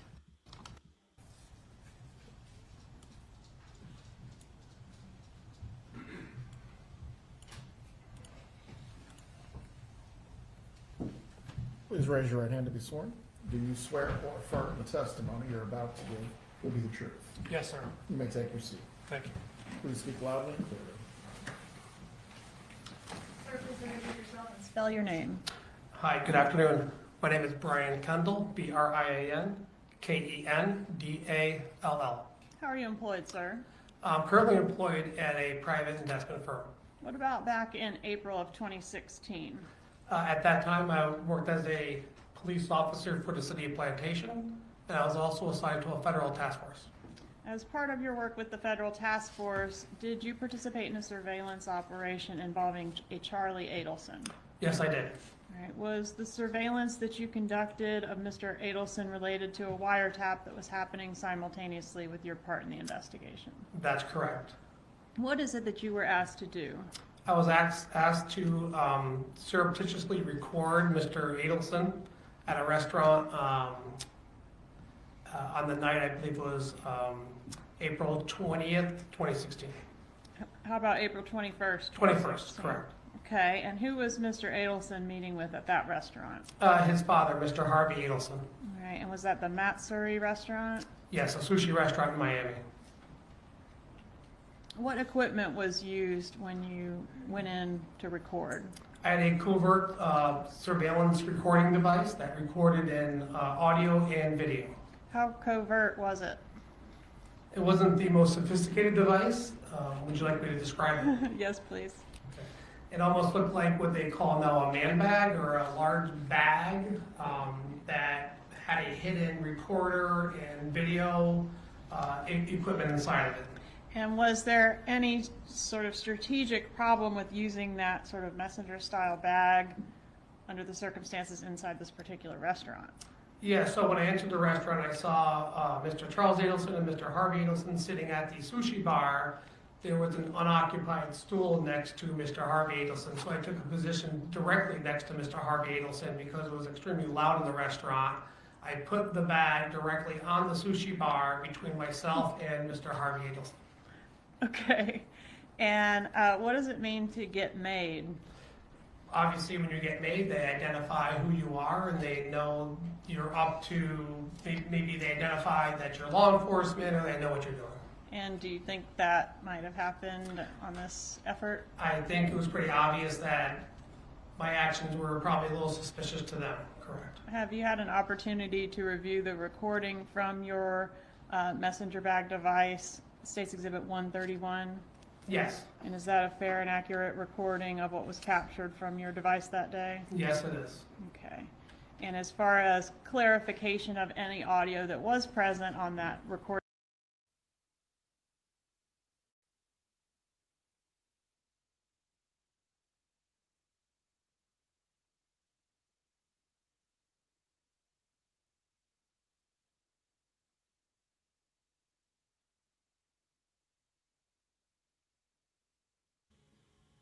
Wow, something skipped. Special Agent Pat Sanford.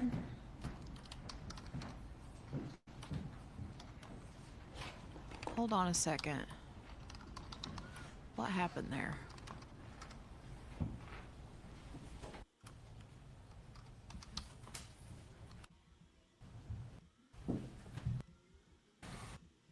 Hello. Back part of your work with the federal Adelson.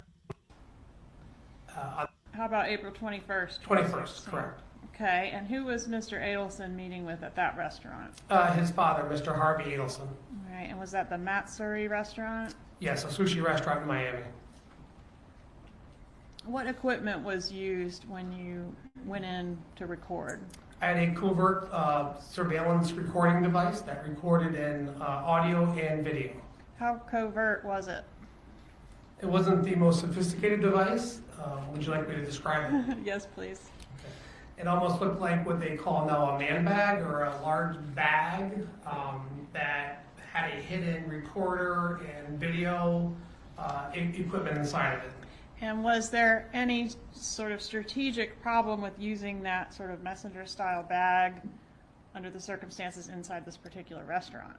Yeah, so when I entered the restaurant, I saw Mr. Charles Adelson and Mr. Harvey Adelson sitting at the sushi bar. there was an unoccupied stool next to Mr. Harvey Adelson, so I took a position directly next to Mr. Harvey Adelson because it was extremely loud in the restaurant. I put the bag directly on the sushi bar between myself and Mr. Harvey Adelson. Okay. And what does it mean to get made? Obviously, when you get made, they identify who you are and they know you're up to, maybe they identify that you're law enforcement or they know what you're doing. And do you think that on this effort? I think it was pretty obvious that my actions were probably a little suspicious to them, correct? Have you had an opportunity to review the recording from your messenger bag device, State's Exhibit 131? Yes, And is that a fair and accurate recording of what was captured from your device that day? yes it is. Okay. And as far as clarification of any audio that was present on that recording device, would you be responsible for that, or was that Mr. McElveen that we just heard from? Yes, I never even, other than authenticating it, I never reviewed it. All right, move into evidence, States 131, Your Honor. Any objection? No objection. States 131 is admitted. No further questions, Judge. Cross-examination. No questions. You may step down. Will this witness be recalled by either party? No, Your Honor. You are released, sir. Thank you. Please approach.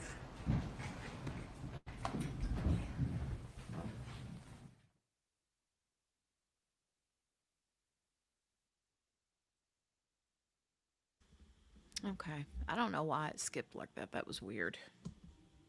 Unless it just clocked with the regular time, in real time, you know? That's the only thing I can figure.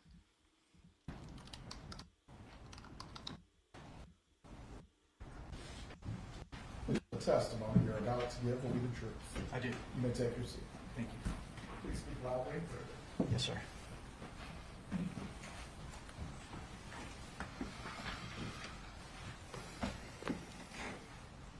Sir, please introduce yourself and spell your name. My name is Patrick Sanford, Sanford. I'm a special agent with the Federal Bureau of Investigation. How long have you been employed with the FBI? Approximately 26 years. Sorry, one moment.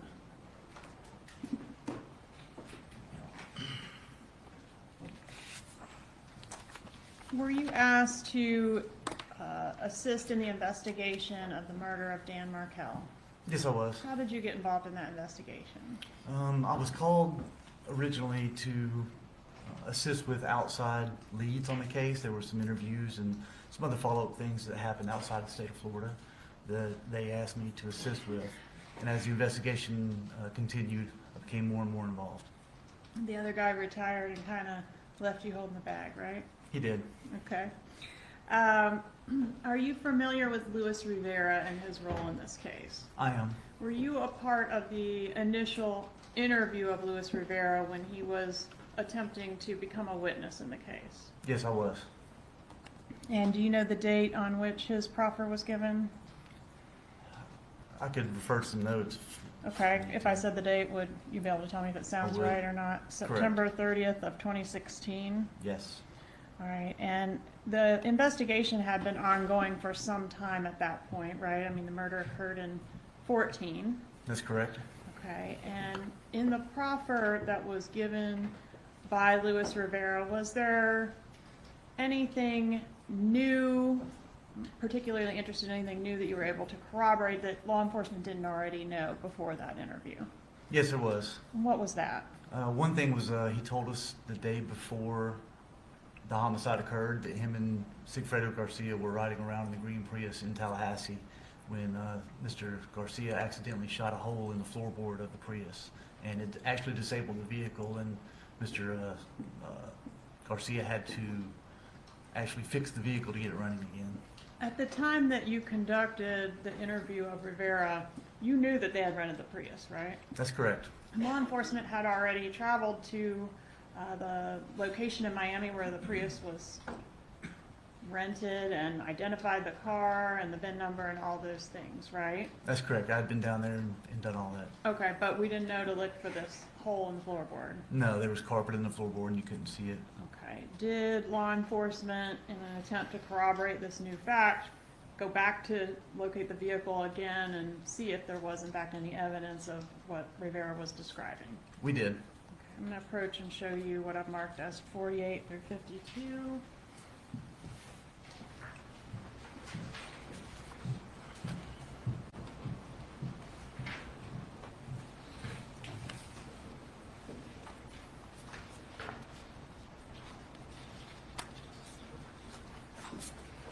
Do you recognize these exhibits? I do. Are these fair and accurate photos of the vehicle once you found it for this second time after Rivera's interview? Yes, they are. Judge, at this time, I'd ask to move into evidence states 48 and 52. Any objection? No objection. They are admitted. May I publish? You may. Publishing states 48. Had the vehicle changed hands by this time? Yes, it had been sold by the rental company. And had it been repainted? It had. Were you still able to see at some of the seams of the vehicle where that silver pine mica color, you could still kind of tell was the previous color? That's correct. Like in the door jambs and under the hood, there was some clues of that. All right, State's Exhibit 49, were you able to confirm this was in fact the correct vehicle by the VIN number? That's correct. State's Exhibit 50, what does this image show? It shows the passenger side of the vehicle. It has a directional rod put through where the bullet hole traveled, shows the direction of travel. So the hole was still there under the carpeting. The hole was still there in carpet, correct. Publishing 651. Did the hole actually puncture the gas line as Rivera described? That's correct. That is the fuel line that you see there with a with some kind of mechanical piece attached to it to put it back together, make it run again. State's Exhibit 52. And there it is again, just a close up. Stinks.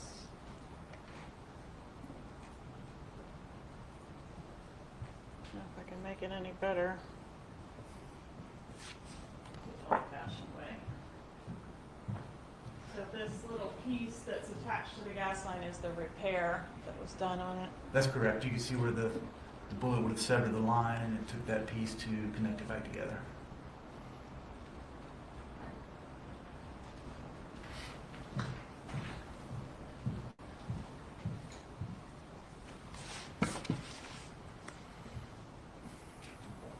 Anything else that Rivera told you that you didn't already know? Yes, he told us about that the homicide had to take place on the day that it occurred because he was traveling out of, Mr. Markell was going to be traveling out of town the following day. And were you able to confirm that Mr. Markell did in fact have plans to travel out of town the day after he was killed? He did. He was planning to go to a conference up in, I believe it was New Jersey.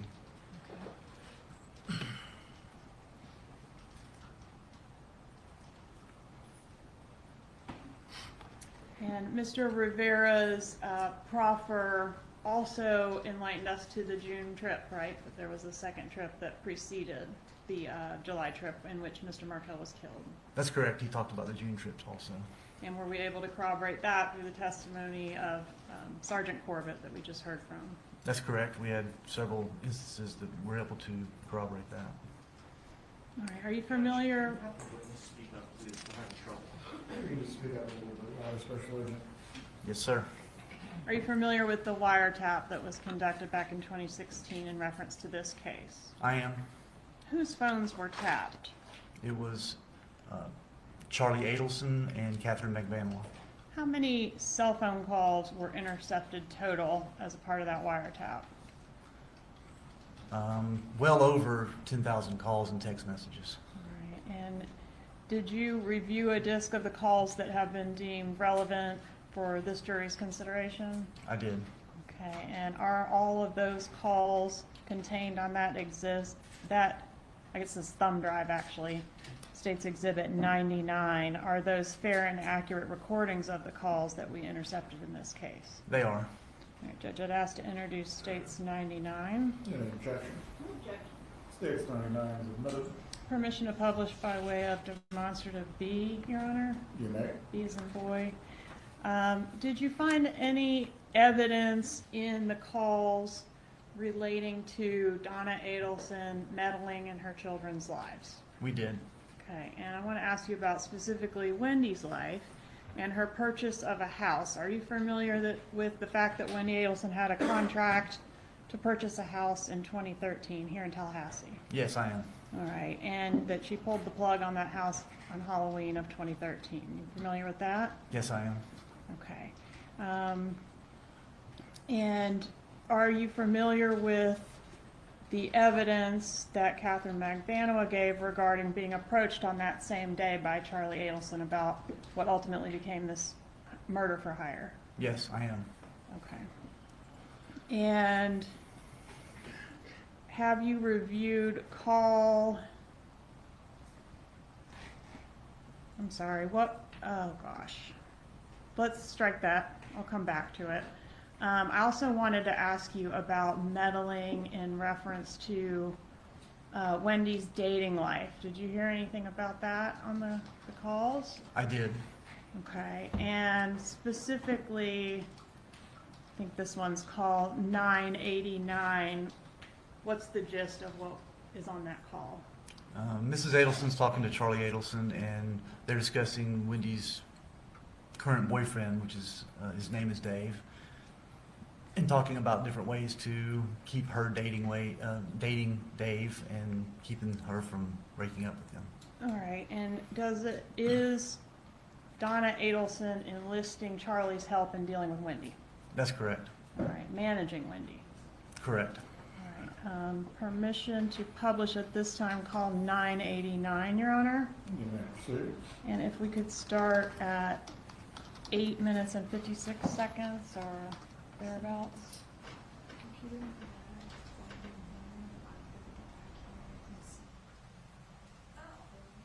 have no power, so. We're requesting a recess. Members of the jury will take a brief break. They will escort you to the jury room.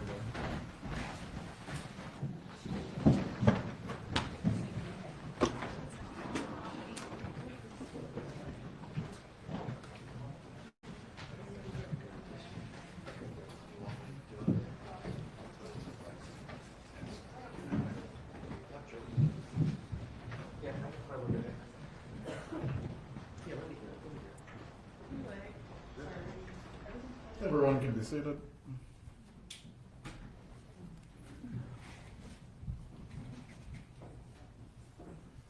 So for all of our advanced equipment, we need the repairman.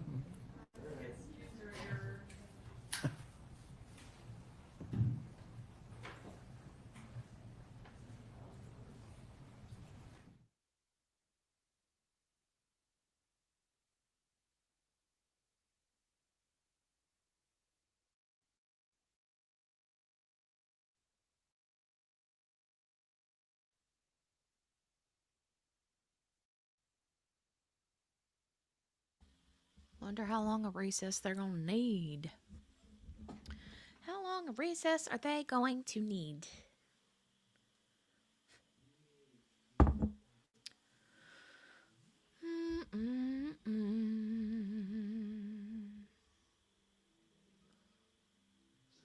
Donnie said we aren't going to hear any recordings. I mean, apparently not. Apparently not. I still have to watch the rest of that interview from that Lacasse guy from yesterday. Jeffrey, I think is his name. Who wants to go swing? I loved to swing when I was little.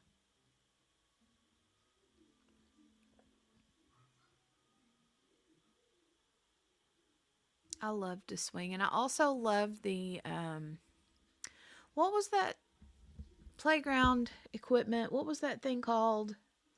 That it's like a big round thing that kids stand on, but it's got these like upside down U-shaped handles that you hang on to and it spins around really fast. What are those things called?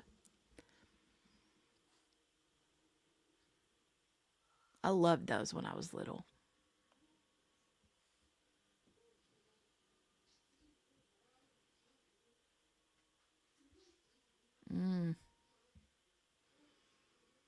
I still like to swing Margaret. Or Brenda. Why did I say Margaret?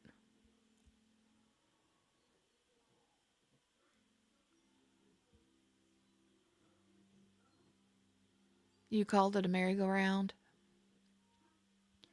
Well, I mean, I guess you could call it that, but it wasn't like the kids would get it going fast. And you'd hang on to it as hard as you could and then lean back and oh my god. Playground equipment back when I was little was dangerous. I don't know how many broken arms and people got their heads knocked out going off the monkey bars and all kinds of stuff when I was little. Did you get it going by running around with the handles and the yes, Brenda. Yes, yes, yes. Yeah. Merry-go-round. Well, I love that thing.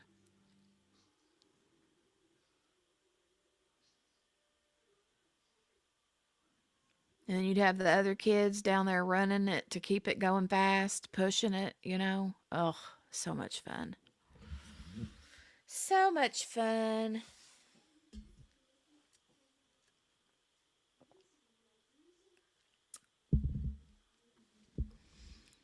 I remember I never would hardly go on the slide.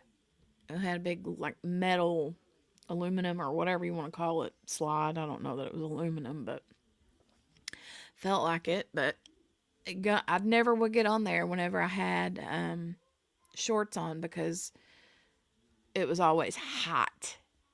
The slide was always hot, hot, blister hot.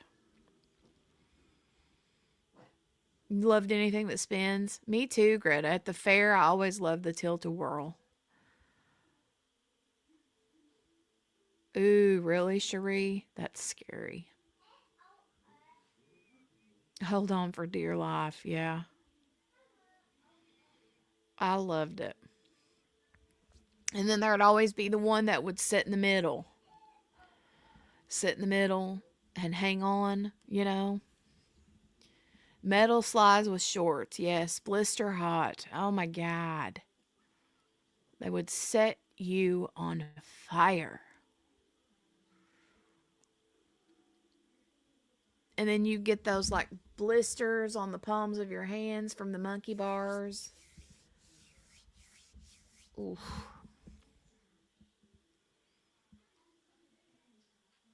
Mm-mm-mm.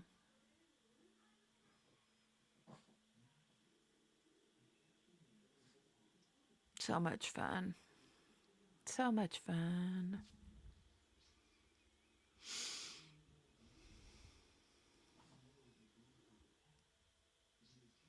And then just run it and keep going. Yes, Brenda. Yep, yep.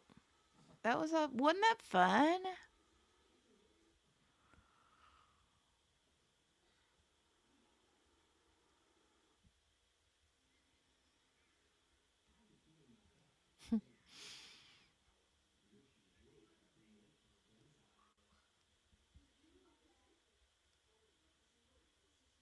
Mm.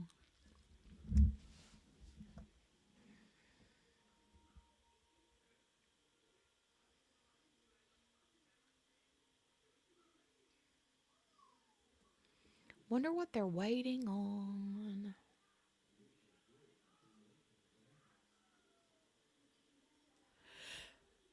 I'm starting to get the yawns again. Oh, we had jambalaya for dinner last night, and kiddo ate the rice. Like, she ate the jambalaya. The only thing, she wouldn't eat the meat, but I knew she wouldn't do that.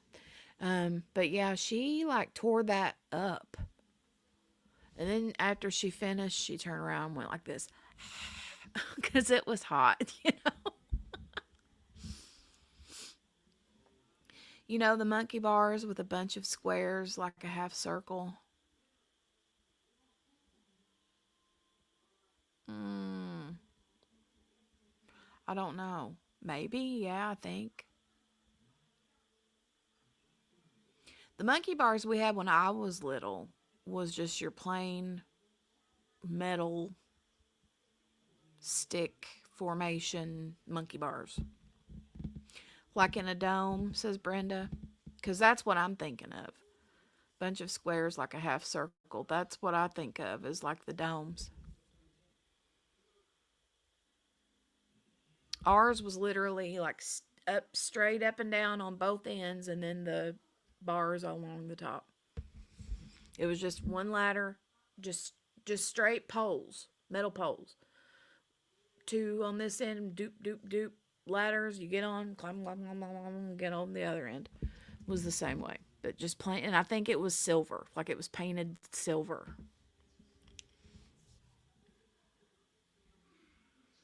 Now they make slides out of recycled plastic, but even those get pretty hot. Yeah, that's true. I somehow hung myself by the neck, couldn't get a grip, and the principal said, "Oh no, Gail." What?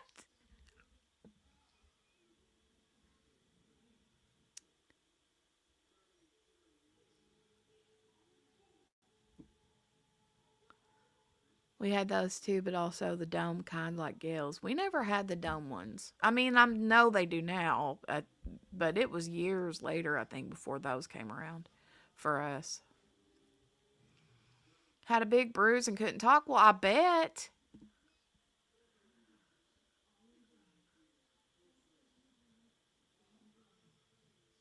Goodness.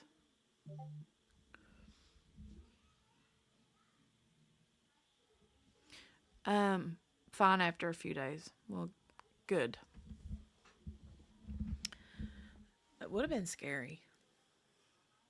Did you go back on it though? Or did you never touch it again?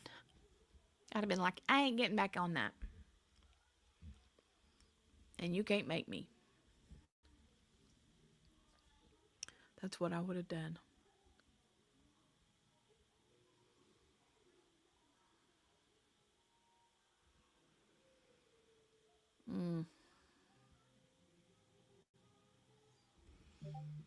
Come on, trial. Come on. Oh, okay. Well, good. Good for you. You didn't let it get you down. You were a tomboy?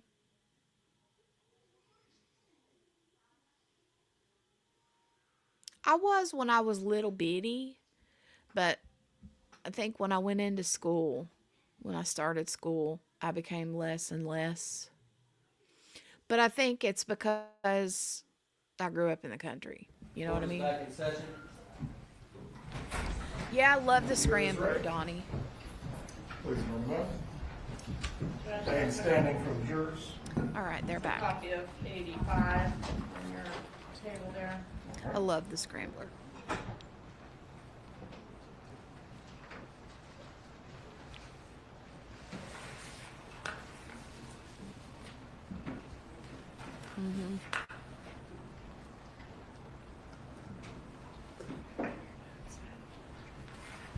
Two thumbs up for the scrambler, yeah.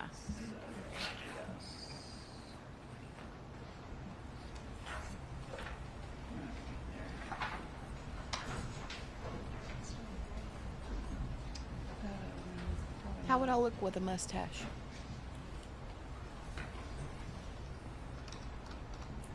Wee wee wee wee.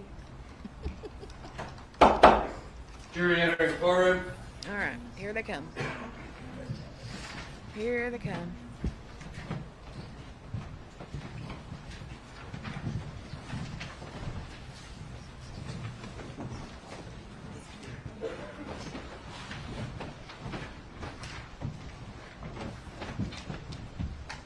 Everyone can be seated.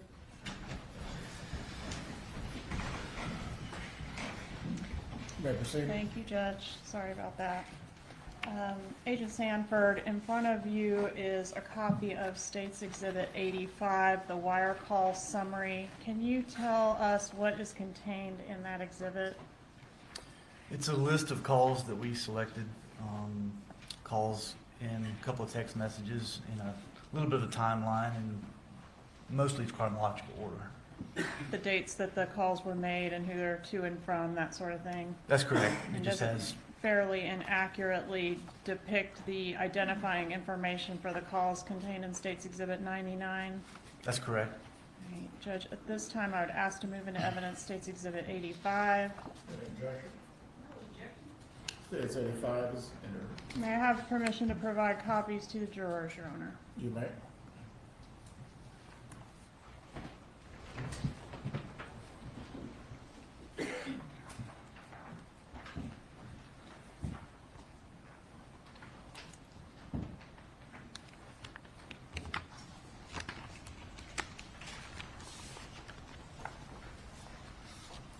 Madam Court Reporter, would it assist you to have a copy of the summary?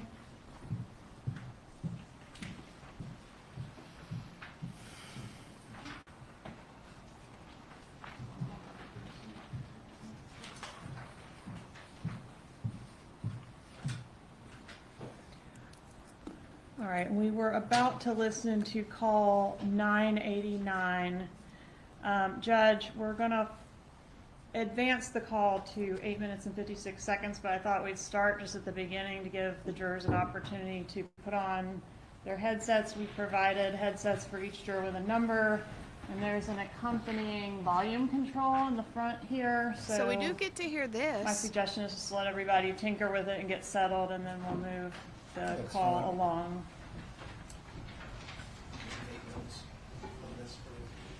For that, use your notepad still, I believe. There'll be one copy that goes back later, but use your notepads.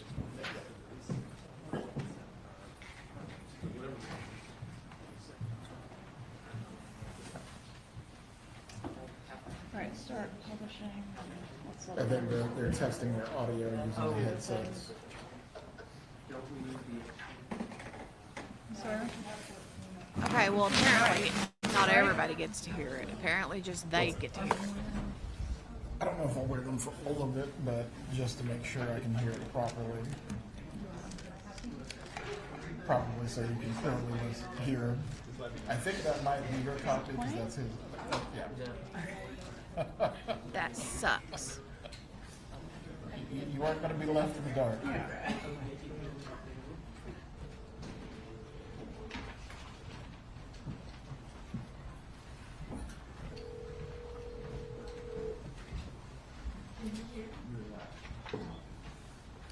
You need your audio on? Hey, how are you? Good, how are you? Good, just got off work. Oh, boy. Yeah, I had some barbecue up in Jupiter.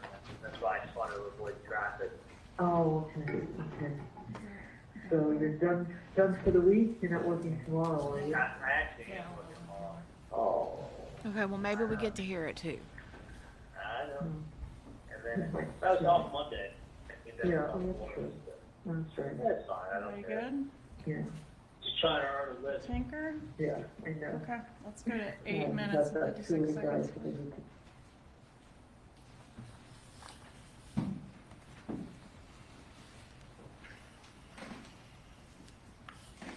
Because I'm in that demographic of guys I want to date. yeah, And I don't have a problem telling her, like, you put the Victoria's Secret model in at 37. I'm not asking for her to leave. No. So how unusual a guy he is. Of course, At of course. 13, and especially for, I have done, I know, Well, to be I know, honest. I know him. and I will continue to talk to her.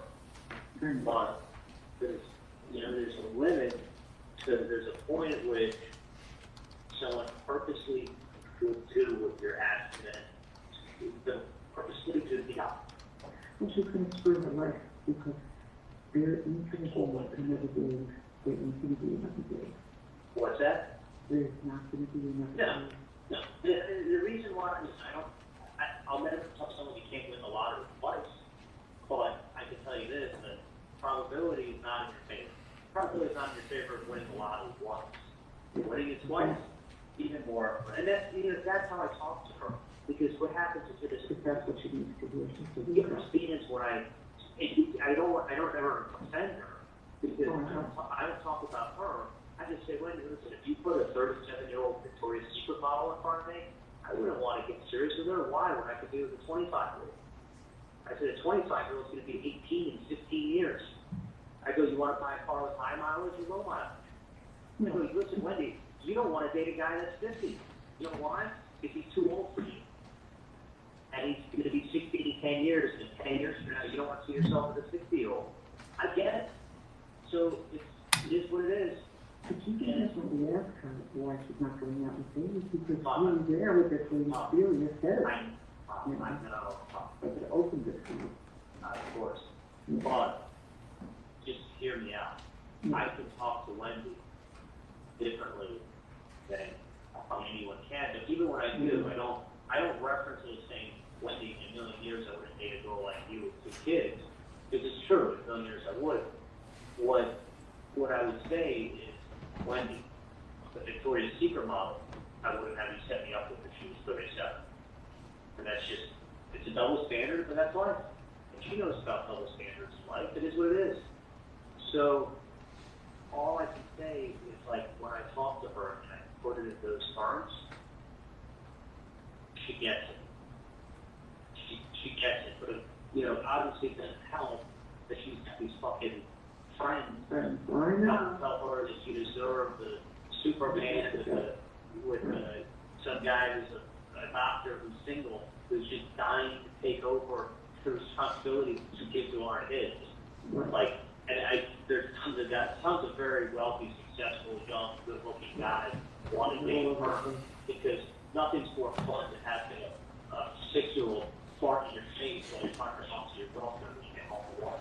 That's awesome. Yeah. That's cool. Only someone like him who's got the ability to know what it's like, could understand it, and doesn't bother them. Yeah, and it's not only that. Look at a good example. Ted Berman. You were a little fucking odd, had that crazy mom lived on the other street. The lawyer. No, of course. Okay. Ted Berman got divorced from his wife. He engaged now. I told you about that, right? Yeah. So, yeah, he took a whole bunch of people. He took, Warren Sapp, the football player. Yeah, he took Warren Sapp, Javon First, a whole bunch of his friends, like paid for everybody, for like 20 people to go for the weekend to the West End. So we'll go there and spend like $50,000. So his wife ended up sleeping with Javon First.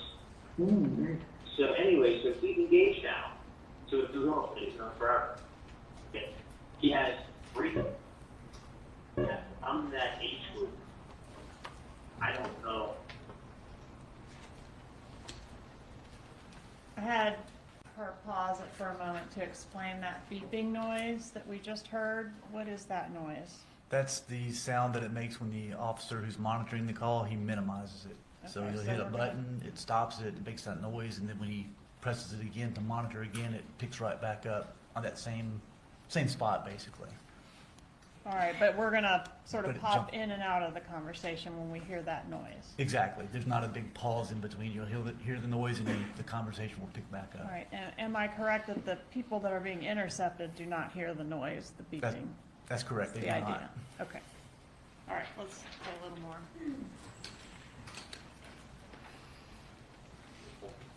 One. And I'm wondering if 2 that 1. Yes, your kids are a blessing to you, they're or they're somebody else. Yeah, that's right. But, I mean, listen, do I look like the kind of guy that wants to come home from work and talk to my 37-year-old girlfriend while her kid farts in my face? No, with my nephews, I love them. But as far as dating someone, hell no. I want to go ahead and tell my girlfriend, listen, let's go away for the weekend. What time do you get off next Friday? Okay, I don't want to go like, oh, we got to deal with, can we get the in-laws to watch them, what their schedule will look like? It's not just Wendy, it's Wendy and the 3 boys. It's 3 people you're dealing with. So you can't, and you can, trust me, I know what to say. I mean, I listen, and a part of me is this because, you know what, someone that's handed a golden opportunity. But you know what? That's what she has to hear. Sometimes you get the gold ring, you need to I don't know if she's got her hints or something on that. Because she has everyone telling her that she's such a great catch, and she is. But they're not, but guess what? They're not living her life. They're not living her life, and they're not breaking it down and saying who's, and listen, the guy who may treat her really well just may never really bother the kid. Like, there's so many aspects to it. So, you can make a great guy, just doesn't really want to do anything with your kids. What are you going to do? Kick him out, too? This guy not only was crazy about her, but Yeah. crazy about his beliefs. And he I know. actually treats her, and that's what. That's why. But because the truth is, she can meet a great guy. Those aren't his boys. And she just doesn't like them. What does she do? Get rid of them? He may treat her well, but he's like okay with the He'll kids. tolerate the kids. He'll put up with them. I put up with them, whatever. And then what if they're real nice to the boys on day one, but 3 years down the road, he's pretty much had enough of them. But right then, they're going through a tough time. I mean, I'm just saying. Don't you know that she's been given an opportunity that she most likely will never happen again? No, listen, Throws it away. She's not only throwing it away for herself, she's throwing it away for the kids that deserve the dad. But you don't understand. You could never say that to her. Well, you can. It was the Cool. Yeah, I know. You can say anything you want. It's America. I can just tell you the end of the company. You can tell me the beginning. If I could say it, if you weren't here, that's what I would do. I would try. You I would fucked it up try. good. And you fuck it up good. No, I tried. You would get 30 seconds into your planned speech before she told you to butt out of her life. And rightfully so, it's her life. She can tell you whatever she wants. But the difference is that I can talk to her just from you. I know. Charlie, So- believe me, and I'm grateful that you do. And really, you know that. You know that. Trust me, I know. I mean, listen, she's doing great with that, considering everything she's been through. I would just like You know what? her. She's your sister. She loves you. She's a good sister, and you're an amazing brother. And I'm just grateful that the two of you have each other. I really am. Well, I am too, but I can I tell you really am. And I No. appreciate what you do, because I go. who else is going to do it? Who else is going to say, hey, wake up? This is not the perfect time for you. It's glad to be doing. Thank God. Well, listen, most people don't ever get an opportunity like this to begin with. No. Like, the one thing to begin with, I'm shocked that you don't. because the truth, and that's what I do. Listen, Mom. When, Feel like an accident on your head. It's immediately going like, wake up, wake up. trust me, Mom, it's fun. Let me say this much to you. As much as you feel like knocking her over the head, I feel like punching her and then knocking her over the head. Sure. So trust me on this. So what I'm telling you is that I'll talk to her and I will do my best, my best is very good. I know. And you gotta understand, the way I'll tell her too is like, Wendy, she loves Jess. I think Jess is awesome. Jess will be a great friend to me. And I talk to Jess all the time. Wendy, I wouldn't leave Jess in a million years because she's 37 and she has no kids. She's no kid, and Jeff totally wants children. Absolutely. I said, but she has no, I go, but what's you about? So it's like you winning the lotto and saying, I'll never win the lotto again. That's not true. You still have a 1 in 14 million chance. That's like, I'm not going to take that from you. You can get out there and buy another ticket and win the lotto again. It's highly unlikely. So, and it's highly.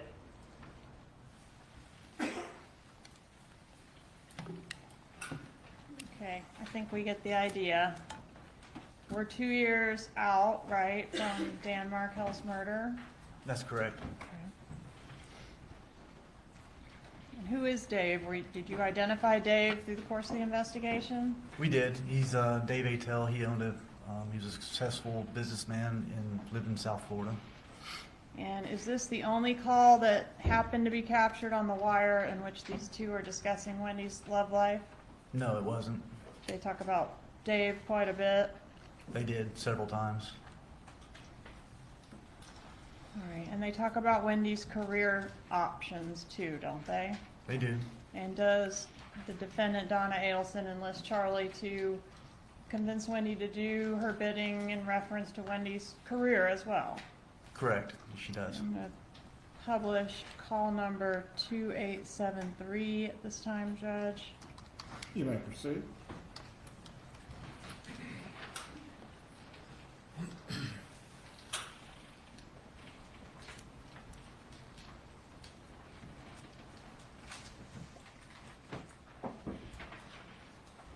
Learn as much as you can from these people. Sounds like you're not learning much of anything. No, But- I'm teaching myself. I would take the course. The course is, you could do the course two different ways. I think it's either 1 week and then you take the course, or you could go like every weekend for a month and then you take the test. I'm not, like, yeah, but I'm not even thinking about that like right now. Like, I still, you know, my account This isn't what is it's being supposed to be. invested, like, so I would be. Is this 2873? Yeah, boo. All right, we'll come back to that one. Sorry, folks, wrong call. All right, are you familiar with the bump in this case? I am. All right, what's the bump? The bump is where we took an undercover agent and had him approach Mrs. Adelson with a plan. It was during the time of the investigation, we had evidence that linked Luis Rivera and Sigfredo Garcia to being the actual hitmen. So in 2016, we decided to created the bump to have an undercover approach her, pretending to be a former cellmate of Luis Rivera. Luis Rivera in 2016 was actually incarcerated in the Broward County detention facility and then went to another jail. So we wanted the undercover to pretend to be in a jail cell with Luis Rivera and pretend that Luis Rivera told him about the hit in Tallahassee with the Adelsons. Not with the Adelsons, but the hit that that was created, linking back because we had telephone calls going through, linking Luis Rivera to Sigfredo Garcia, then to Catherine McBanwa, then to Charlie Adelson, then to Mrs. Adelson here. So it was a ruse It was a ruse. Correct. designed to generate chatter on the wire. It was. It was 2 years after the homicide, and we started a wire, and we knew that they were not talking about the homicide anymore. So we wanted to we call it tickling the wire. And was the goal to identify, you know, if the pattern that we're seeing that we think is the members of the conspiracy, is that right? Who's a member of the conspiracy and what are their roles? Yeah, we had Luis Rivera, Sigfredo Garcia would talk, and then Sigfredo Garcia talked to Catherine McBanwa through the phones. Catherine McBanwa would talk to Charlie Adelson through the phones. Charlie Adelson would talk to Donna Adelson through the phones, and then it would go back, and it would always go back and forth in that order. It never skipped anyone, never, no one ever jumped over to the other person. It always went back and forth. So we had that in the phone records leading up to the homicide, but what we didn't have was the conversations. that So were was it of occurring during those interest to times. find out, you know, if we approach Donna Adelson in this way, what's she gonna do? Who's she gonna go to? Exactly, Is she see gonna what call her the reaction police? was. Is she gonna call Luis Rivera? What's she gonna do? Exactly. Right, okay. And did you have an opportunity to review State's Exhibit 113? Is that in evidence? 113 contains the combined videos from both the body-worn camera of the officer that approached the defendant and also the angle from across the street. That's correct. Okay, and are these fair and accurate recordings of the bump from both those angles? They are. All right, moving to evidence states 113, Judge. Any objection? States 113 is admitted. All right, and the undercover, the officer that played the gang member, I guess, said that he was instructed not to be aggressive or not to scare the defendant. Was that you that instructed him on that? It was. We had, we didn't want to cause concerns for the agent's safety. If he approached her being too aggressive and too scary, we didn't know how she would react, if she would possibly be harmed at the time. We had no idea, so didn't want to create a hostile environment to make her become overly aggressive And is cause that- him. Is Sorry. that a concern in every undercover operation, that you just kind of don't know what you're gonna get? I mean, it's not specific to this defendant, right? That's correct. That's in every case. We try to minimize the risk to the officer's safety and the people around. Okay. Let's publish 113, please.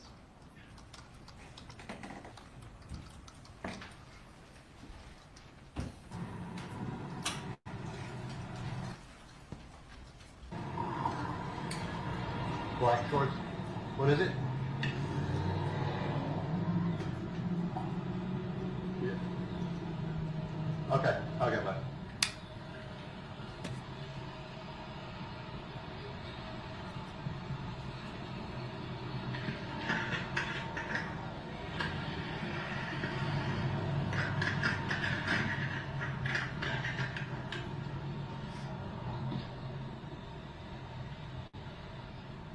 Excuse me, Mrs. Adelson? How you doing? Just want to give you this. Listen. You're scared. No, don't be scared. Listen, I just want to let you know that we know that your family has been taking care of Katie and little Brandon Puto for quite some time after your problem up north has been resolved. And I want to let you know that my brother, he's incarcerated. He helped your family with this problem you guys had up north. And we want to make sure that he's going through some rough times, and we want to make sure that you take care of what he's going through, the way you're taking care of Katie and Tuzo. Well, this will explain it. Thank you.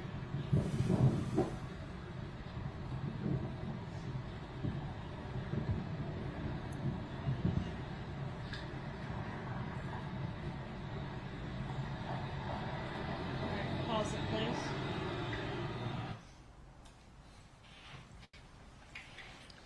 Does the defendant remain under surveillance for some time after this? She does. Okay, we see her take the paper from the undercover and fold it and put it into her purse. Does she ever take it out and look at it before she gets back into her building? Not that we ever saw, no.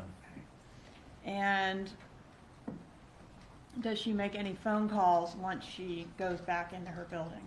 When she goes back into her building, she does. And who is the first person that the defendant calls after the bump? Charlie Adelson. Right, is that call A? It is. Okay, publish call A, please.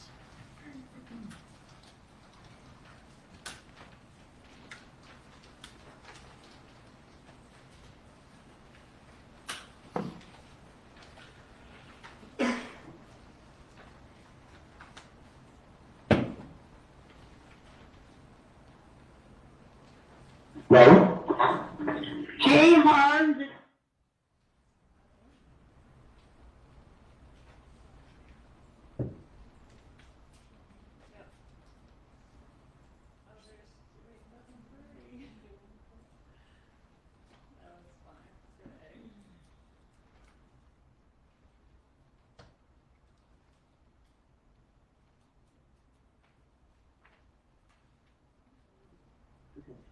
Tonight after work or some other time in the very near future, I need to speak with you. Okay. Okay? Did someone write a letter to you or something? I've got some paperwork hand delivered to me. You're being sued? No, that's what I thought it was, but I'm going to need to talk to you. Okay. Okay? So, I mean, I can have to figure out something. Depends how late you'll be, wherever you are. Well, I'm in Mitch Klein's office on Oakland Park Boulevard. Okay. So I'm right now in the Skyline Chili, and I'll be at his office in the afternoon. Okay. So the boys who finished their piano lesson around 4-ish, and they have all the traffic over there, and they take a ride with them up there. Does Dad know about this? The dad's at work today, fortunately. What's is it IRS? You know, Because I know those people that kind of bother you sometimes, but, you know, unfortunately not now. Okay. So I will talk to you, I'll give you a heads up if I'm gonna have to drive up that way. Okay? And, Is Juanita right? Is it involved no, Wendy? no. So let me just talk to you later, and, if Yeah, I'm. what is it? Is that his health okay? Yeah, Does it involve me or other people? well, probably both of us. What's that? Probably the two of us. So you probably have a general idea what I'm talking about. So let's just find some time to talk to each other and take the boys for a ride, okay? You didn't take the boy up there? No, I don't think I can come home. Maybe we can get here till about 7 when Dad gets here. So this murder he talked to me today. He or, tomorrow, and it's important. All right. And what's it Well, I'll be up at Mitch Klein's office. You want to come up? Oh, yeah, so really. I'm just concerned that I just have to get up there and get back in time for Lindsay to get them. Sometimes she gets out a little earlier than not coming out here. Can I ask you a question? Whose paperwork sent from? I see that, that's great. It was, something that came hand to hand to me, I guess it was a good one today.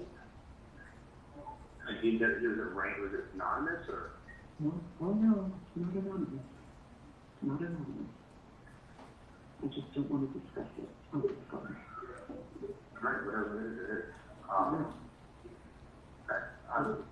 It's silly, but, if you want. I wouldn't bother you, trust me. Yeah, I know.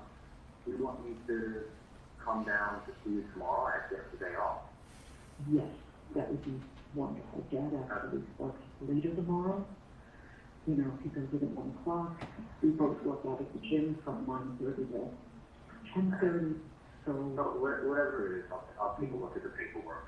Yeah. I hope it's not the IRS. But I just would like you to review it and give me some input as to what your thoughts are. Okay? So come down tomorrow. Dad leaves at 12, so anytime after 12 is good. 12 tomorrow. Yeah, he leaves at 12, he starts at 1 there, so 12, 12:15. I'll come down after that. I think I'll leave and see you soon. That would be great. Perfect. All right. I'll talk to you later. Love you, bye.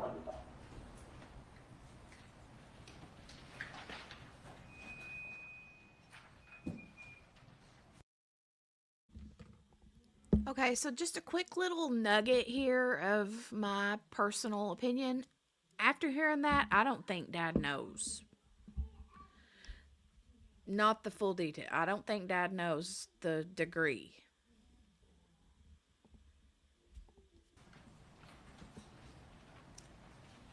Would you describe the defendant's demeanor on this call as really calm? Yes, She says Dad's at work, fortunately. she does. Does she indicate that she's in fear on the call? No, she does not. She was handed a piece of paper that had an article about the murder of Dan Markell, right? Correct. That's what the interaction was about. That's correct. That's what he handed her and made reference to it. And when Charlie asked the defendant what it's about, what does she say? She says the both of us, Probably both of us, probably the two of us. and then the two of us. Said it twice. Does she say the name Dan Markell on this call? No, she does not. Does she say the name Dan Markell anywhere on this wire? No, not that I recall. Did she report this incident to the police? No, she did not.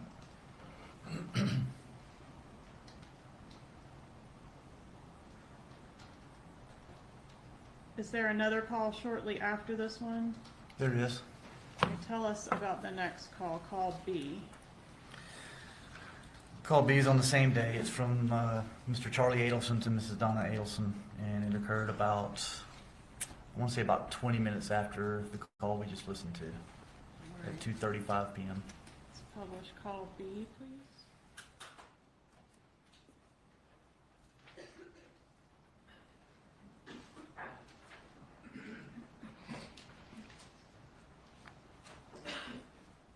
Hey, how are you? Good. Is it me not paying the fun tax? I'm kidding. No, listen, what was I gonna say? Do you mind paying my Brown insurance? No, it's fine. Okay, because I'm gonna just stick with But the the same topic for company. you, then, you know. Yeah, but the thing is this, if you stay with the same company for 3 years, they then try to bump you down to lower bracket. Oh, okay, so it's a good idea that you went. So I might as well stay with them and then hope that that's actually true, that they can do what you said about putting you in the lower bracket. Okay, so you want me to call Pam Hall? Yeah, because I told her that my mom called her because she handles like that stuff at the office. Okay. And then just send them a check. But they have to have it for, I want to say the 29th or something. Okay. And I was I'll do looking that now. and do that. And listen, whatever it is, whatever someone sent you, I wouldn't worry too much about anything. Okay. I mean, so if someone can write whatever they want to write, someone can say whatever they want to say, and I'm not worried.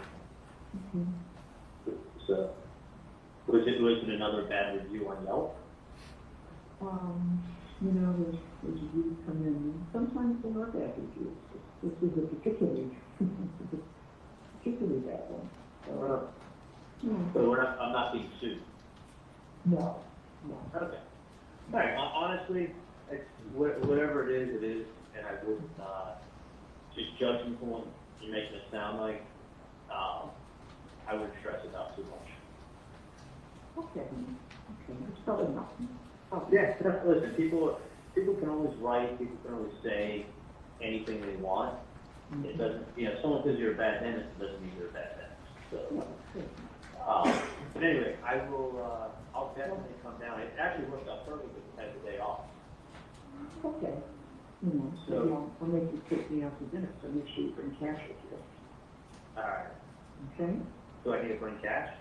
Yeah, if you take me out to dinner, I'm gonna have to give you that's probably a good idea, right? Yeah. Yeah. Was this, look, I should bring cash. I don't have much cash to bring. Yeah, I'll see if I have another couple of places and see what I can hear. Okay. Was it, can I ask you, is someone blackmailing you? Well, it's always a good possibility. Do you think someone's trying to blackmail you? Maybe. Could be. No. That's crazy. Is there, I don't know what blackmail is for, but is there any way I can see you? You can't come up here at all? It's going to be difficult because they won't finish the parent teacher leave to about 4:15. And even if I came up there and got there a little at maybe 5:15, it would still be tough to, necessarily get back here in time for me to pick them up. Was this, can I just ask you this?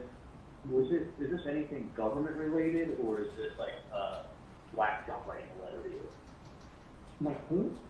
Is it like a whack job writing a letter to you, or is this government related?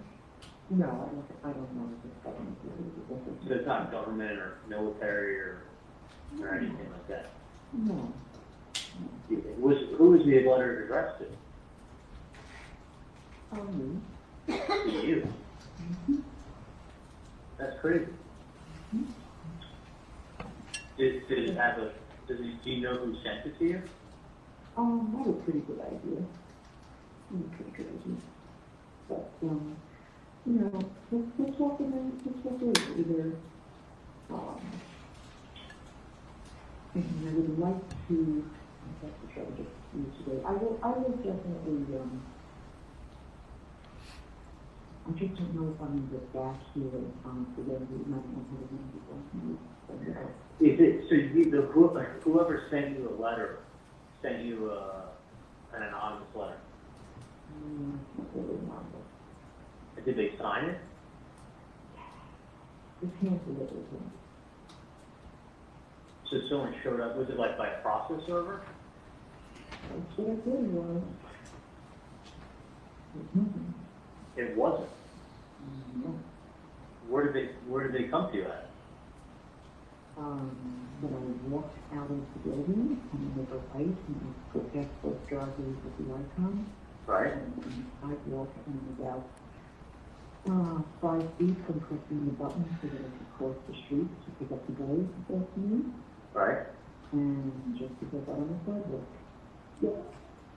Okay, Judy, so you stay up here then, okay? You stay right here. I'll work on the computer when Ben finishes, okay? Yeah, amazing. Somebody moved that people away. Called me down. And he came over and was it a young guy, an old guy? So probably 30. I wouldn't forget that face. Really?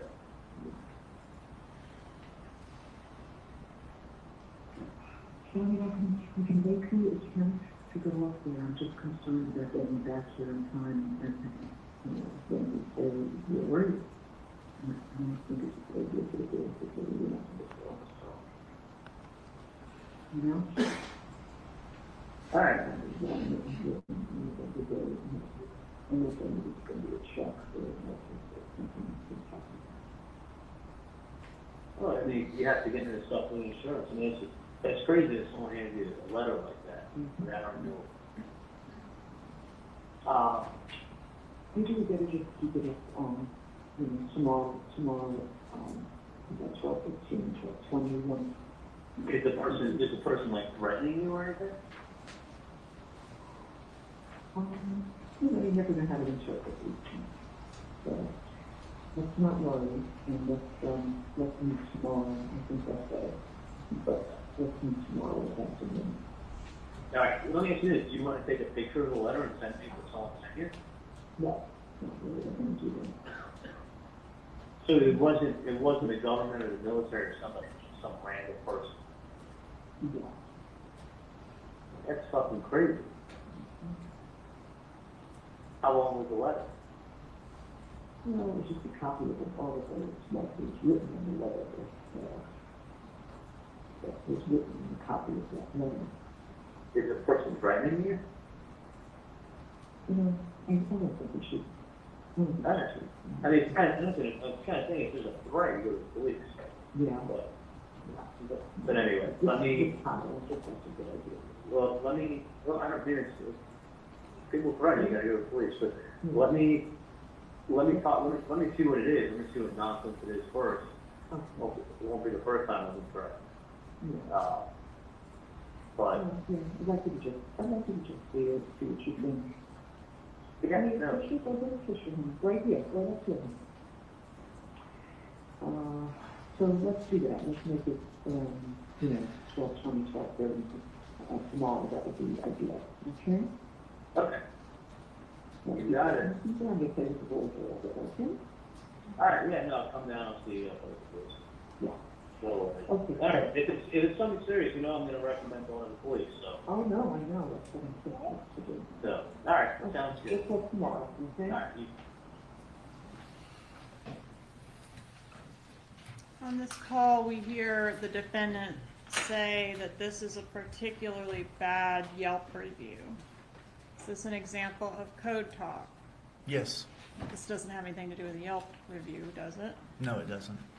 Okay, so already in call 2, we've got code words being used. That's correct. And she indicates that Charlie should bring cash, and if he doesn't have it, she'll bring it, right? She does. Does she indicate she knows who sent her the letter? She does in a way. She knows who the person was by seeing them. She says, I have a pretty good idea who sent it. Right. He asks if she wants to send him a picture of what she received from the person. What's her answer? And she didn't think that was a good idea. He asks if there's a threat, we should go to the police. What does she say about that? She says at the end, she finally says something like, we might do that, something around there. Okay, but initially says not a good idea. Correct. And did anyone go to the police? No. Does she reiterate in this call, no talking on the phone? Did she indicate that? Yes. Okay, and is there a third call in which Charlie calls back and presses for more information again? Yes, there is. How soon after call B do we get that next call? The next call is at 3 o'clock, so about 15 minutes after that call ended. All right, publish call C, please.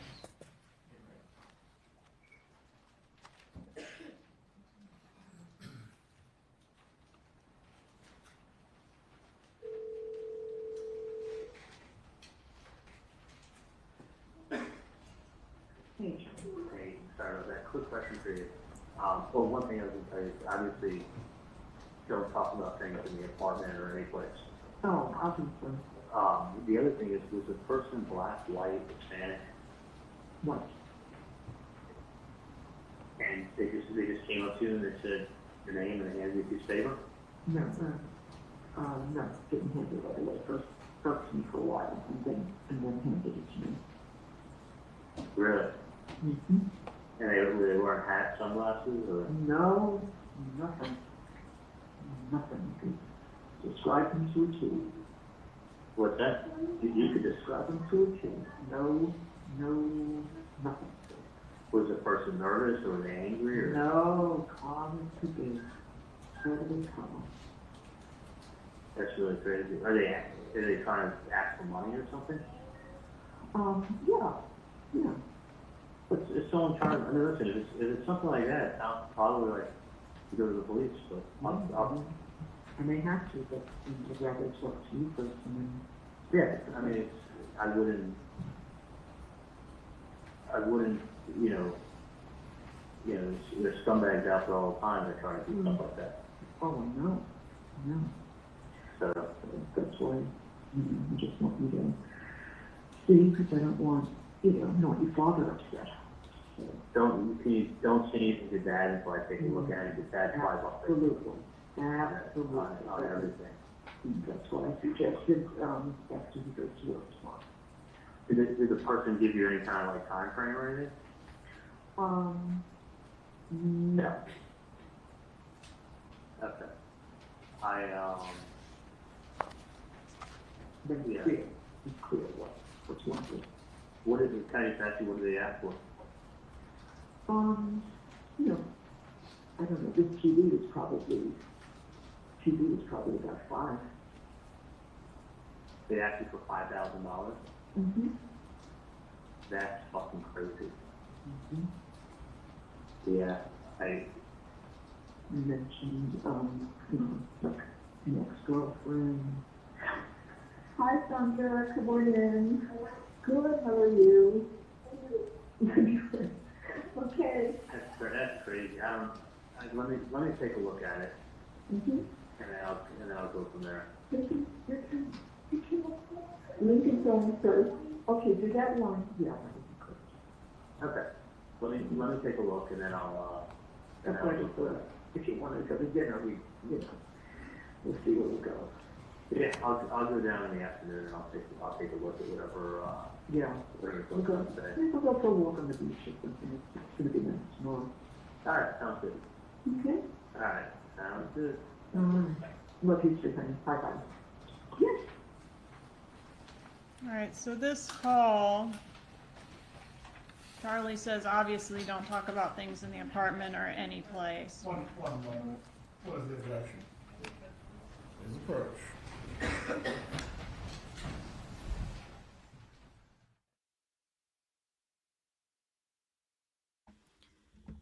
These text messages are juicy.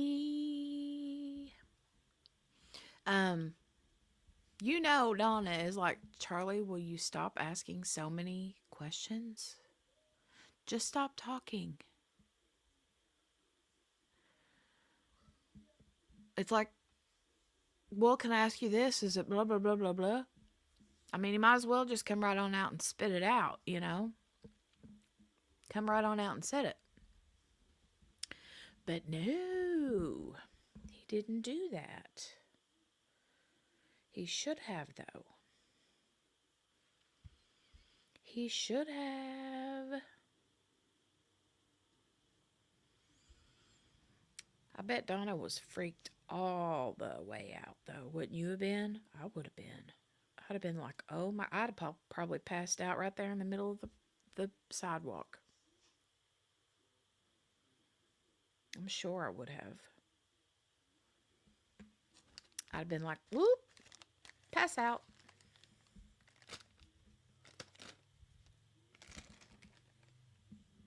Pass out, pass out.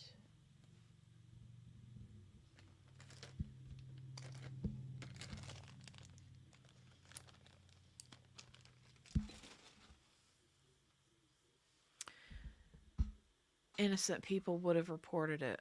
Yeah, I know, right?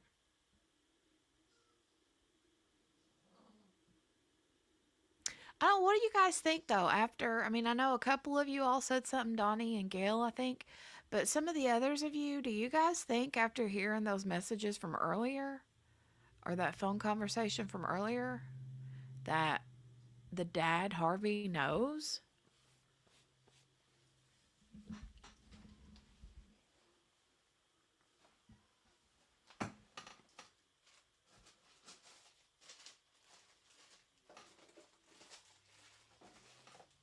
Do we think he knows, or do we think he is just like,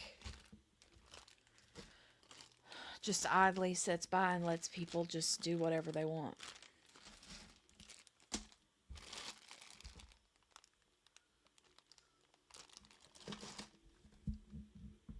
Sorry, I'm being noisy over here. I've got tons of bags of beads I'm going through.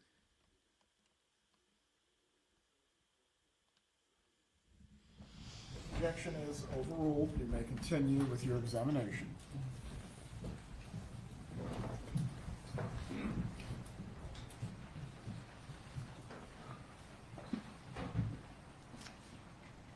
Oh gosh, where are we? Obviously, don't talk about things in the apartment or any place. And she says, obviously, right? That's correct. Why? That's a good question. Did you have the apartment bugged? No, he did not. Did the gang member have the apartment bugged? No, he didn't. And next, there's a statement, this TV is probably going to be about 5. Was there anything to do with the TV in this bump operation? Yes. Well, was the word TV mentioned to Donna Adelson when the undercover approached her? No, not at all. Did he say she was buying a TV for $5,000? No. Okay.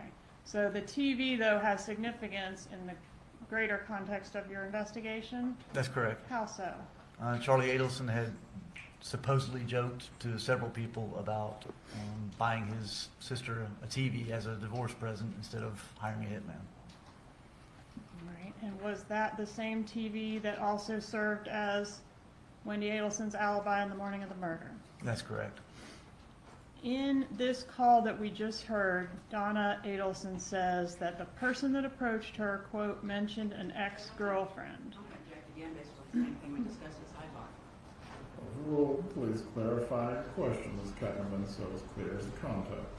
When Ms. Adelson is talking on this call that we just heard, she says that the undercover, quote, mentioned an ex-girlfriend. Does she say the name of the ex-girlfriend No. to Charlie Adelson? No, she doesn't. All right. Did the undercover say the name of an ex-girlfriend to Donna Adelson? Yes, he did. What did he say? He said Katie and Tudo. Okay. And does Charlie have more than one ex-girlfriend? Yes, he does. He has a litany of them, right? He does. Okay. So when Charlie hears ex-girlfriend, does he, in fact, on the next call one of his ex-girlfriends? Yes, he does. Okay. And he has not been told Katie yet? That's correct. Okay. Who does he call? He calls Catherine McManlin. Is that our call D, the next call? Yes, it is. Publish call D, please.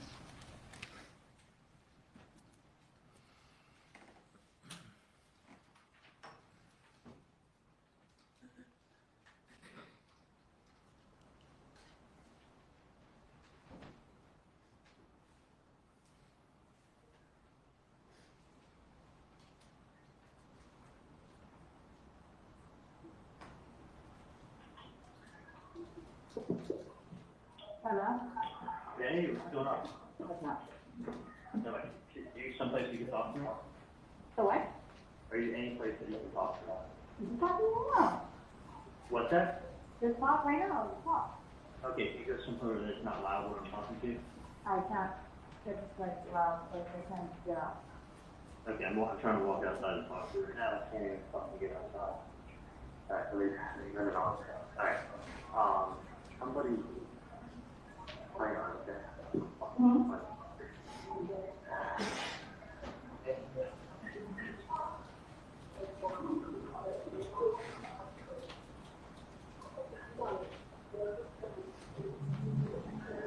Can you hear me okay? I can hear. Okay, I just want you to listen to me. I'll be able to talk to you, in person when I see you tomorrow. Okay. Because I don't know what's going on, Mm-hmm. but my mom walked the kids. I only heard part of the story, Mm-hmm. and I'm going to go down there and talk to her tomorrow to find out what's going on. Okay. Because she didn't want to elaborate, Uh-huh. but she said that someone approached her on the street, Uh-huh. called her by name, Mm-hmm. handed her an envelope with something in it, Yeah. and somebody was. She really wouldn't go into detail. I have no idea what this is in reference to. Uh-huh. But something regarding her son, something regarding his ex-girlfriend, and the person asking my mom for some money. What? Yeah.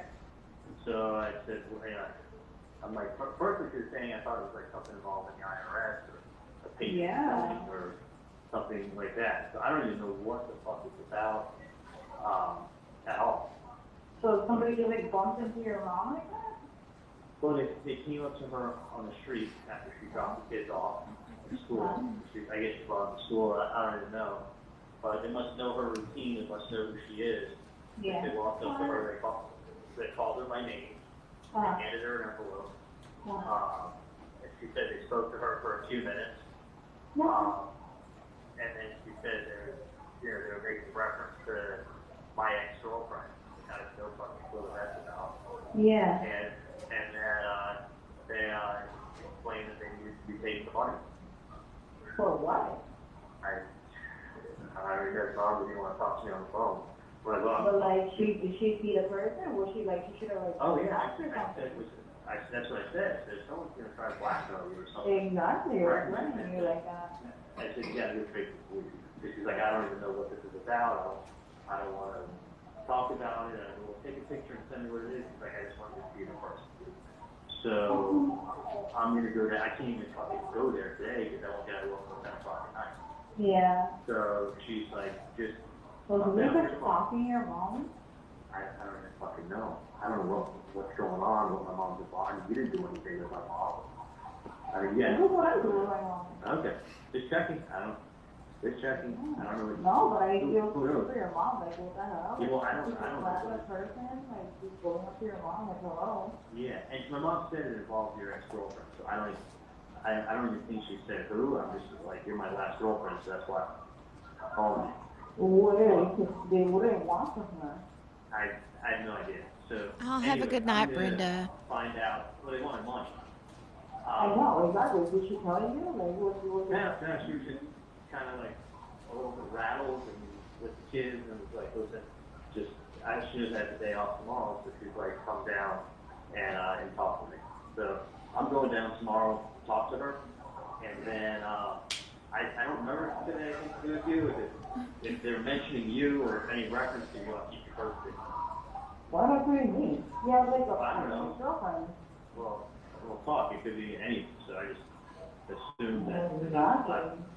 But anyway, doesn't matter. So I may want to see you tomorrow if it does have anything to do with you. If it doesn't, then I feel like a fucking idiot for even bothering, wasting your time. But if it does have anything to do, I know. I said, Mom, was the guy wearing hat, glasses? Mom was like, no, I can take the person out one after the second. They came over to me, they spoke to me very politely. There was a white male in his 30s, no hat, no glasses. Just a white male in the 30s, came up there, and she was, addressed her. So, but anyway, neither here nor there. I feel like an idiot if it was some other act, but anyway. Yeah, did you have any fight with anybody over there or something? I don't know. I mean, maybe I should just be calling everybody today. No, yeah, you should try to find out. I thought when I spoke to my mom, she said it involved, they mentioned your name in it. That's why I was calling you, but I'm going to feel like an idiot if they didn't. So, but anyway, are you working tomorrow or what's the story? Yeah, but you can always talk while you're there. Doesn't matter. Alright, what time do you finish work? Thank you. Alright, let me know. What time do you finish work tomorrow? Oh, it doesn't matter. Well, like I told them like I'm usually between like 9:30 to. You want me to get up? Okay. What? Anytime between 9:30 to like 3-ish, 4-ish. It depends. Okay. How often it is. Like today I was like super like crazy. Okay, I gotta get back in there. I'm gonna be in Miami, and when I'm done hanging out down there, I'm gonna come to you. Okay? Yeah, I'm like right there as well. So figure somewhere around 4-ish, I'll see you. Okay. Alright. No worries, you know. Alright. Alright, have a good day. I'll talk to you later. Business.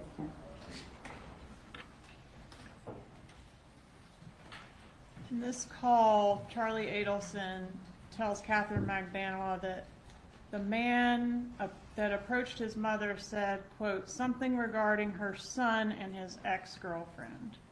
Did the undercover say anything about Charlie Adelson or Donna's son? No. Did the undercover reference Charlie Adelson at all? No, he did not.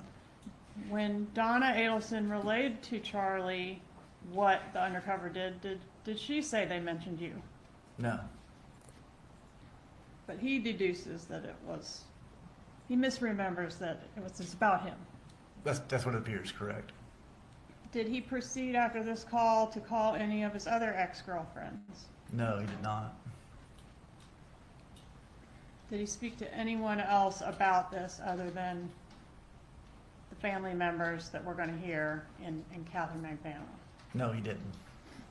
Right. There was discussion of an in-person meeting between the defendant and her son Charlie Adelson. Did that take place? It did. When did that take place? The following day at about, I think it was around 1 o'clock. Is this April 20th, 2016? That's correct. Where did the meeting take place? It took place behind Mrs. Adelson's building. They actually met in the building, we believe, and then came out the back of it and walked down. There's a sidewalk along the water behind their building. And they walked along the sidewalk to a restaurant called Monty's, and there's a table out by the water, out by itself, just behind the restaurant, that they went and sat at and met there and talked. What, if any, efforts were... Adelson, if you need your hearing assisting device, please wear it so you do not miss any of the evidence. Please ask your question again. What, if any, efforts were made to surveil or record the meeting between Charlie Adelson and the defendant? Yes, I had recording equipment brought in, and we tried to get as close as we could to them. They sat out away from anyone else across the sidewalk, right by the water on one side of them and the sidewalk on the other, and we couldn't get very close to them without alerting them that we were there. Were you able to record the contents of their conversation at that in-person meeting? No, we tried, but it was inaudible. There was no audio. Were you able to get any photographs of this in-person meeting? I was. Judge, at this time, I'd ask to introduce State Circuit 3. Any objection? No objection. State Circuit 3 is admitted. May I publish? You may.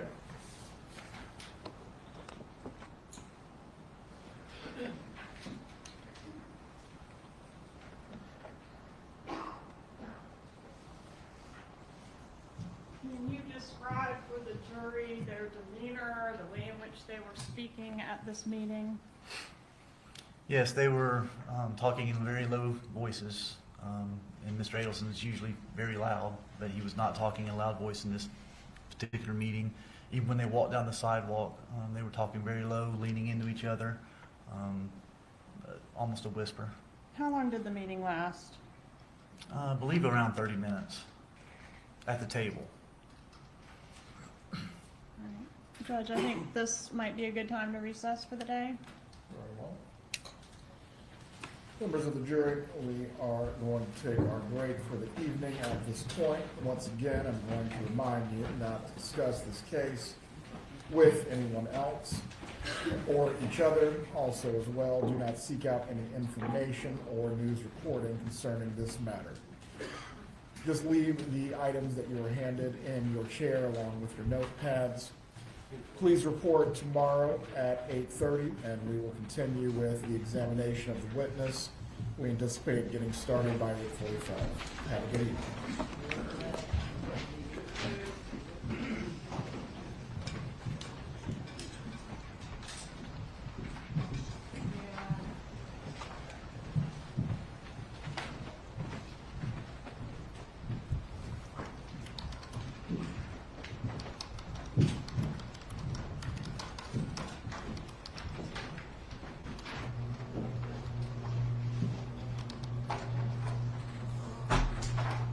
Everyone can be seated.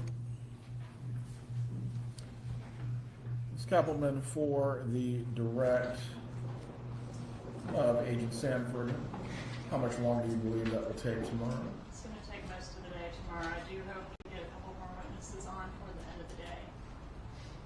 Very well. Does either party need to be heard before we go into recess? Judge, I'd like to be heard. I respect your ruling, although I thought that you had indicated that you were instructing Ms. Kappelman not to provide cumulative testimony when we returned. Well, she is not testifying at all. This is about the form of the question that we're getting to. One of my objections was is that in fact she is testifying, and I failed to mention that at sidebar. So the jury is getting to hear the recorded call. There's a highlighted transcript in front of them that they're leading and reading while we're going through the call. Then Mrs. Kappelman could have asked questions like, did Charlie say this? Was somebody's name mentioned? Instead, she's repeating again what's on the call, and that's not fair to my client. That's not following the rules of evidence, and I just want to make a record. Thank you. Concerning that matter, I've already made my ruling. She is allowed to ask questions that go to context of what has been admitted. There's nothing more I have to say on the subject concerning this. Are there any other matters? Nothing from the state, Judge. I'll review the recording that the state provided, and I'll have an answer to the court and the state in the morning. Well, please report by 8:30. We will await the jurors, and then we'll continue with the examination of Agent Sanford. Have a good evening, everyone. Thank you, Judge.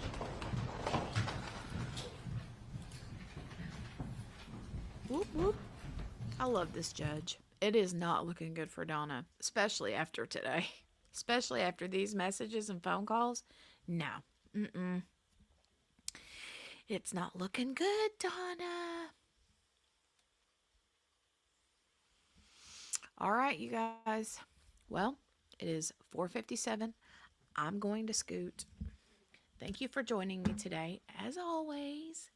Make sure to hit that thumbs up button before you guys leave. Thank you for hanging out. If you're new, you're welcome to subscribe. Hashtag replay in the comments down below if you're watching on the replay crew. Also, just a reminder that tomorrow I will be working, but not on YouTube, but I'm going to try to stream still. I'm still going to try to stream the trial. I just will not be able to commentate or fast forward through sidebars and breaks and all that jazz. So, anyway, I love the ma'am. If you need your assistive listening device, please make sure you wear it so you don't miss evidence. I love him. Her little back end is in hot water. That's a fact. I think so. All right. I love you guys, and I will see you tomorrow morning, but I won't see you tomorrow morning if that makes sense. So, anyway, I'll start the stream off in the morning, and then, yeah, I'll start the stream off in the morning, and will not be in the chat. So, anyway, I've got some work to do tomorrow, and I'll be gone for the vast majority of the morning. If I get done in time, then I'll try to hop in and hang out. Okay? All right. I'll see you guys tomorrow. All right. Love you. Have a good night.